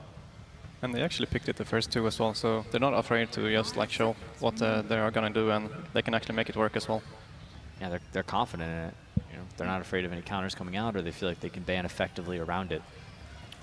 VP is one of the teams that actually, they're not afraid to show their lineup or draft in the like first 2, and they're like one of the teams that seems like they want to have a good lineup themselves more than countering the opponent. Yeah, we've seen Solo first pick himself a lot of Witch Doctor and Ogre, which aren't really counter picks to any specific heroes generally, just they offer your team things. Yeah. I mean, Rasmus, is there a balance to be struck with that? You know, drafting for yourself as opposed to deliberately trying to get into them? I think specifically Virtus Pro is probably one of the most confident teams you can find. I'm very surprised how confident they always seem to be when they're playing majors and like tournaments in general. They always just pick Magnus Troll first 2.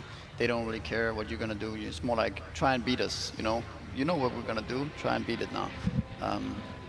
So yeah, it's definitely something that they don't mind that much. For those watching, Virtus Pro recently at the Summit picked unique heroes throughout the entire tournament, every single game up until Game 5 of the finals, which then they just picked their favorite heroes and won the tournament. It was I was there casting. It was. What were the favorite heroes though? It was like. Can you remember? Ursa, Magnus. And stuff like that, yeah, just. That was the only game that they repeated heroes. They brought out all these old strategies, Shadow Demon Luna, Magnus and Power plus melee heroes. And still made the run to the finals. And won the tournament. We are seeing Crystal Maiden come to play. That hero's bad. It really upsets me because all it does is remind me of Slacks now. She's just really slow. I think she's down to 270 MS. She has gotten nerfed to the point where it feels almost unplayable. However, I feel if she comes online, she can still make the lineup very fast. Like, she does give the aura to all your heroes, and the thing is, she jungles fairly quickly still if you get the right camps, and it's okay. And actually, like this lineup against Lich and Kunkka supports, it can actually work because like none of them are heroes that is gonna go into your jungle and just kill you. Like Lich is gonna stand on a lane and Kunkka is gonna try to gank some like mid or safe lane. That's true. But whatever lane VP decides to put up against the Lich is really going to struggle. I don't think Crystal Maiden's going to be able to help out at all there. I think her best efforts are going to be in the jungle, getting a quick level 3, probably 2 points in aura, and letting Nightstalker run around and grab as many bounty runes and have mana for constant voids. Keep your eyes on those two. Now, the Lich hasn't been discussed as much. In fact, we haven't actually got to hear your opinion on this because the International 7 has been plagued by Lich. It's been kind of the hero of the draft, at least in the group stages. What's your take on it? Something you've been playing around with as well? Yeah, I actually felt like I was one of the only people that appreciated Lich when he was when he was never picked. Back in the day. Yeah, like a few months ago even. The hero has definitely become stronger as the game has developed a bit throughout this tournament. It feels like the 5 position doesn't really have that much of a place as much as it used to. Sure. The pull is pretty weak. It's hard to zone the off lane. There's usually a lot of pressure on the safe lane though. I feel like it's this hero has a lot of potential now. He can go to any lane, like Aka mentioned the other day, and he gets his own experience, he gets his own sustain, he can armor towers. I mean, he always has an impact. Yeah. And a lot of other 5 heroes just don't have that, especially in the laning phase. Right. So getting that additional impact, and whilst you do say that, it does seem like it's quite polarizing when you have a Lich played correctly and incorrectly. Could you shed a little insight, Peter, as to what like Lich's kind of checklist is going to be? I mean, you yourself have said that stats don't tell you everything. Bad teams can pick the same hero. Lich, I mean, we've seen Cloud9. They tried to draft it. They were one of the few to chase the Chinese with it and could not make it work. What does a bad Lich look like in comparison to a good? A bad Lich or a good Lich? Is that a tough question? It's definitely a tough question. Just using the abilities in the right way. Might be more based off the team and how they built around the opponents, I would say, because the ice armor is what's going to make him good in the late game. So if they're up against a lot of physical damage, now they actually pick Sven against it. So now Lich is actually quite good for them. Yeah, we've seen a couple of bad Lich games where the Lich moves around a lot and he chooses the wrong lane to be in. It's you want to set him up against somebody to slow them down. If you're worried about. He's also an enabler in a sense, right? What do you put with the Lich? There are certain heroes that can be very effective. You put a Centaur with a Lich and give him armor, he's pretty much untouchable there. You can pick a weaker laner. We've seen Morphlings exactly paired up with that Lich. Doom has been picked with Lich as well a lot. It's also why VP is banning it as well in the second phase there. Wow. You've got VP Sven. Talked about that beforehand, and Beastmaster's going to be coming in from LG. That could work as well, I guess. Yeah. Like if he gets a couple of levels to level up the boars, then he can be very annoying. That is very strong for sure. This is a hero that nobody really plays except for LTD, right? Not often picked into Nightstalker, but if you build a Vlad's first and you become this like 5-man pushing hero, you can almost counter what Nightstalker does for your team. I actually remember how like OG back in the day doing like in Frankfurt Major and stuff like that, they actually felt that Beastmaster was kind of the counter to Nightstalker because he did give you some kind of vision, right? And you had the boars to push out the lane, you got your book, you can like rat a bit. Nightstalker doesn't like that with summons. There's a Sven and a CM though to help deal with that Necro book. Yeah, that's true. And you can force towers with him as well with his passive aura. It makes the tower pushes. It's a pretty vague matchup, I think. So you guys are a fan of the pick? I think it could work, but it's not something that I would pick for my team. See what they have planned here, because I think the hero is very versatile overall, and I think it's underappreciated at the moment. That's looking like a Pasha Omni Knight in the offlane. Yeah. Could be an aggro tri-lane, perhaps, to counter out the Lich idea, maybe, and then they put the Omni Knight against the Beastmaster or something like that. Yeah, that'd be a tough lane for him, but Omni Knight, with a little bit of sustain from the heal, could potentially manage the harassment from Lich's Frost Nova in the laning phase. I think they probably don't mind that much putting Omni Knight against just Lich Beastmaster. He's going to be fine there. He's going to farm at least, though. But now there's a Troll, which is pretty decent in lane overall, so the aggro tri-lane might not be the best idea. They are gearing up to group up and push against this Nightstalker, I think. I think that's something that Virtus Pro is lacking a bit, is the team fight. Crystal Maiden offers a little bit. Night Stalker next to none. Sven, he has a hard time getting into fights until he gets a Blink Dagger and a BKB. But even when he does get that BKB, he's still going to be dealing with that roar from Beastmaster. And surely that's something Virtus Pro would have been aware of. By drafting it first, they knew that that would give the freedom to LGD to build towards that. They knew that that was coming. They knew that Omni-Knight was coming? Well, no, they knew that the LGD would try and build to counter that Night Stalk you've been True. talking about. 10 seconds. Yeah, so Virtus Pro trying to get some more team fights so they can actually defend their towers 5 seconds. with an Omni-Knight. And you got Casey and Slacks now. They need some kind of powerful mid hero here, right? They need. Nice. Yeah. Casey and Slacks on Virtus Pro here. Yeah, they're representing. I think Casey pulled off the facial hair better, right? Slacks is looking a little slim. He lost all the weight, didn't he? He's looking good. He's looking fine. Who could cosplay as Sven? That's the real question. Talent team. I think Peter, you could rock a Sven. Yeah. Yeah. Maybe it's more like a fly, kind of. Yeah, that's more. Oh yeah, you're right. Let's get Fly kind of thing. I'm a little skinny, I think. We'll get you down the gym. Give Blitz 6 months. He'll be there as well. Jeez, Night Stalker's ripped. It's true. Yeah, him and his blue buddy Sven. Jim There is Bros. a recurring blue theme, and we have, as with all the drafts that are manned by me, gone on to a topic of aesthetics. Good job, Alex. Solid work. Yeah, Waiting really, for LGD's draft. You're definitely derailing the panel. That's my job, yeah. That's what they were like. Day9's keeping it on topic too much. Jump in and talk some nonsense. You want to talk StarCraft? Sure, man. Medusa banned from Virtus Pro. I like that. Medusa's one of the hard counters to Sven because you can cast Stone Gaze even during his BKB when he's looking to connect the majority of his damage. He's got to turn and run away instead of fighting.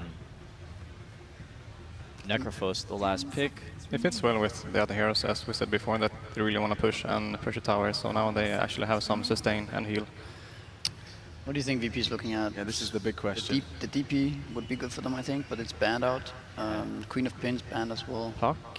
I think Puck is a little bit on the weak side for their lineup. You want more firepower? Yes. Yeah, I definitely want something stronger. I could see... Is the Invoker is not banned. No, Invoker could be interesting. They have some no one here, setups. Yeah. I could see maybe Storm Spirit being good, but it might be a little bit. OD? Storm. Yeah, they have Storm have like right. Beast ulti, and they have Kunkka X as well. I don't know. I think Storm looks good, but the problem is if it becomes a bit too slow. But they do have Repel. They have like Omni-Knight heal. They have CM Aura. CM Aura. I think it's nighttime Storm would be good. Lina. All right. I mean, that's a classic with She CM hasn't been too, picked right? so much lately. Yeah. Compared to before, she was very popular during the qualifiers. I mean, you said they needed firepower, and they get quite literal firepower from Lina. Omni-Knight, Sven, Crystal Maiden, and Night Stalker coming in from VP. Now, the question is, and it has to be asked, Ake, throwing this one towards you in terms of, is there a draft that you significantly like more than the other? I think LED has a more clear plan of what they want to do, and Virtus Pro kind of ended up in a way in there where like they had to try to counter LED's lineup instead. They're going to be reacting a lot in this game, and those team fights are going to determine who comes out on top. Yeah.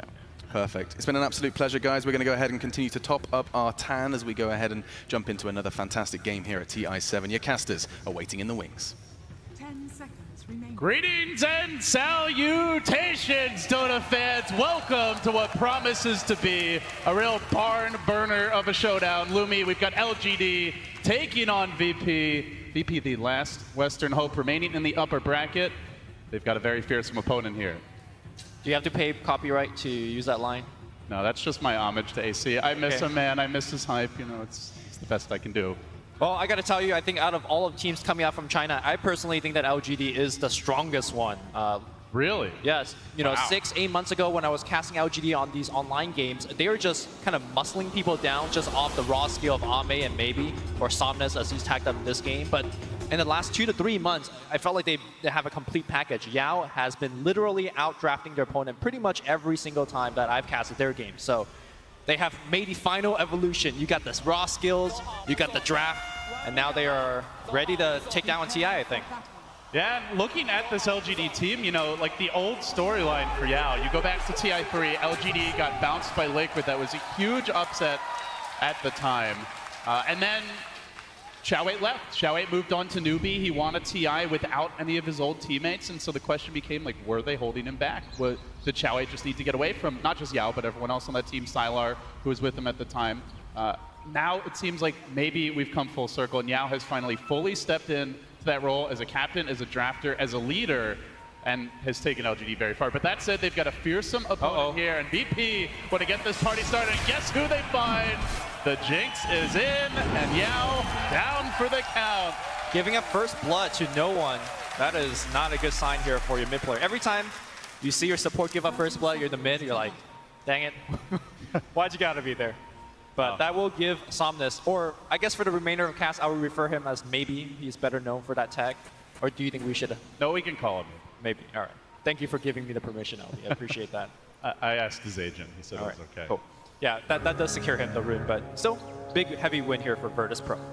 Yeah, early first blood for them, and now I think while we wait for these lanes to unfold, we look at VP's lineup. So much of this game is going to be dictated by Lil on the Night Stalker and enabled by Solo on the Crystal Maiden. I know the panel mentioned, PPD said it's not a good hero right now. Do you think it can be a good hero this game, or is it going to be a liability, all game long against what LGD bring to bear? Are you talking about the Omni? The Crystal Maiden. Crystal Maiden.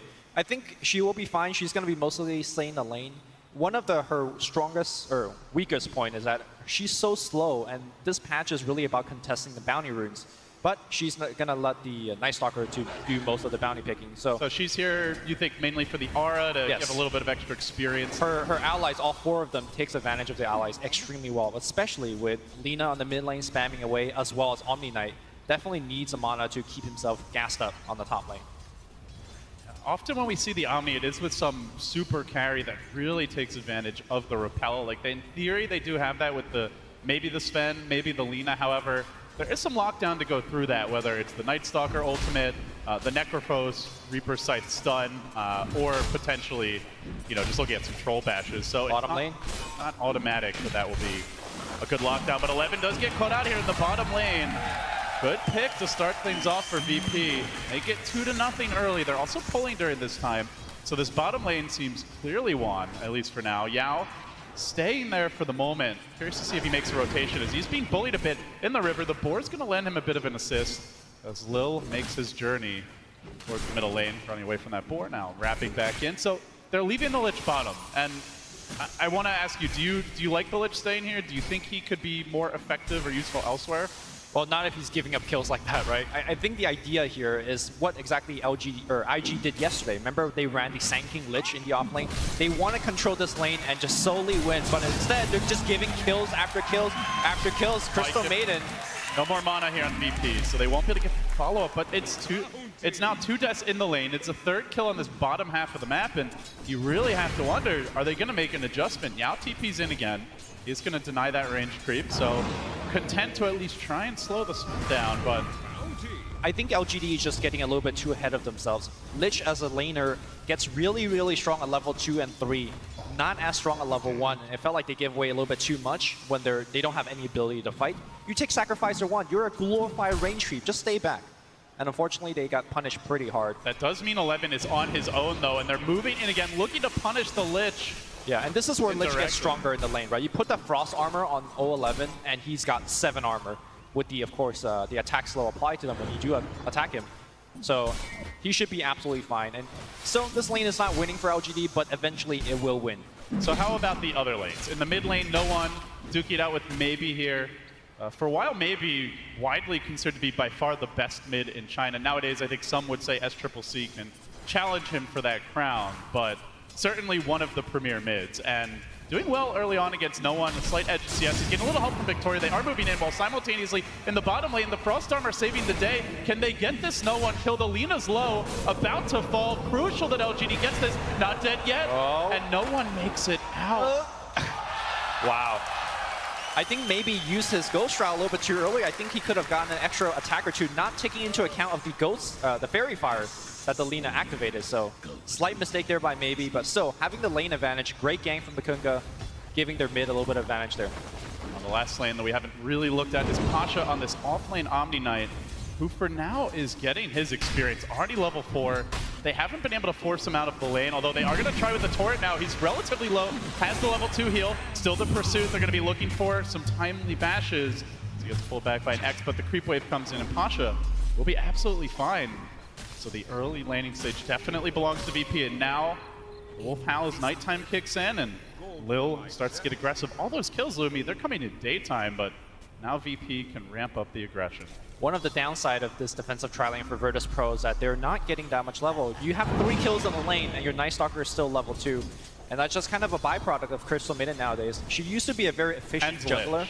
And Lich, yeah. Of course, more so than the Lich in the CM. But now it looks like the Night Stalker will be roaming to the mid lane to perhaps set up a kill. And maybe is relatively low.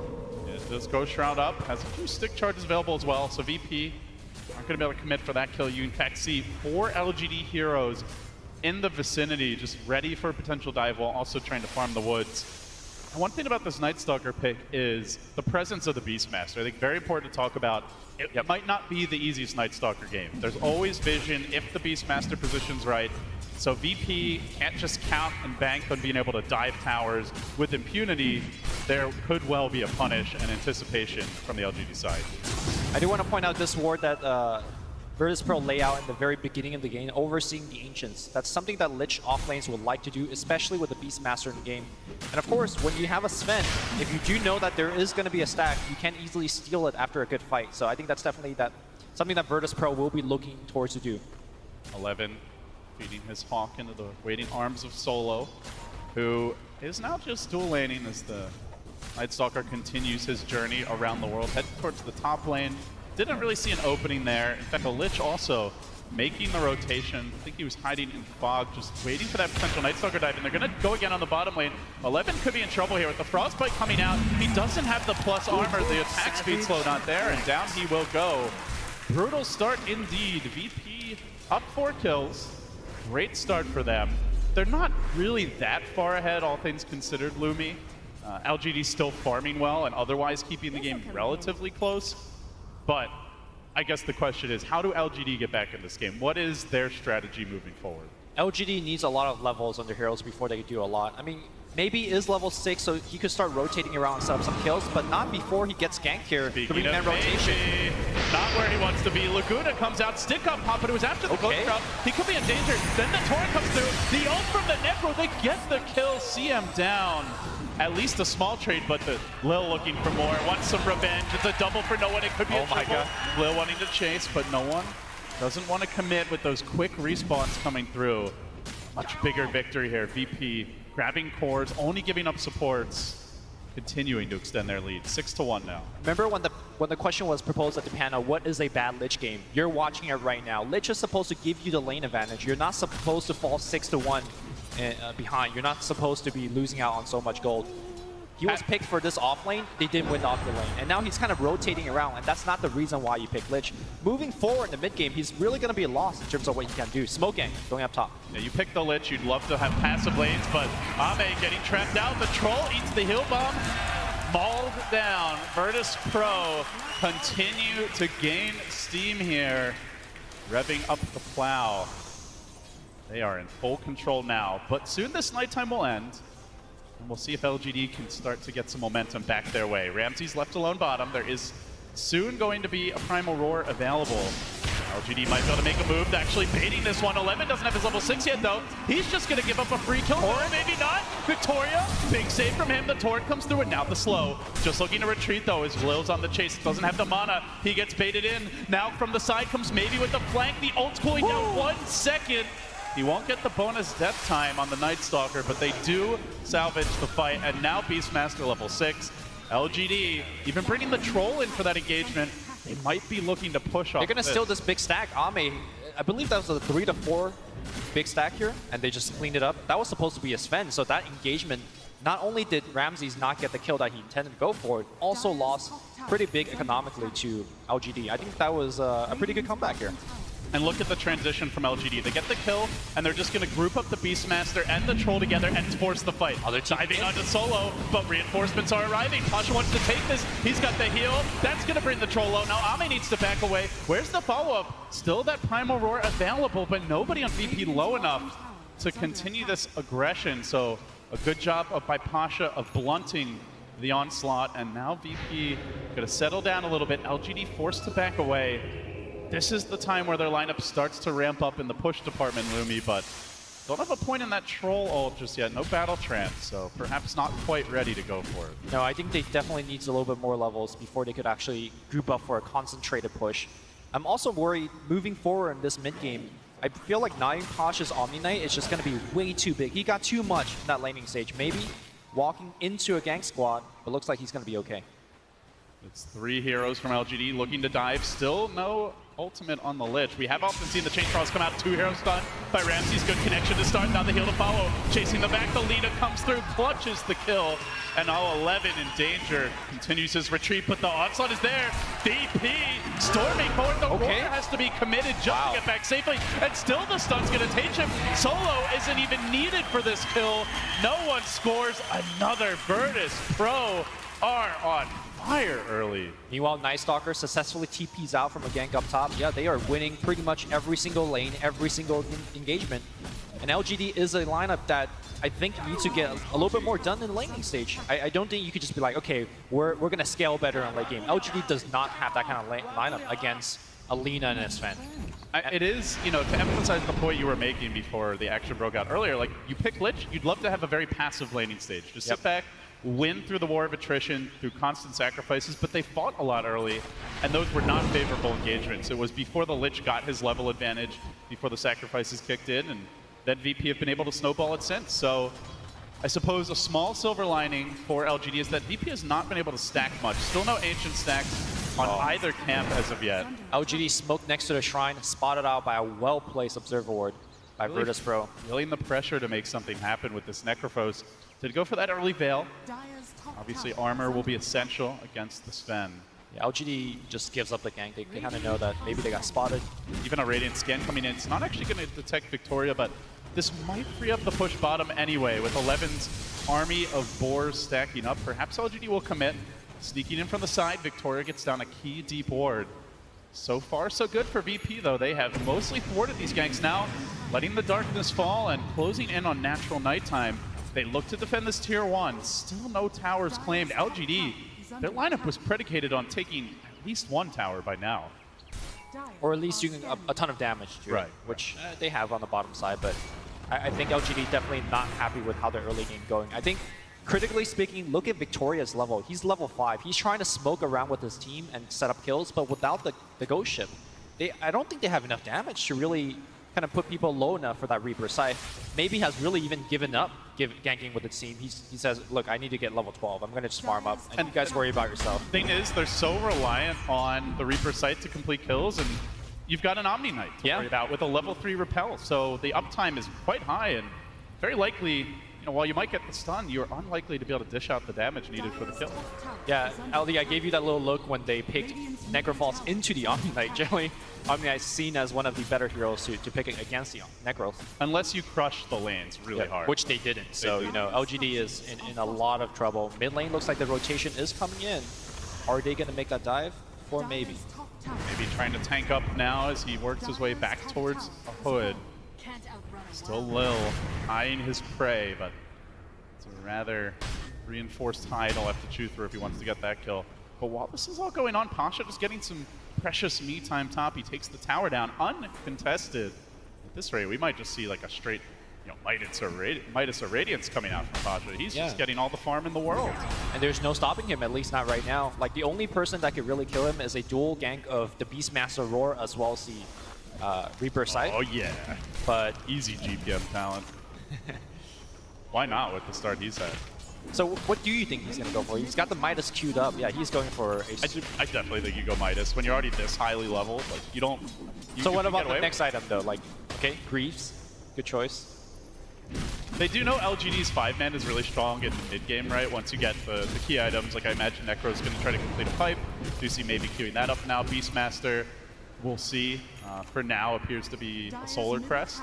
But they're likely to go for that 5-man push. They're likely to try to take Roche. So you do want at least something item-wise from the Omni that lets you take fights. And I mean, Mech certainly fits the bill there. Actually, looks like he wants to change out for a Force Staff. Okay. But yeah, just something to help the team. Like, you can go back for something greedier later. But Sure. Force Staff seen as one of the best counter to Beastmaster Roar. You know, you spend a long cooldown ultimate for a single target hero, boom, push him away, and you're fine. And LGD finally make a smoke work for them. It's tough to do it at night, but they are going to try.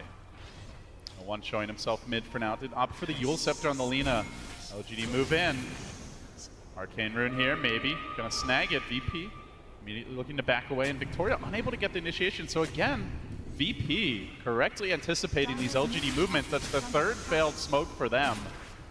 They have just had LGD's number all game long. That was a very curious time to make that smoke. Hold on, I thought O11's gonna get initiated. It's getting completely blown up. 5 VP heroes on the chase. Little flying forward, giving vision. But pushing up the daisies now as VP starts to take this tower down. Tier 1 under siege. No frost armor on it even. Looks like that Lich is afraid to even get near the tower for the time being. So, in fact, the one hero who sticks around could be punished now. The Necrophos caught out. Good stuff coming through from the Centaur. Lil with the micro skills, and now the Chain Frost committed, but the Omni's there to keep them alive. Chain Frost? TP's in. Still doesn't bouncing. Keeps on bouncing. Still no kills. They need more damage. They want Pasha. They will get him. Can they find more on the retreat? Solo dangerously low. The hero plays from Yao to try and keep his team in this game, but Centaur Stomp is available 2 times in a row. Lil with the huge plays going for that early Helm of the Dominator build on the Night Stalker.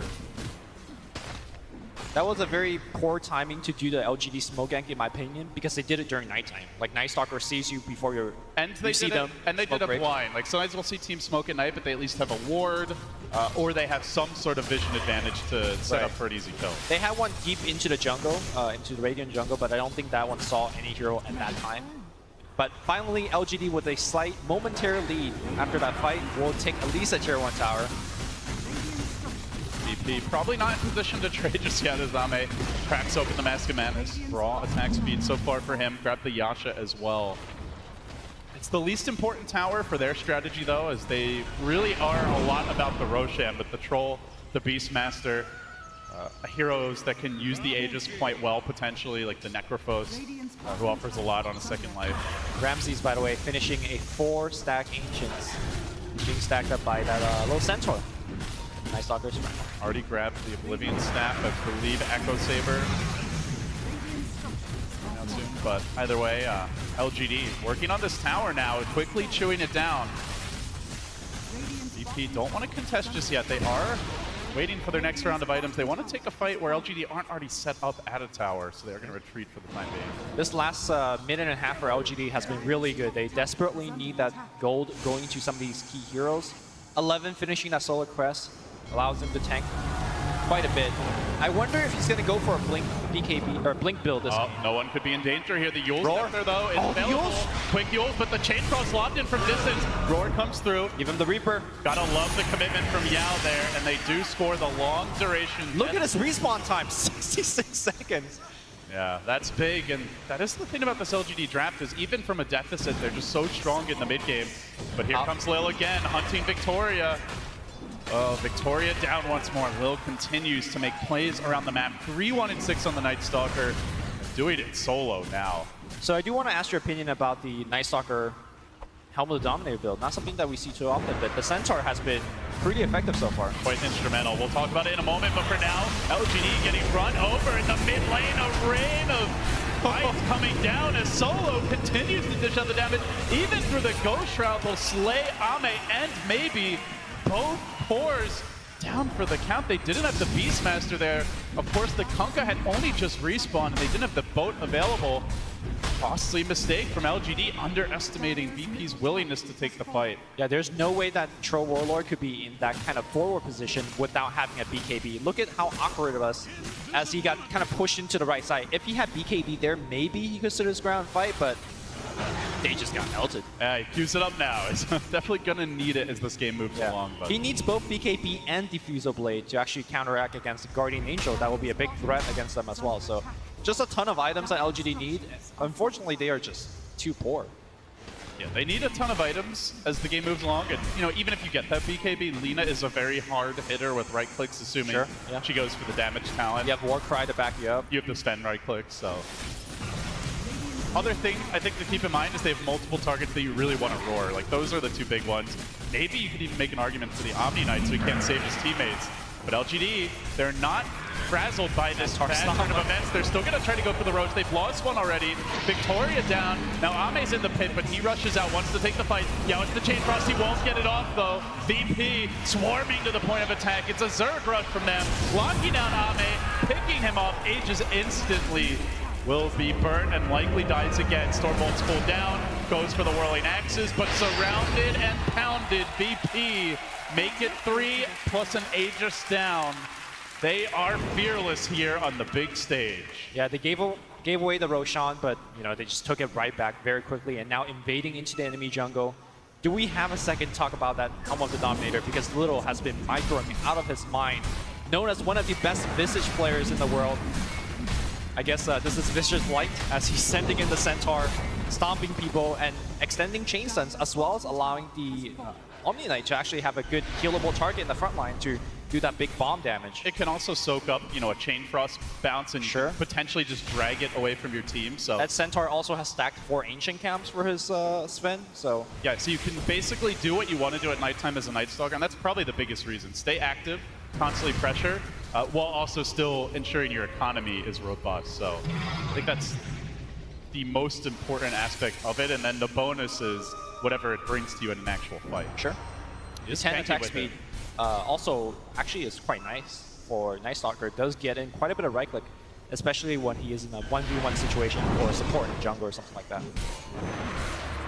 Still prowling about here as LGD starting to feel quite scared. It's a lineup that's meant to group up, take towers early, grab an Aegis, and use that to force objectives, but Lumi, they've gotten only 2 towers, and for their purposes, the least important 2, these 2 bottom tier 1s.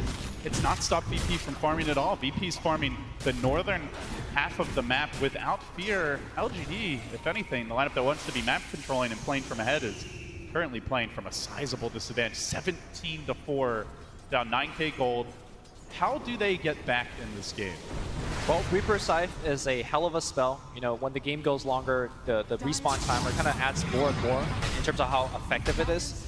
But I think they're getting closer and closer to a point where VP needs to go up the hill, dive a little bit too deep, and make a big mistake. For now, looks like the 2 teams will trade a tower. LGD does get the mid-tier 1, but here comes the backstab. They want to fight. They're bringing in 5. The tower's low, but in goes Ramsey's head full of steam. Gets up the stun. Ame on the run, and from the rear comes Solo with the zoning. Ultimate meet the frost as he brings down 3 with the help of his team. Now onto Somnus, and maybe no calls to be accepted by this Necrophos. He will drop as well, the lone survivor to tell the tale of sadness of the plow. We're going to watch that one more time. You see in the front line, Sven just goes in, and on the back line, great rotation coming in, and they just cut off everybody. Crystal made an ultimate, and like you said, it was a zoning one, and there was nowhere to go for LGD. They don't get a single player, and now tier 3 is being sieged on. This is what we all knew VP was capable of. This was the reason why we saw swagger and confidence from Virtus Pro at past events. Some have knocked them for being overly confident, even cocky at times. As mentioned at the summit, going for the, pick a different hero every game, never play a hero twice. They want that strategy. Tournament. And they ended up winning the tournament, and perhaps it made them a bit stronger. Now they come into TI and on the big stage, on the verge of finally taking a game off of one of these top Chinese dogs. Does LGD find themselves on the ropes? Yeah, so far I think LGD has not really shown up and played Dota just yet. They had resemblance of showing up and play Dota. They made some good moves, but ultimately, I think they didn't execute the Dota that they want to play. The draft to me is not the draft that they intended to show right now. I mean, biggest thing, is it just that they didn't get enough mileage out of the Lich for you? Not just as Lich, but a laning stage as a whole, right? Like, Lich is a big part of it, obviously, but I think Beastmaster is supposed to do more in this stage of the game. Maybe supposed to be getting a Reaper Scythe kill left and right. How many Reaper Scythe kill have we seen? 1, 2? I think just the 1. I mean, they have 4 kills, so we could, count it up really quickly. It's not more than 4. Yeah. So, and of course, I've not felt the presence of this Troll Warlord. I mean, he's hit a tower a couple of times, he's gotten the Roche, but he's just not a big threat. He's gone for the Blink Dagger, which... He still doesn't have the BKB, and the thing is, you mentioned he's not a big threat. Like, he has to get a BKB. They have so many ways to deal with them otherwise. The blind from the Night Stalker with Crippling Fear, tons of slow chain stun galore with the Sven, the Lina, not to mention just the Omni Knight constantly nuking you down with the Purification. Like, he's not tanky enough to get away without a BKB, even if it's not a game-winning item. Without a BKB, I don't think you can kill anyone. Not even the Crystal Maiden. Like, Crystal Maiden could just Frostbite and run away. Hold that up. Moving in, the boat comes through, Ramsey's BKB, and now the fight. They fight around the shrine here. Do they commit forward? They want the Necropose, throwing in the Laguna, the Chain Cross to counter. The Torrent's there as well, but Big Daddy Sven in the house, forcing Yo on his heels. He runs back into that red sword of doom. And it seems it's destiny for VP to take this game. One of the first times we've seen the team GG out on the main stage before losing a second lane of ranks. LGD just got whopped. I think Virtus Pro did everything correct. They won that bottom lane. 9Posh got way too much in his lane. Of course, Alina got the ganks that she needed mid, so she won there as well. Winning every single lane, winning every single engagement. And they won the VP way. They won playing with incredible confidence, great mid-game team fight execution, pushing the early advantage as much as possible. So for LGD, like, biggest thing to change, it feels like gotta have a stronger laning stage for them going into that next game. I think their draft was fine. It's one of those situations where you had a good game plan, you weren't able to execute it, so the LGD coach, you know, give him a slap on the back, be like, play better. Maybe you don't even need the coach's input. You can already see Yao putting his arm around his teammates saying, like, guys, we got this. We got to put it back together. Let's calm down. It's a best of 3. Yep. We can adapt and bounce back. And this LGD team has done that. You know, one of their most recent results coming into this tournament was a 3-2 victory against LGD FY. So they know how to win a longer series. Yep. Like you mentioned, coming into the series, can Yao be that man, you know? It used to be Xiao Wei. He used to live in the shadow of Xiao Wei. But now, can he step up and be the leader for his team? He's doing that right now, but let's see if the results will show it. Well, no better test for him than the one that VP have put him to. They lead the best of 3 1-0. We'll get some more analysis and break it down with the panel.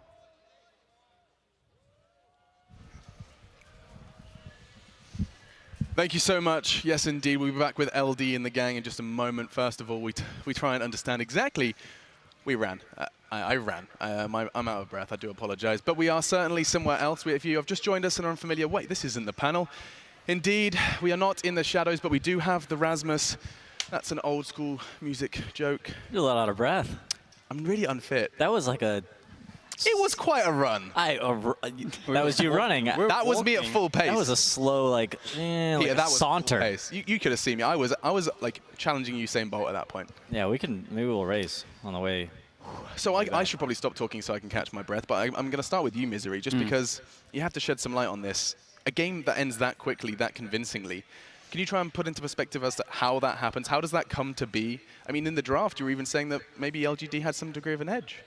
I think it just this type of lineup that you're facing with Crystal Maiden, Night Stalker, Lina, these type of heroes, they're so fast in laning phase, and if you maybe do like incorrect moves, if you lane wrong, if you place your wards wrong, you might just end up losing in 2 minutes. And this is what happened here, and it snowballs so quickly because this is what Crystal Maiden excels at. She has been nerfed, but her aura is still the same. So she keeps giving mana to the Night Stalker. He never stops. The Night is like feels like 2 minutes longer because he's never out of mana. And yeah, this Lina pushing in the waves constantly. It's hard to deal with. So by just drafting like the CM and the Night Stalker so early, was that just kind of VP saying, this is exactly what we're going to do? What can you do to respond? Yeah, I was a little thrown off by the CM pick. I haven't been a huge fan of that hero, but they definitely made it work. Giving these 4 positions that we see, these strength, melee, 4 positions who have low mana pools, they really do excel a lot when they have increased mana regeneration from the CM aura. So that allowed Lil to really have a great game, and he was so farmed. He had a medallion, Helm of the Dominator. He's running around with a Centaur creep following him, so he was free to. A lot of times when Night Stalker will cast Void on someone to slow them and catch up to them, they'll just TP out. But he would do that, and then the Centaur would be right behind him in case, so they couldn't TP out. So that was cool to see. He was dominating. Smooth. I just think that this Maiden actually, it's just worked this game because they were facing Lich and Kunkka. I think if they would pick it again and be up against maybe a nice Stalker themselves or someone here that's like to move around a lot, it would be a lot harder. We'll talk more about the Maiden and other things in just a moment, but actually we do have to check in with Kevin. Want to make sure he has ample time to discuss it. It certainly isn't his maiden voyage over at the Analysts. It is not, and I'm glad you guys brought up the Helm of the Dominator. That was the thing that I actually really enjoyed when the item first came out. I kind of theory-crafted supports using it, but lately we've been seeing cores. Items been nerfed a bit, hasn't been purchased much, and Lil used it very well this game. Grabbed a Centaur Conqueror, was using it to scout. The other thing that they used really well with it was comboing it with the Omni Knight, in that it would be a upfront melee tanker kind of thing that could disable, and very often they would put heals on it just to guarantee damage without putting somebody on their team in danger. Really like that usage. Also provides some attack speed, some HP regen, all useful things that you can actually use. Like Peter said, it's also very good for ensuring that you can actually gank heroes because it gives you 2 stuns, which guarantees that your opponent can't escape. So this big, heavy dominance across the map that Night Stalker has can be paired with an extremely fast other creep. So it's not just him that it's fast, it's also the creep itself, which combos really well together. Sometimes you can use it kind of like a Pokemon if you really want to. You can fight other pets, things like that. I imagine if you really needed to, he could have stolen one of his opponent's pets, maybe a Necro 3, something like that. And the other cool thing is that even if it's during daytime, you've still got the Centaur that can stun for 2 seconds. It's still really fast and can catch up and helps your team win the game. And Lil, excuse me, had a really good performance this game, and I love the Helm of the Dominator usage. Thank you so much. I mean, how often do we see a Helm of the Dominator kind of not that often on show supports. its face? Definitely not on supports, and even on cores, it's been an item that's really phased out. Yeah. So I imagine there's risk reward attached to it then. I think that item actually, I mean, as shown here, it seems like Night Stalkers might be very good on that hero. Honestly, it's pretty innovative to be honest, because like he has this downtime during daytime, like Perch said, and well, this creep enables the whole downtime thing. It's not really downtime. It's kind of when you add a creep into your arsenal, it's the skill cap or the amount of things that you can do with that creep are up to how good the player is. And Lil, one of the most mechanically skilled players in Dota, like Enchantress, saying, seen him on that. Constantly scouting. Visage, you're using this Helm of Dominator, this extension of yourself to gather information and figure out where your opponents are, and also be a useful tool in team fights. And that's, of course, just why that looked so damn convincing. And I think just a moment away from the game itself that we did just witness such a convincing win from Virtus Pro. And now the real question is, upper bracket game, you lose like that. What kind of conversation could you possibly be having here, Misery? Is it just a question of, guys, it didn't happen, let's play 2 games? Well, they probably need to get ready to play some more fast-paced Dota. Yeah. Maybe choose a different floor position. Kunkka might be a bit too slow for these guys. Change it up. Now they kind of understand what they're up against here. Of course, VP has different ways of playing, but I think they need to be ready for another round of in-your-face type heroes. I think they came up pretty flat-footed. That Beastmaster was just feeding relentlessly. No axes at 15 minutes? Well, I don't even think that was, that was weird, but that wasn't even the problem. I think he died so many times in lane when he should have been playing more responsibly. He allowed Lil and Solo on the CM to get a bunch of farm and experience by killing him over and over, when if he played a little bit safer, those supports wouldn't be so farmed and the game wouldn't be so difficult for his team. I actually think that getting these 4 points in the passive is a way for them to come back into the game, because they get picked off because they're splitting up a bit, and by getting that, they can actually force towers without giving up too much space for VP when they're grouping up, but they were a lot stronger than them, and they managed to kill them, even though they were 5. So they might have maybe they should have considered just playing a bit more passive, like Peter said, like just chill a bit more, let the CM and then Night Stalker lurk around but not catch anything and just stay back, be more content. But it might be something with the main stage, first game, exactly. Not really used to it. You it's time to wake up. It's game 2. Yeah. Get ready. You get your 1 game you get to lose, and that's it. That's that one shot, one opportunity.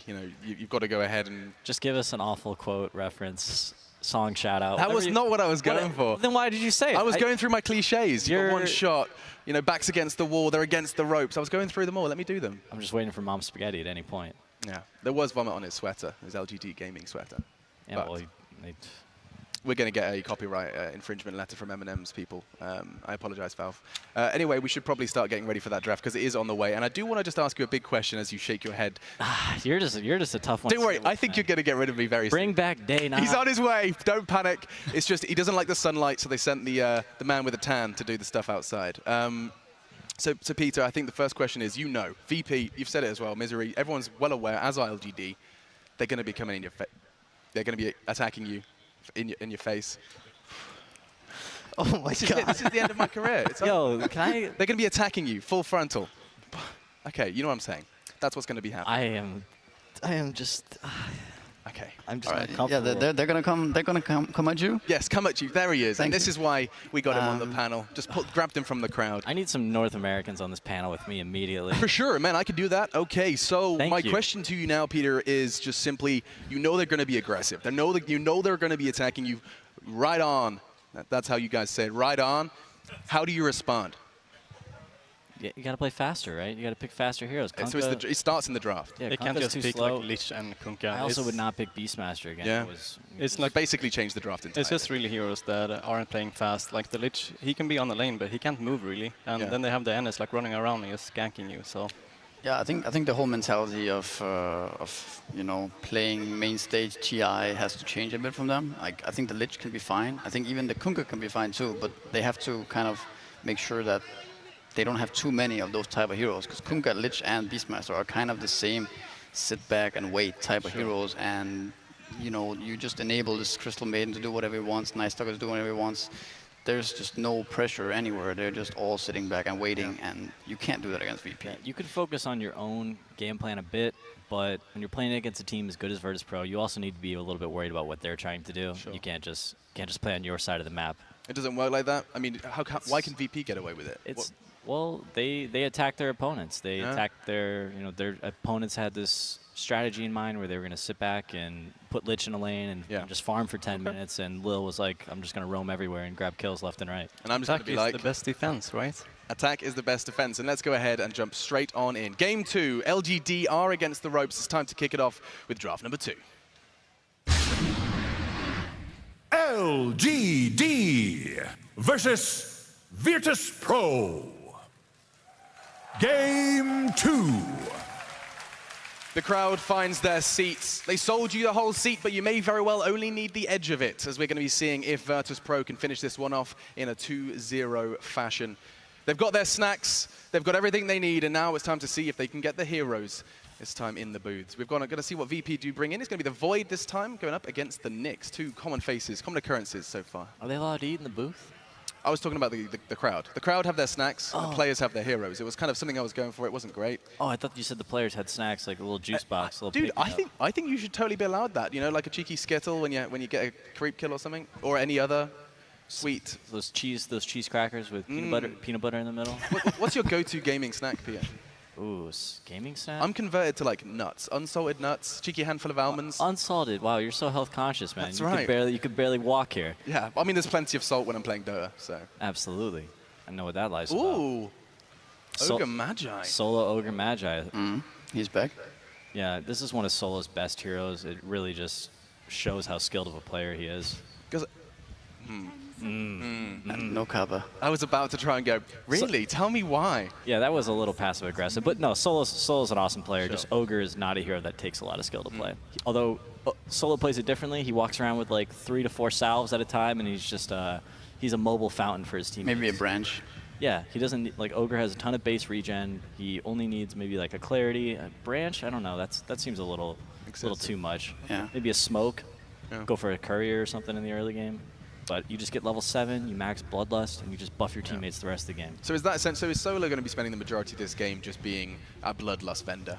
Yes. Yeah. So basically, how VP plays Ogre is usually phased around mid lane. Like they usually play dual lane mid with. They used to do Sniper. I don't know if Sniper is a hero these days, but they always Sniper Void. Sniper Void. Yeah. Yeah. Why not? We might see a Sniper. Who knows? Sniper's okay versus Coddle, I think. But Ogre is very good with the Void here. We've been talking about that the Void really lacks damage before, and now he actually gets the Bloodlust, so he gets the extra damage in the Chrono. Now, I know Jack isn't here, but I have got some kind of Chinese Dota info for you. LGD and all Chinese teams refer to the Ogre Magi as blue fat. That's how it translates. Blue fat. They've drafted blue fat. I guess we're not doing Jack's Corner for this segment, are we? I could go for a run, but we saw what happened last time. We should just bring Jack's Corner back for the non-China games. I think it should be like a staple. He's fantastic, dude. I'm only there to kind of say go and stop. He's fantastic. You had your own flavor to it. You did a great job. Thank you. Thank you. Welcome. Let's have a look then. Kotl and Nyx.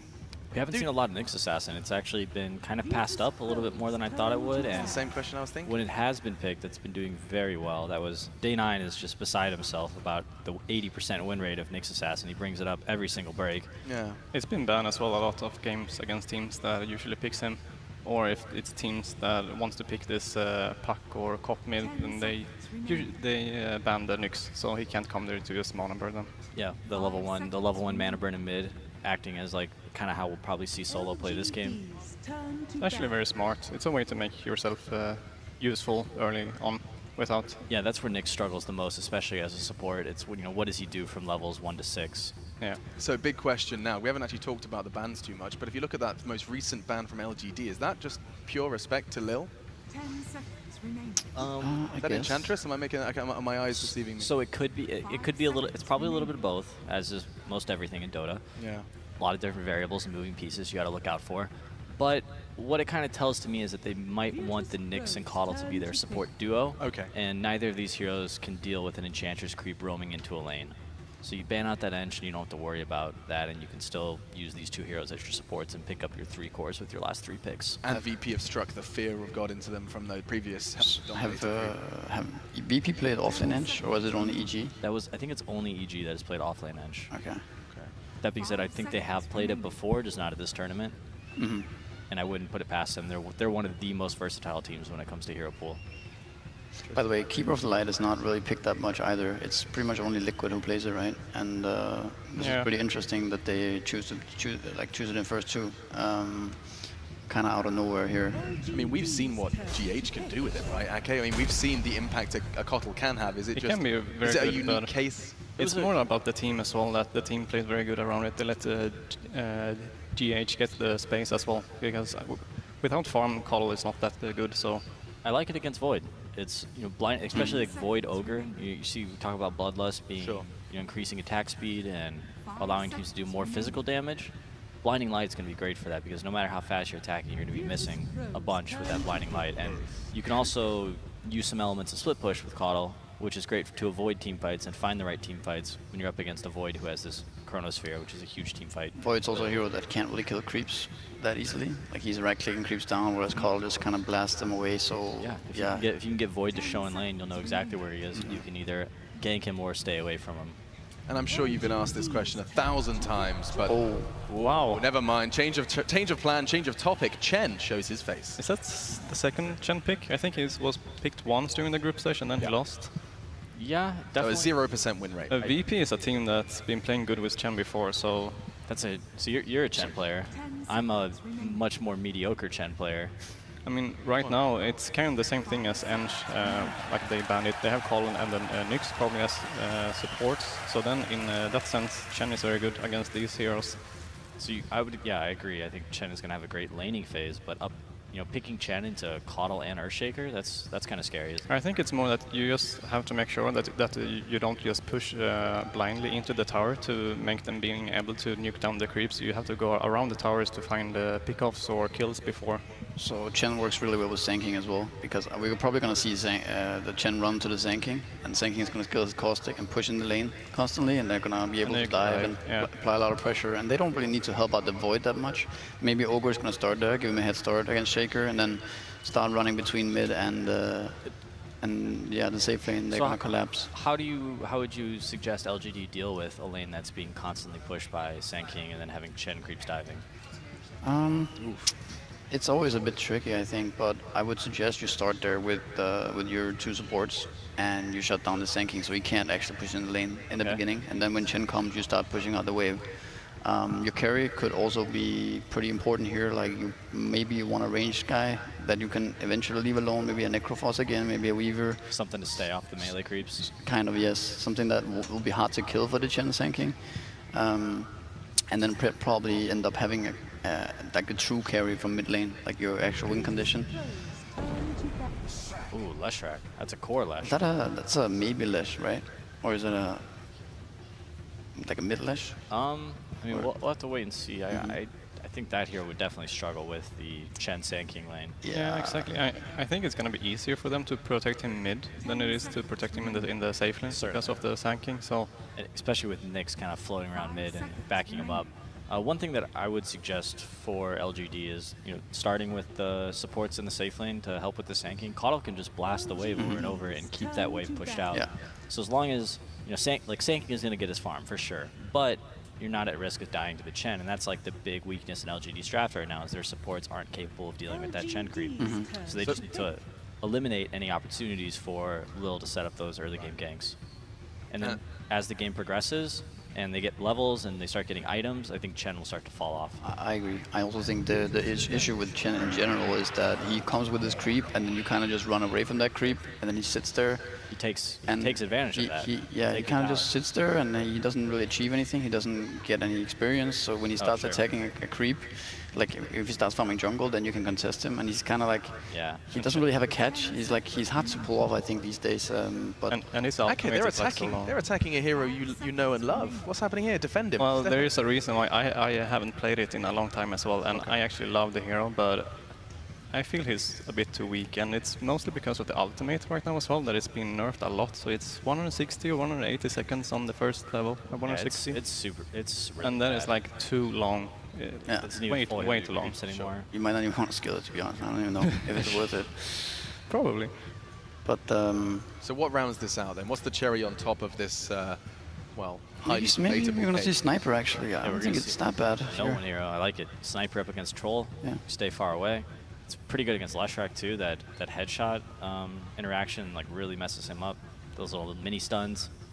Or they don't actually stun right now. They just kind of, what are they like? It's like slow 100%. A dazed effect. Is that what you call it? They just slow 100%. I think they just So you can still move. You can still cast. You can't move. Yeah. Oh, a Venom. All right. Or the Venomancer. It's gonna be a right-click Venomancer for sure. That's also a pretty good pick, I'd say. I like it. Lots of vision. Leshrac has a, he's pretty immobile, especially when he wants to be running around on top of you with his 2 AoE ground spells, and he will not be able to do that with Venom Wars. Guys, I'm hearing vibes from you that you thinking we might be seeing Virtus Pro continue on the main stage. Oh, absolutely. Yeah, okay. Positivity then surrounding Virtus Pro, at least here outside Seattle. It's beautiful. Sun is rising even further into the sky, and we're having a fantastic time here. I don't quite understand how the sun works. Let's go head over to your casters, though, and we'll jump into another game of the Dotes. Lumi, in game 1, our panel didn't believe in the Crystal Maiden, didn't stop VP then. Now they pick Chen. Some questions, some heads being scratched. Will it stop them this time? These guys are the masters of the Hero Challenge. They seem to win with everything. They did it at the Summit. They're busting out not quite different picks every single game, but they're certainly not afraid to pull something out of their back pocket. What do you think, Chet? It's different heroes, but it's same playstyle. They're going to go at you fast and hard, and I think that's going to be the name of the game, right? Chen, something that the panel touched on is the fact that you could grab a creep and just send it to heroes like Keeper of the Light, Nyx Assassin. What are they going to do when there's a Centaur running at you? Let's not forget that Leshrac mid is going to be Maybe's hero, and he's normally very good on the hero, but what does he do when a Centaur runs behind him in setup gank? I feel like this Chen, even though perhaps it's not the best hero in the current meta, very, very good in this game. Could be the dream game for 11, though. It's already, 3 melee heroes. You've got the Chen army as well, so Echo Slams aplenty could abound if he can get a good start. We did see an Earthshaker go off yesterday and just dominate from the off lane for XXS, but that was against an Ember Spirit. This time, going to be facing up against a Void and an Ogre, both of whom are a lot better at trading blows with the Shaker early. So unless he gets help, I'm not sure he's going to have that explosive start. And looks like he's going to get scouted by warding into the enemy jungle as well. So too will the Donkey. Always a risky business type of game when you're up against Lil and you're a courier. Though I'm not sure if we'll see him try to snipe it as the Chen, more commonly on some of his other more traditional roaming supports, the melee bruisers. Forgive me as I talk a little bit about the Somnus or maybe Leshrac. They have played it 3 times in the group stage, 100% win rate on the hero. Here's the thing, they always play it with a save. Twice with the Oracle, 1 time with the Chronosphere on his ally. And the idea is to allow maybe to just go in and just not worry and just dish out as much damage as possible. Always goes for the Bloodstone first to extend his damage and as well as survivability. This game though, not only does he have to deal with an early game Chen roams, but also a ton of burst damage coming out from Virtus Pro. It's definitely one of their comfort heroes. I just don't know whether this is the game to do it. Yeah, we're going to see the Venomancer plop down in mid. So normally when the Venos run nowadays, it's as a core and as a safe lane core. Probably Artesian EG, the player that most fans are familiar with running the hero, but they're going to mix it up. They're going to put him against the Lash, so it is a 2v2 showdown here, at least early. VP already applying pressure top. They're going to make the move here on the Keeper of the Light, trying to punish him out. He doesn't have the extra moves, but he could be in danger. One more auto attack. Creeps it up! They Not like this. Yao! Oh, Yao is not going to be happy with them, I'll tell you that, Lumi. Well, I'm going to talk to your teammates, but the creeps don't respawn well. Back in the mid lane, Venomous Gales flies through against Maybe. He's taking a ton of damage. Very low base armor all around. We're going to work now under the tower, but it's not going to be enough. Deny coming out from Victoria. Still a win here for VP, but not getting the experience from that kill. Yeah, good save there, but it shows you a weakness of the Lesh. He is extremely squishy. And Nyx did not have a point in the stun. He went for the mana burn early just to harass, and as a result, had no way to blunt that VP aggression. So great shot calling, identifying that there was an opening where normally, if a Nyx had saved the skill point or potentially just grabbed the stun, there wouldn't be. The silver lining out here for LGD is the fact that the Shaker is getting a 1v1 matchup. Like you mentioned, Void is still going to win that matchup, just trades better, but you know, as an offlane Shaker, all you care about is, you know, a couple of last hits. If not win it, you at least shouldn't lose it as bad as ever, because you know, you get hit by the Enchant Totem, you can time walk off some of the damage. You have, you know, you're just better at trading in general as well with the bash. Yep. Notice that he doesn't have a single point in Fissure just yet. Just using Enchant Totem early on just gives you so much more of an edge. If it's a true 1v1, then you can just kind of last it and deny. Well, they'll need him to come up big because the rest of the lanes are struggling. The first blood happening early top. Ame, only 6-2 here, not exactly farming up a storm. So at the same time, Ramsey's not doing particularly well, but of course Ame is getting help, whereas at least for now, looks like Ramses has lost his. VP are just going to stick in the 2v2 setup top. Wondering if the Chen is going to make a move at some point. Like, do you see Lil leaving this top lane, or do you just keep on constantly pressuring the Keeper of the Light early? If he's leaving the top lane, he's probably going to go mid for a gank, but I think if he's, you know, calling a place home, it's probably going to be the top lane for now. You have a very easy camp to access any big creeps you might need, and you're putting a ton of pressure on this Troll Warlord as well as the Keeper of the Light. Trading the experience, at least for now, with Pasha, not farming the jungle, just constantly parked and showing himself top. Seems they're content with slowing Ame down, as opposed to worrying too much about trying to get the kills. No one continues to hold mid, already 17 CS for him, and now we will see the move. Solo's gonna, at least initially, rotate off of the lane, perhaps considers a different setup here. 11 might be the hero that he looks to zone out. Now the Earthshaker could be in trouble as Solo comes in. He's going to start things off with the Ignite. They use the stun. If they get a single bash, 11 actually no TP. They don't need to hold any stuns. They might be able to kill him off here. The Time Walk's still on cooldown for 5 seconds time. He does have the boots advantage and rings around the trees. Not often you see a Shaker get it, but somehow the Stretch Armstrong stun. Time Walking forward, they're gonna need that bash to get this kill. 11 keeps on juking, but Ramsey's cutting him off. the bash! Finally gets it and drills him. Did not think he would be in range there for the Fire Blast, but just barely clipped him. I wonder if he would have survived if he just like walked straight home, you know? Like he did do quite a bit of jukes in the jungle, although... I think probably, yeah. I mean, Ramsey was doing a very excellent job, like body blocking as he's hitting, walking in front of him, so it would have been tough either way. Good gank here from Solo, and he takes away the rune as well, so very good. Haste rune grabbed, and you know, something you touched on, these melee bruisers, generally the main hero's snagging runes, and Solo has been doing that. Grabs the haste, he's grabbed 2 bounties, also finding the kills. He got a double damage rune earlier, so constantly pressuring them is... Oh, they're going to gank Lil in the jungle. Taking over this LGD jungle, but it might be an overextension by him. The double stun comes through. Lil does not have a TP scroll either, so maybe running him down. The Edict works its magic, and LGD get back on the board, finally getting a kill here and trying to turn these lanes around. very good ward to actually scout out the rotations of your jungle. Normally you don't put this, the other one, deeper into the jungle. Because, you know, Chen is going to be taking that path a lot of times, and you're actually going to be able to pick up a kill. So earlier you were comparing the Venomancer to something that, you know, EG has been playing a lot, but the mid-Veno builds it quite differently. Maxes the Gale here as you fire off and there's just so much harass coming in. But looks like the harass will get turned the other direction as the Nyx Assassin rotates in. Yeah, not a single point in the Plague Wards yet. Yep. This is a kill build, you know, you go Gale, you get your ult at 6, and then once you land the Gale, you're just gonna get a kill. So much right-click damage with the Poison Sting as well. But immediate smoke from LGD from the mid lane after shrining up, I think they're baiting them in, or perhaps just a bad smoke, it seems. Looks like no one is rushing the Midas here. Already grabbed the Gloves of Haste, so wants to play a bit more of a proper carry Veno. Is, as you mentioned, really just trying to be the big damage dealer through his hero in these upcoming fights. So LGD sensing something's not right. Yao is going to TP out. Pasha was hunting for him, but evades the Scorpion, gets away to safety.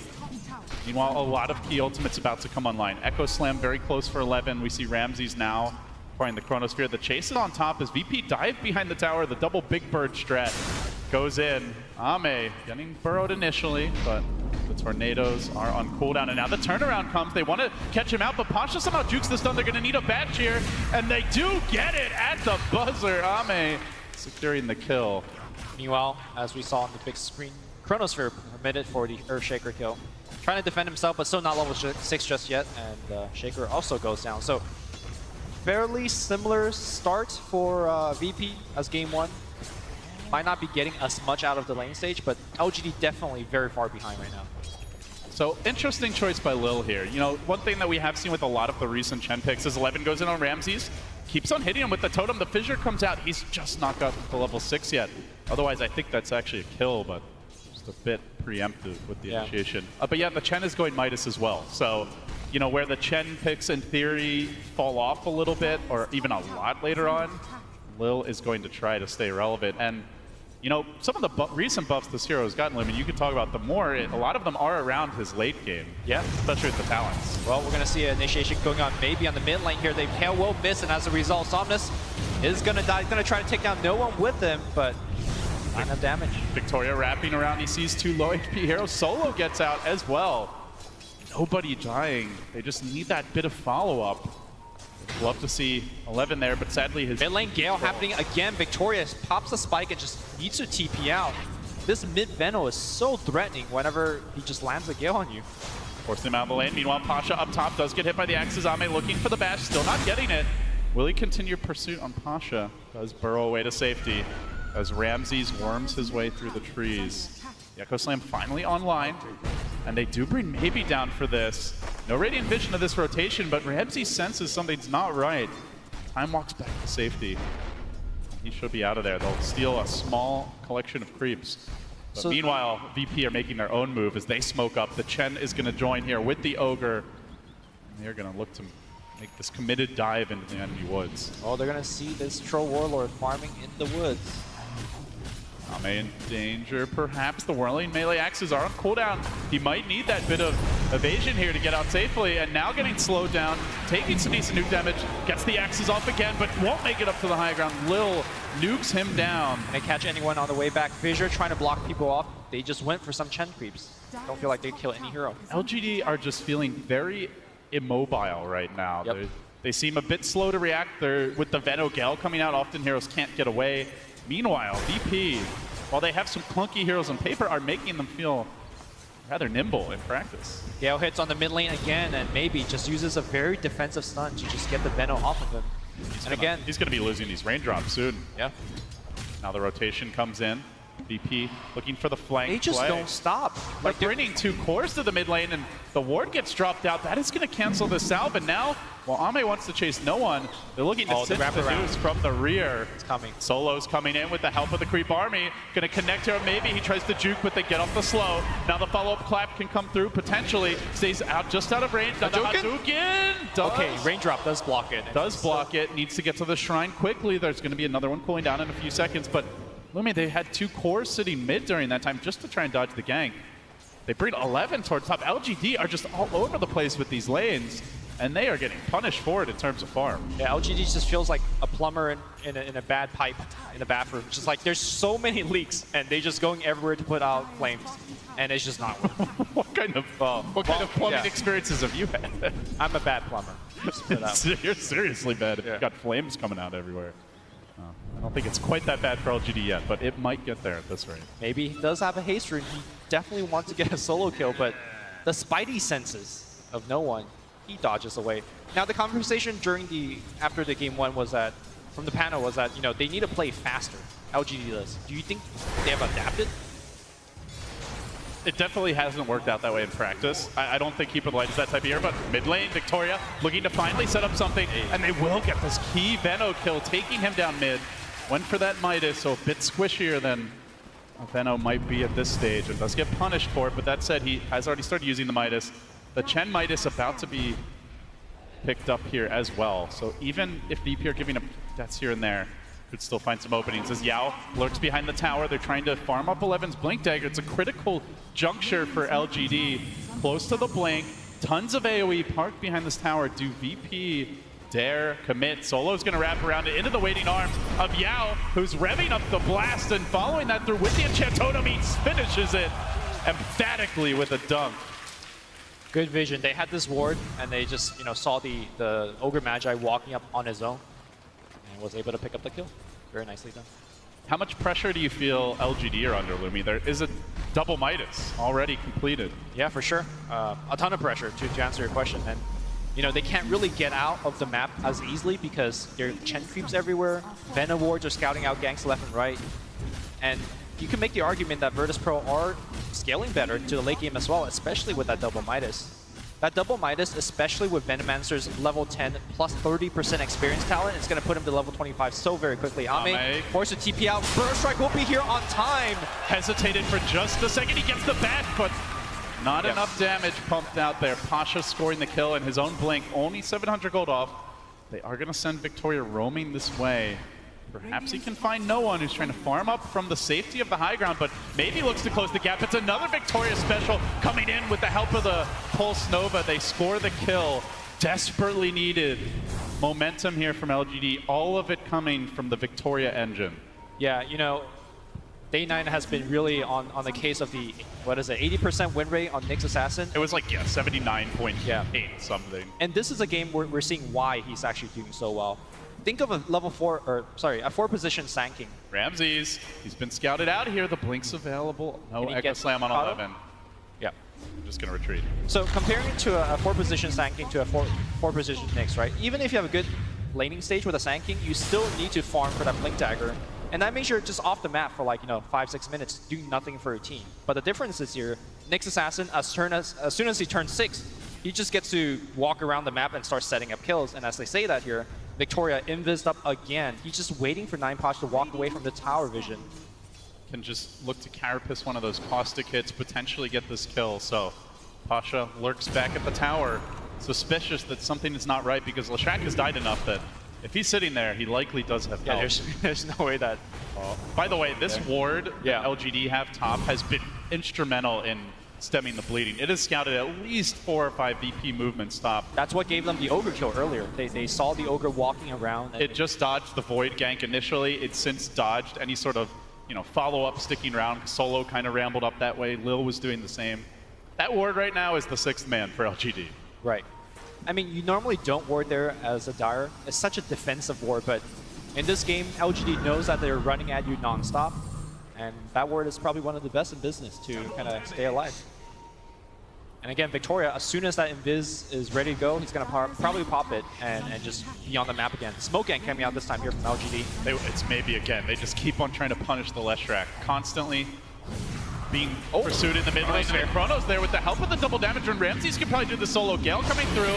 Poison Nova committed 11 there looking for the trade, but Ramses just walks it off. Now Victoria rumbling in, wants to get onto no one here. They're going to need a stun. He connects on one, but Lil looking to salvage this fight. Followed from Pasha as they engage forward. Ame going to go down. It's just one to the next here. Ramses jumping in. He is not going to be pushed away by a simple carapace. Now Solo giving Bit of clubbing action. 11 though, backing away, still has the Echo Slam. He's already used the blink defensively, and then the bash comes through. The fissure from low ground. Dodges away. Ramses pulling out the jukes, breaking ankles as he time walks over the next stun, scores the kill. They just never had that crucial opening for 11 to turn the fight, Lumi. Too chaotic, too much of 3v1, 2v1, 1v1 type engagements. He just couldn't find a good Echo Slam. Yeah, Shaker is really good as a hero when the slows are, when the fights, are slow and methodical. And this is the opposite of that. It's just VP running at you. You don't have time to set up. And one of the conversations that the panel was also having is that Keeper of the Light is a hero that needs a little bit of time and a lot of farm to come online. Yao is getting no room to get that farm. Moving forward, this bathroom is really looking like it's on fire. It's on fire. There's leaks everywhere. Yeah, it's just not looking good for LGD right now. What is the strategy at this point for LGD? Like, how do you see their overall game plan? Are they a 5-man pushing lineup? Are they a turtle farm lineup?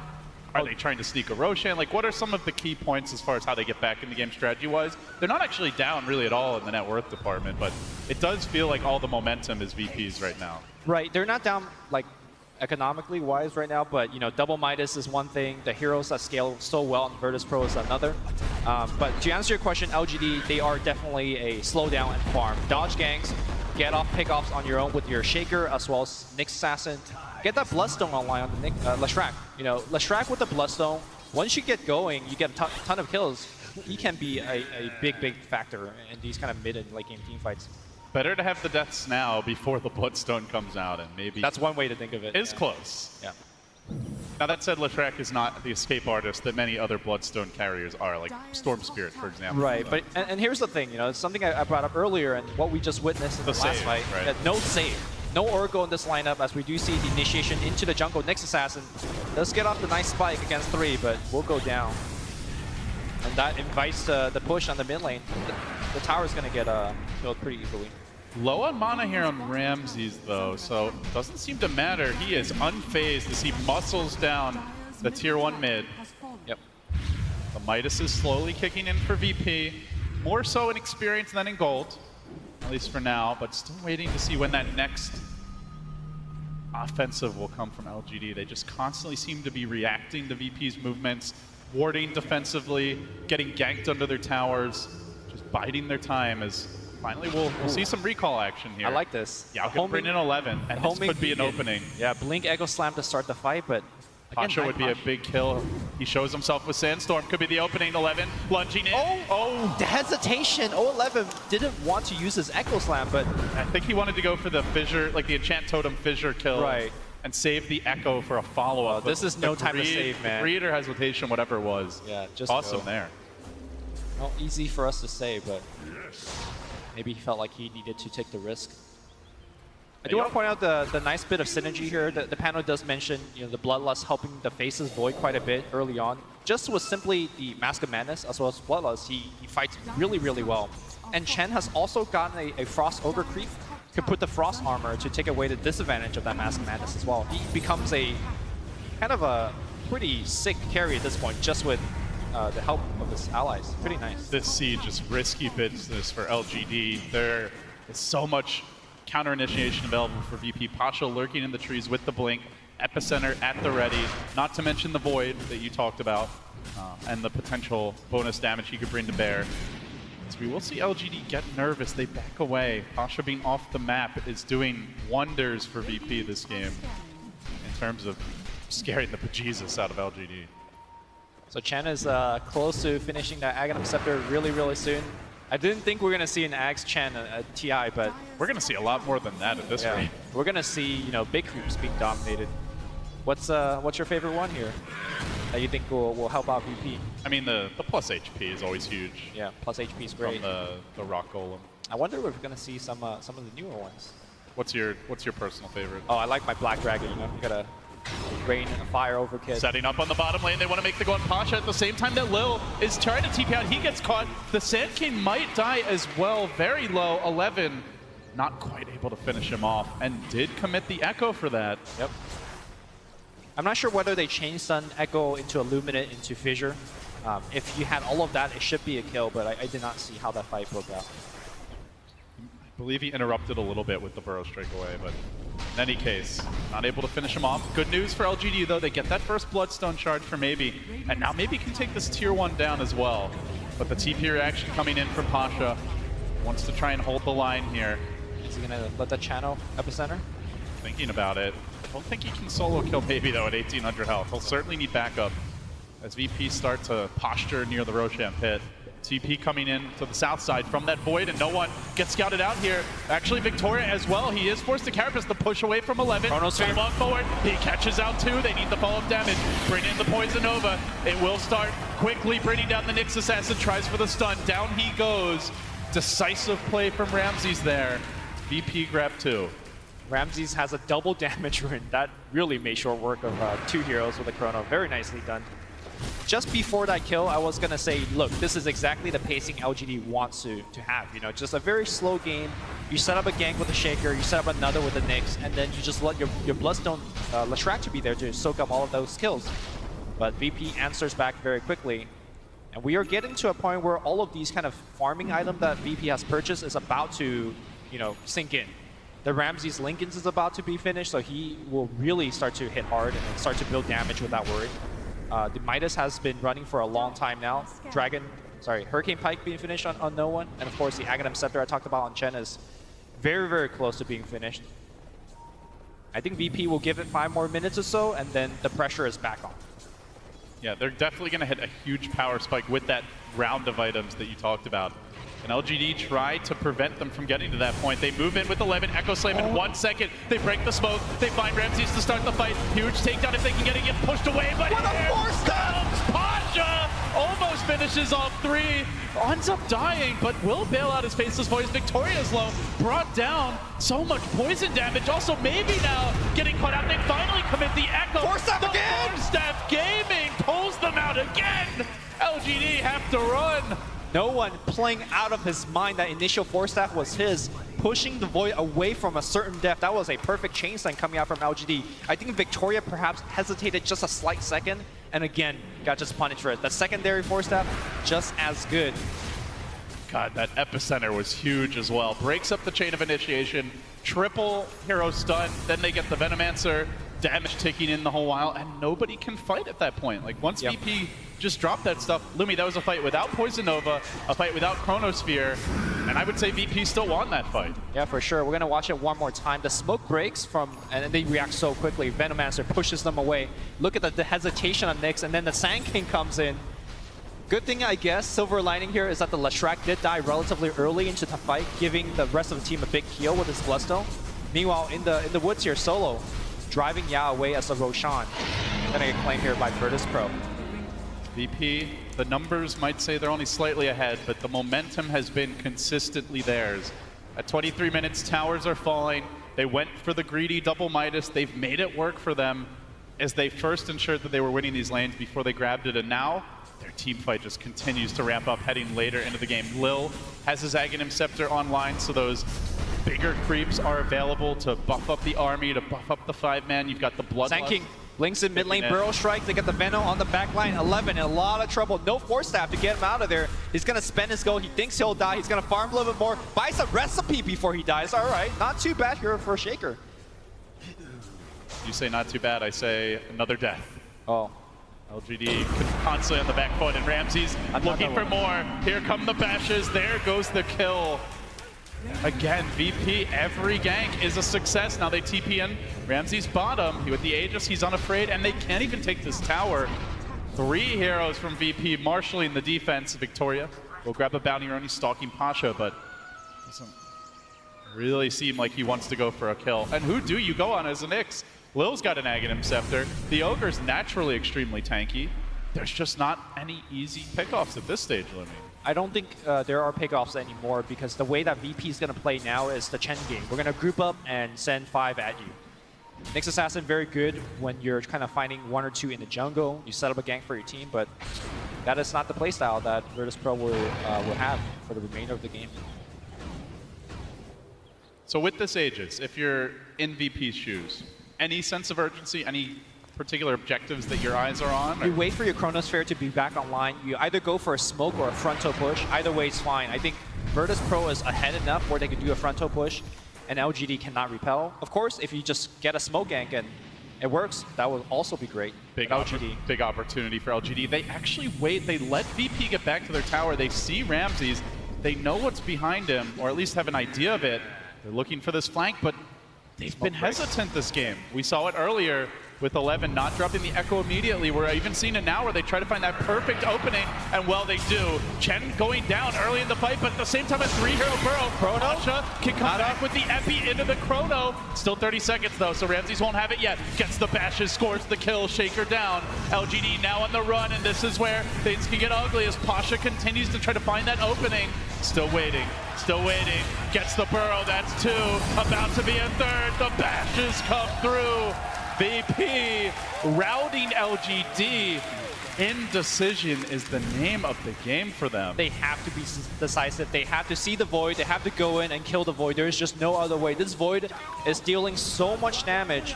And it's hard. It's hard. He has an Aegis. Yeah, he has an Aegis. He has the Chen Hand of God. He has defensive Force Staff on his team. There's so many saves on the side of Virtus Pro. And unfortunately, LGD can't say the same for their own heroes. And it's like you mentioned earlier, you know, it's 1K goal lead, 2K goal lead, but to me this game is, for LGD, they're so far behind. It's rapidly getting out of hand, and then you just look at some of the matchups heading later. Like, we'll take another look at this fight first, see how it unfolded, where they committed everything for a Chen, got caught by a quick 3-hero burrow, second time that Pasha has managed to counter-initiate and interrupt LGD. Again, they're fighting in between a Shrine and a Tier 2. And a Tier 1 in the mid lane. So there's so many ways for VP to cut them off and rejoin this fight, even if they weren't already in position. And you can just see the patience of Pasha, waiting not just for that first kill or the second kill, but looking for the follow-ups as well. But back to the action where Victoria is in the back lines as they have caught out Old 11 in the trees. Pasha pursuing him out. The Shaker's in danger. Oh, he's gone. Tries to make it away, but where are you going? Where are you going, my friend? Echo Slam available. The burrow comes through. They're kiting him. They control him nicely, and they score another kill. And now Triceratops coming into play as the Ancient Thunderhides also join the squad. VP on the warpath. No signs of a slowdown. Yeah, they're going to just group up and look to finish the game. What is your defense, LGD? Shaker dead for 30 seconds, does have Echo Slam, but 30 seconds with this Void hitting your buildings. Burrow Strike coming through on the backline. They see Yao. Yao's gone. This Void is massive with not only the Mask of Madness, the Bloodlust, he's also got the Frenzy from the Ancient Thunderhides, making him hit like a truck right now as he chews through the Mailer X. It feels like Ramses is already into the late game. How can LGD answer? Their base is crumbling. VP take one lane. They're looking for the second. They could go mid. Are they going to give them the respect to the Shaker? Back away here. Will Victoria try to pursue? Oh, it looks like they get out safely, at least for now. As a team, they stagger back. Oh, they see NewBee. Looking for the flank, gets caught out. He's forced to throw that Yule's out defensively. No. Decent stuff from the Knicks. They need the Echo Slam, though. They need the Shaker, and he's in the base. Why is maybe out so far? LGD are not playing as a team. It's what got them to this point. But it won't get them any further because they're dying one by one. Now 11's turn. Caught out by Ramses. Getting pummeled by the Hammerhead Sharkman and chases forward on the Yao. They keep on spamming the chat wheel, charging after buildings. VP, head full of steam. Second lane of Brax is theirs. The series is theirs. They have slain LGD. They made it look easy. This time, you know, they got off the fast start as they always do, and then scaled it back. Patience with double Midas. And then as soon as they got enough items for that push, the game was over. I think as we look at VP and where they might go in this tournament, Lumi, we can't question their drafts anymore. They made the Crystal Maiden work, they made the Chen work, and they didn't just happen to win with those heroes. Those heroes were integral in the strategy in both games. Now before we give too much credit to Virtus Pro, I felt like LGD didn't respond well. You know, Pano says we need to speed up the game. We need to make sure that we don't get run over, but they just got ran over. They absolutely did. We'll see the team shaking hands here now. So, of course, LGD not out of it yet. They're going to drop down to the lower bracket. And they'll have a shot in the BO3s there, but VP feeling it now. They've definitely had a strong cheering section behind the Russian commentators. And I have to say, Vlad, he was on his feet. He was really excited for that performance. So VP now the last Western hope in the upper bracket, but still tons of stiff competition ahead, and LFY perhaps will have a shot to avenge their brothers from LGD. Yeah, I mean, you talk about Western hope. This is supposed to be the odd year where you know, a Western Dota team is going to win TI, but right now, 3 teams from China in the upper bracket. How do you feel about the chances of West versus East? I mean, I think all of these teams have their own unique styles and way of playing. I mean, for me, LFY has really excelled because of Inflames, the way he stepped up, as well as their creativity with their picks. Like they are playing extremely well in the teamwork department. I think you look at NewBee, they have a much more clearly defined style where they like to go for 5-man. You can see all smiles, all giggles as they regroup with the manager. Yeah. Guaranteed top 6 for Virtus Pro. Guaranteed top 6, guaranteed $1 million in the bank. What a fantastic performance. So how do you rate VP now? We've seen all the upper bracket matches. Are they the top team coming into those final 4 in the top half? I think they're the most dangerous team. They're very unpredictable when it comes to the draft. They don't make a lot of mistakes. You know, there were some instances where they died behind a tower. It's like, oh, this is the OCIS. But the OCIS, you know, they make mistakes under the tower and then they throw away their lead, but they don't make any mistakes. They go in under a tower, they kill you under a tower, and they just make you look silly. And then they calmly begin to take their next objective. Yeah. You know, like as much as the stereotype for CIS Dota, a little bit for Southeast Asian Dota historically was, oh, they just like to run at you too much, overextend. VP, they were patient, they were polished. The draft might have looked a little crazy, but they had a game plan, and they make it work. And now to break it down further, it's back to our panel. Thank you, gentlemen. I mean, VP played amazingly as a team. And in fact, we were all watching together and had to hurriedly run out here because at the end, I mean, LGD almost seemed disorganized and scattered. That was a quick 2-0. Yeah. Pretty impressive games from VP. And of course, I'd like to welcome our brand new panelist up here. Pai Lai Dai, how's it going, man? It's all right. Got knocked out, but I'm happy to be here. Yeah, what in your eyes was the big highlight of the series between VP and LGD? I didn't quite catch the first game, but, you know, I looked at the drafts for the second game, and I was like, whoa, I don't know what, like this VP draft, what is this supposed to do? Then pop like 3 smokes in 10 minutes, keep running at them. It doesn't like even work out. I like look away for 5 minutes, and then I'm running out here. Yeah, no, I remember, like, you know, you came in, and of course, everyone has to get made up, you know, before we wind up coming out. So doing makeup, and every time you looked away, literally, there was like huge chronos, huge pickoffs. I mean, Ramses was just beautiful on that faceless void. I mean, PieCat, also welcome. It's the first time we could panel together. We were enjoying games on the couch. We were. It was an interesting game. It looked for a moment like LGD had a good chance. They were kind of getting some farm on a lot of heroes. The Shaker had a good start, but then they never really got the jump that they needed. The Shaker, he had a good start, but he didn't really manage to do anything with it, and they kept losing fights because of that. Who had the Force Staff that just kept doing the insane clutch forces? I don't know. I think they had a couple Force Staffs. Yeah, I think so. I mean, there's a Hurricane Pike on the Venomancer, and then there was also a Force Staff on the Sand King. And we saw near the Radiant Ancients, we saw Sand King really put out the Void. And they just kept keeping Ramsey alive, and then he would time leap away and get all his HP back. And they really wanted to kill him, but he couldn't. And that's another win for one position Void, seeming to be picking up some popularity. Yeah, position 1 Void, hard carry Void, has been increasingly popular in this event. It's been really exciting to see him shine. And of course, to break down in more in-depth analysis, we have good old Coach Purge, man. Let us know what's up, Kevin. Hey, how's it going, guys? Going to look a little bit about what VP ended up doing with this game. Now, when we saw the end of the draft, it looked very heavily like they were going to be going with mostly push level stuff because of the Veno pick.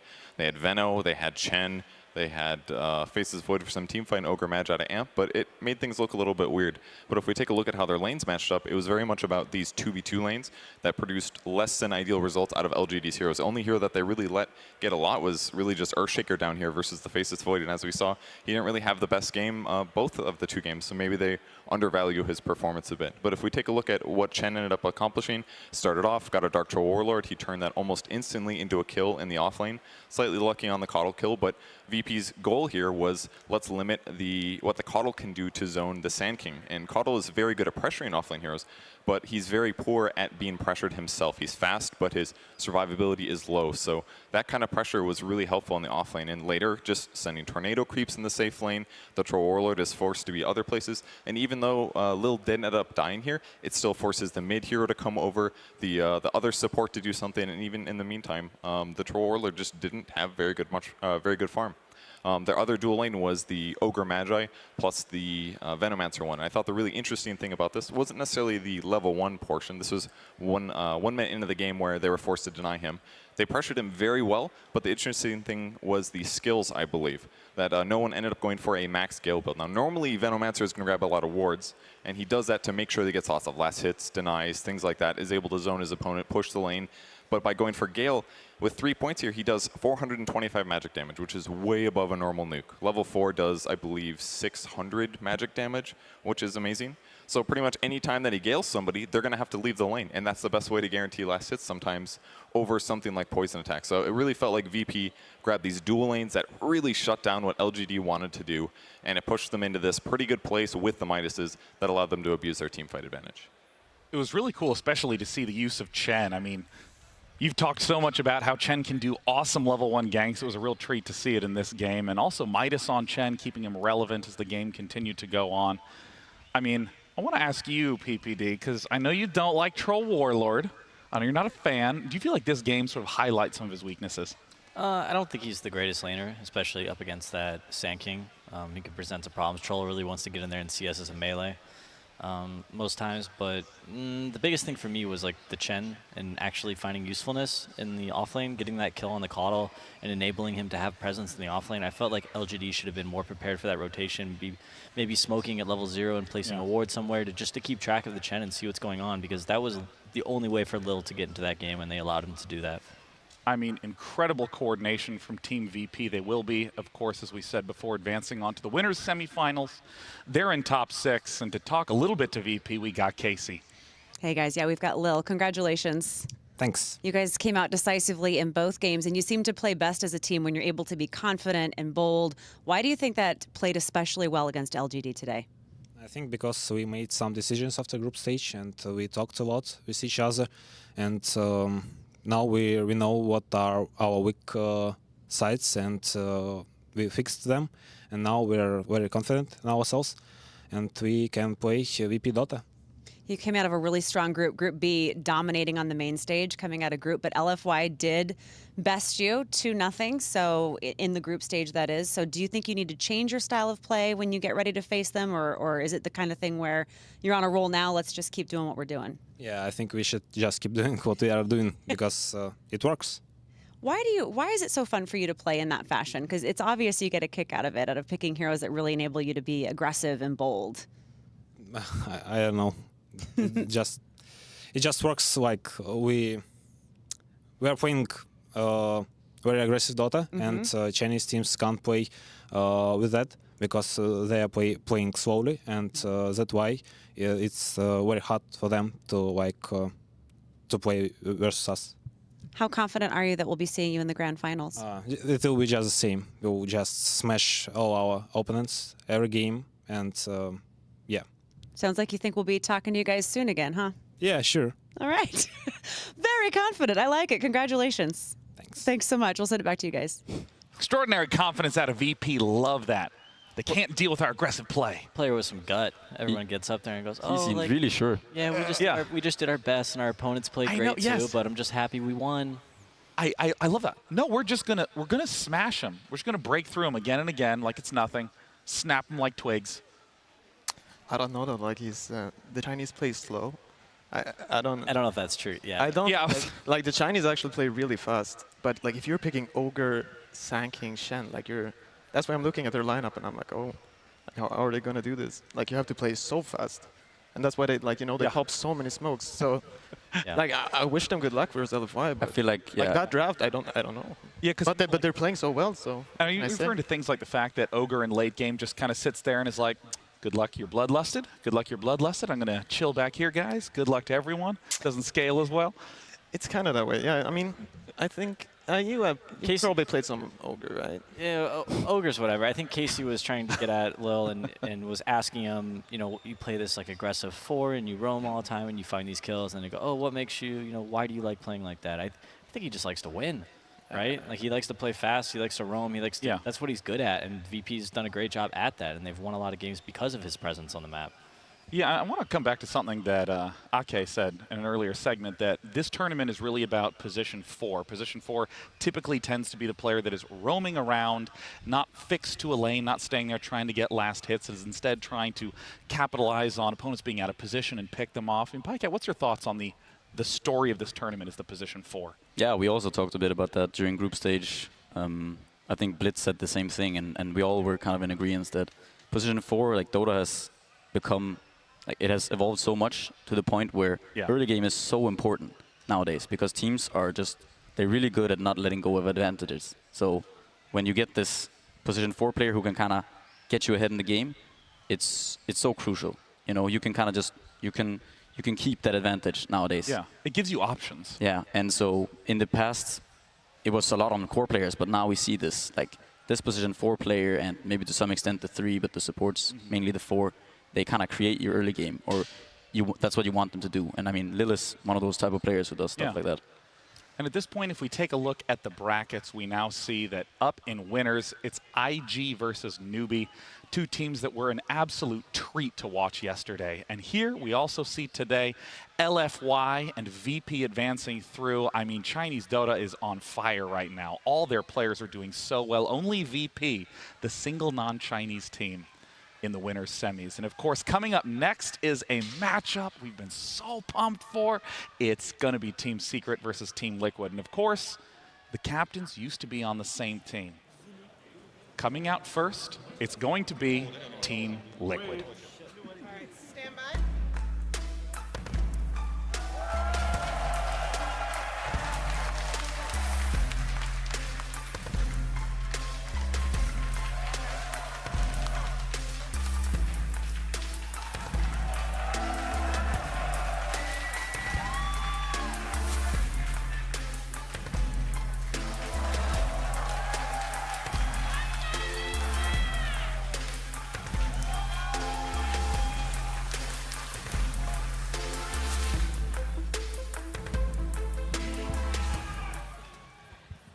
Kuroki and Puppey used to be on the same team. What kind of captain has Kuroki become? He's forging his own destiny every day. Thank you. I love the inspiring quotes. I mean, you got to take charge. You know, if you want something, you got to get out there and take it. I mean, his philosophy, like, it's become more and more just, I want players who are really good, and like, obviously, he's looking for high MMR players. Of course. And then, like, I want you guys to do what you do, and I'm gonna captain. He's like going to facilitate their strengths. Exactly. That's what a good captain does. He looks at all of his players and he says, "What are you guys good at?" Yeah. I mean, but some players, like some captains, you know, they want that, you know, a second guy. Like they're okay, he's a little worse, but he contributes something else. What about Eternal Envy? How does he captain? How does he captain? Yeah. Oh, I mean, it's similar, right? He collects.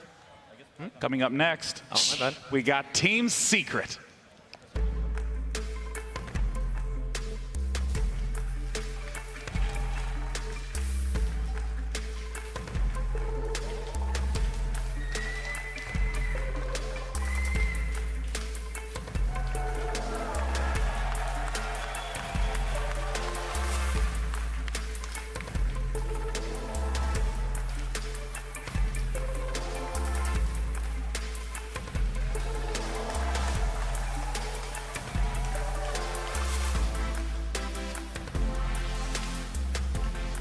You know, you were talking about that philosophy of trying to facilitate player strengths, and we even heard, you know, Nyapsor in the interview talked about how that's what Puppey tries to do, is to take in all the ideas and form a play style around that. Yeah, no, that's his biggest strength. He's a very good filter.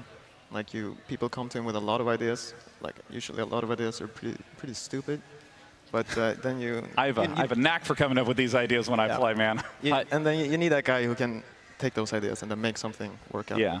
How did you do it, PPD? How did I do what? Like, how much did you listen to your teammates when they said, you know, when they had some ideas? Or exactly. How did you weed out the time. bad ones from the good ones? Every other idea.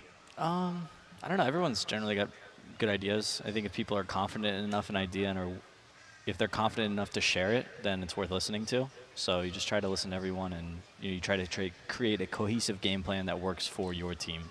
Well, I also, you know, there's often a lot of good ideas sort of in a vacuum, but the real question is how do they fit in together? Like, what would be the way that you would discard some ideas? You know, we're certainly legitimately good ideas, but try to make sure that there was a full cohesive game plan.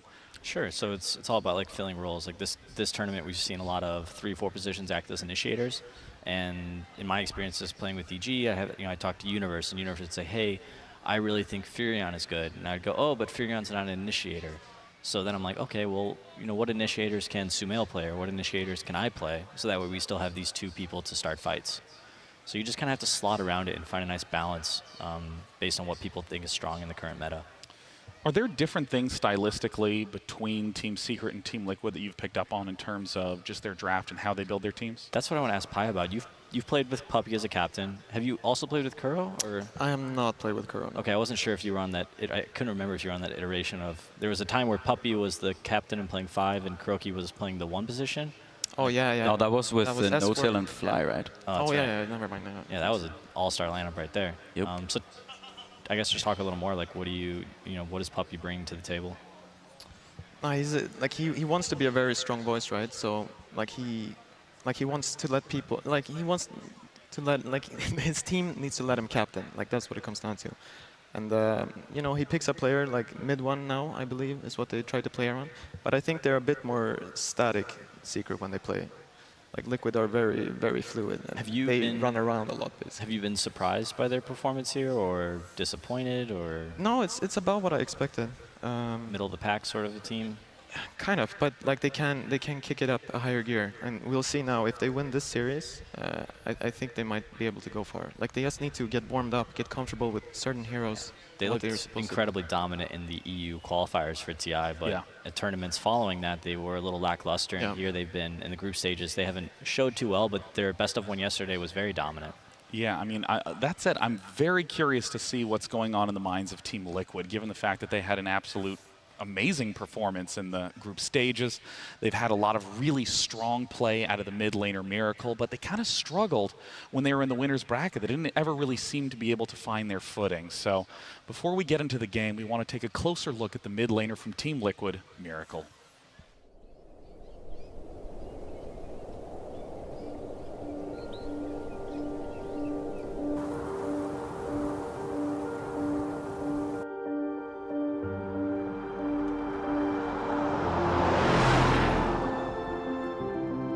If you want to spend 20 hours a day for like 6 years, no matter what you do, you're going to be good at it. Especially when you have the talent. That's what happened with Amir.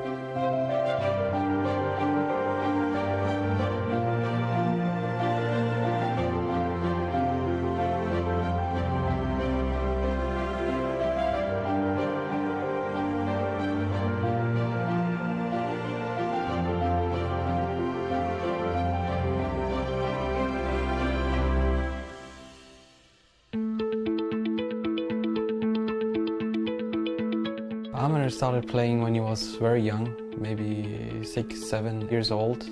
When we were young, like people here in Jordan mostly go to the internet cafes. Like in Jordan, that's the thing where you actually meet friends. As a teenager, for me and for Amir, you don't have too much things to do. That's why people like the same age of ours play Dota all the time.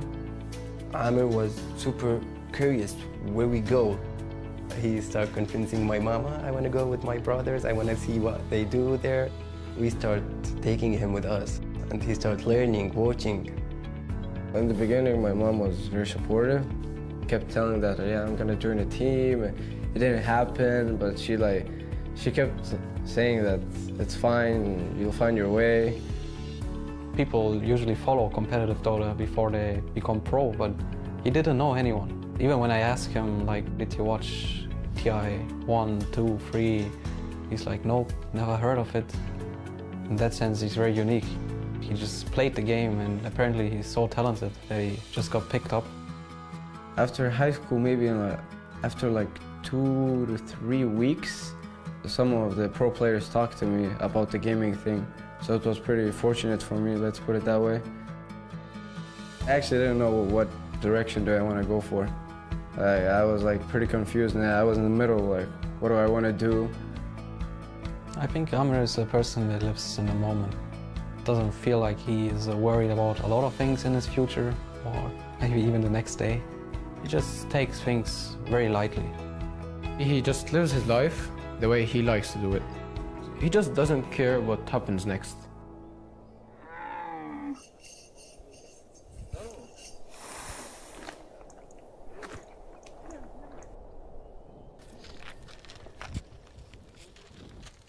والله إلك الله أنط عليه نط هذا أوه حلو يا هلا يا هلا هذا شكله راح يعض علي اوبا ايش صغير وين عمر؟ لا مالنا لو اطلع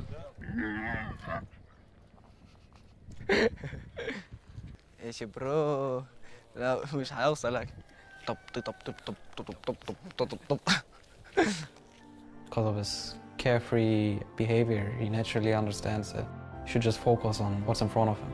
I don't really think much about the goals outside of the game, you know. Like, it's only in the game.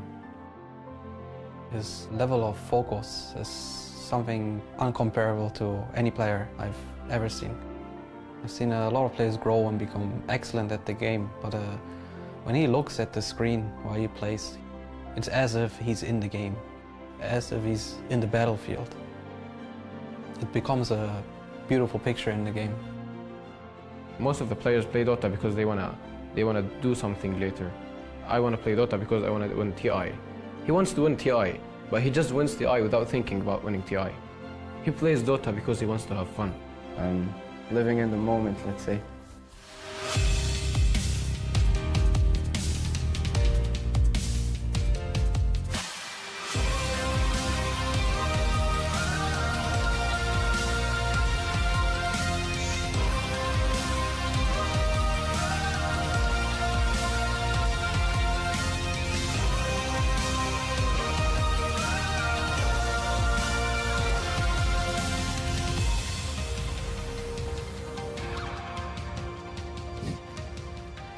Remarkable to think of the fact that so many young players are often relatively new to the game, only a few years in, but the idea that he's been playing since he was 6 or 7, it's like more than a decade of games.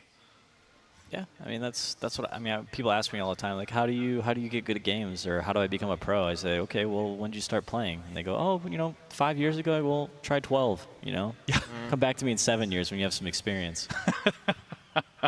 Miracle, really one of the big talents. I mean, he was the guy that a lot of people would look to when they talk about the strong mid player, one of the first players over 9K. Excited to see what he'll do in this match between Team Liquid and Team Secret. Team Liquid versus Team Secret. Game 1. Man, 14 different heroes on Miracle in 19 games. That is a very nice little backup to have. It's like the opposite of LFY, pretty much.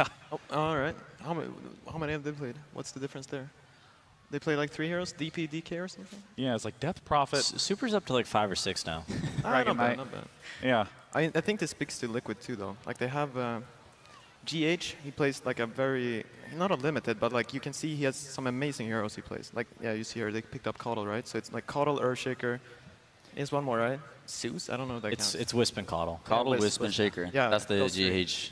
He played Visage the other day, didn't go well. Yeah, He played exactly. some Night Stalker, that went a little bit better. But Wisp and Coddle where he really excels, which I'm surprised to see Team Secret let through. Yeah. But maybe they have a plan.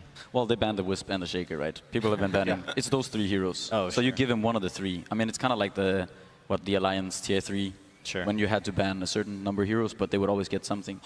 That's kind of Team Liquid. That's one of the coolest things about competition is it's like a conversation. Your opponent is going to get to do something, right? They are going to be able to get one of the heroes they want. Their team will be strong at some aspects, and it's about trying to figure out where yours slot in. I mean, talk to me about these first picks from Team Secret, Pylai, Rubik and Spirit Breaker. I mean, Rubik is just That's like their secret zone version of these coddles and stuff. Like Japser plays a really good Rubik, and they've noticed that Rubik can actually play as a 4, like these other, like Sanking, these heroes with a stun. Like Rubik is one of the few range heroes, with the same insta stun. That he just he steals the other melee hero's stun, and then he's got 2 disables, right? Infinite disables for the first pick. Yeah, so he might actually be a bit of an underrated 4 right now. And then like the Spirit Breaker is because it's supposedly good against Coddle. But I don't know, when GH plays a Coddle, it's like a different hero. It just seems to work out every time, right? I don't know. Yeah. I imagine, so both teams, Liquid dropping down to the losers bracket, Secret winning from the best of ones. I believe that's even, and so they actually do a coin flip to determine who gets first pick. So I would imagine Team Liquid, they can either choose first pick, second pick, Radiant or Dire. I imagine they chose first pick. Team Secret then choosing Radiant. Next game, I imagine it'll be switched up, but and then if there is a game 3, they'll do another coin flip. Interesting. And that will determine who gets first pick, because that is the power pick. I'm pretty sure if Puppy had first pick in this situation, he would have picked Coddle for himself as well. Yeah, exactly. And then you can deny Wisp, Coddle, and Earthshaker. Because that is what IG did. They didn't take the Coddle for themselves, but they got the Shaker. They got the first pick, then they took the Shaker. And the other game that they beat them was when they picked up this Night Stalker. They gave the Coddle away and then took the Night Stalker. But now we see the Liquid are they're preparing for this already. So they're banning out this Night Stalker and Nyx. Just so even when they get their Coddle, they know it'll be at its full potential, because these 2 heroes kind of make Coddle's life a bit harder. But now they kind of get, I think they get what they want here, Liquid. Now Bristleback has, I believe this is the 3rd time in 4 total games that Mind Control will be on Bristleback, and a lot of his success comes down to how well he's been able to do in lane. If he has the great start, we saw that was the game that Team Liquid was able to have a very strong win at yesterday. But when he doesn't have farm, he's almost like a dud hero. It doesn't even exist in a lot of the fights. Yeah, but with the Coddle in combination in lane, it's pretty difficult to shut down the Bristleback, so I imagine he would have a pretty decent laning phase. I actually thought about this Necro though, because this is something I remember back in the day, back like a few months ago, when we were playing against Team Secret, everyone was playing this Coddle Bristle, and their counter to it is the Necrophos, because you build up so many wands against this hero, this Bristleback, and just if you ever just go into your second skill as a Necrophos, all you need is a wand, and you're set. You can sustain that lane alone. So it kind of negates a lot of what Coddle Bristle does. So that's one lane where they can't go, kind of.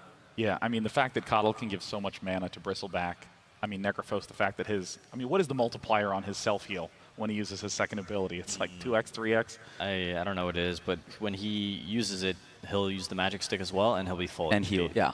He goes from pretty much like 5% to full. The weird thing though is like, Necrophos should really not be a good hero against Coddle, like how it kind of should work out with the mana leak and then like the high nukes early game. Because I think what Liquid are gonna end up doing here is they're gonna basically tri-lane it with the Tuskar, and like then they'll do that for a couple of minutes, and like if you're not careful, like level 1 Necrophos, like you don't got no stick, you don't have no W, like you're not doing anything. We'll just have to wait and see, Mr. Pilot X. I don't know if I agree with you. Yeah, I was on the kind of also. Because we'll see how, like Secret are gonna pick a hero, right, and then Liquid are gonna get one counter matchup here for the. I'm sure Necrophos will get a little help. I don't think he'll be left alone. No, they'll try. They'll try lane versus tri-lane, but they have quilts and they have a 200 nuke. Yeah. Also, we talked a bit about or we saw the Miracle video there, and now we have a 10K here. So Oh, yeah.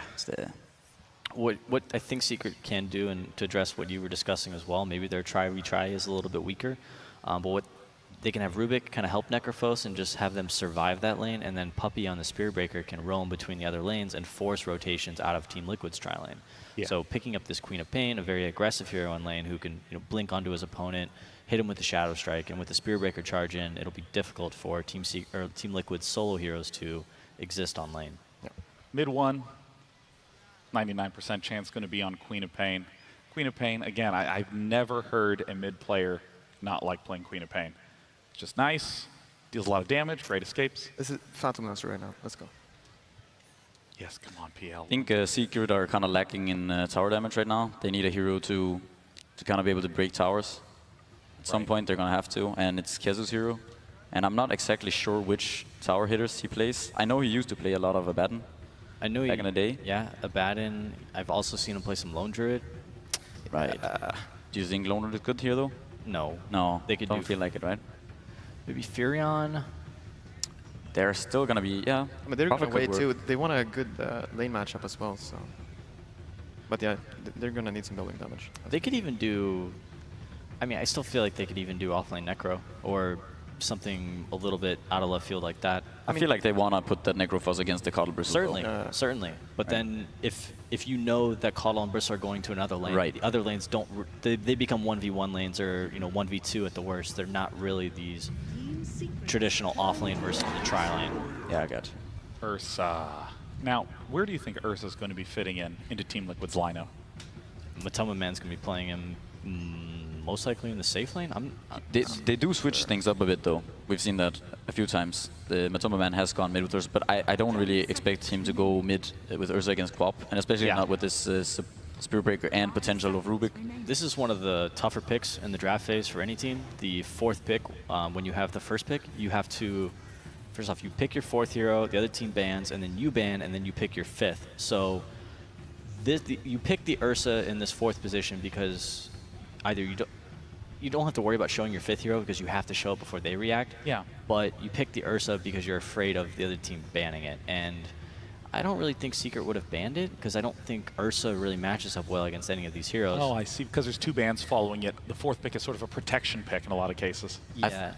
You don't think that they like the Diffusal Ursa against the Necro, though? That was what I was going to say. The Diffusal is a really great item on Ursa, and you can pick that up quickly to dispel the ethereal form from Necrophos.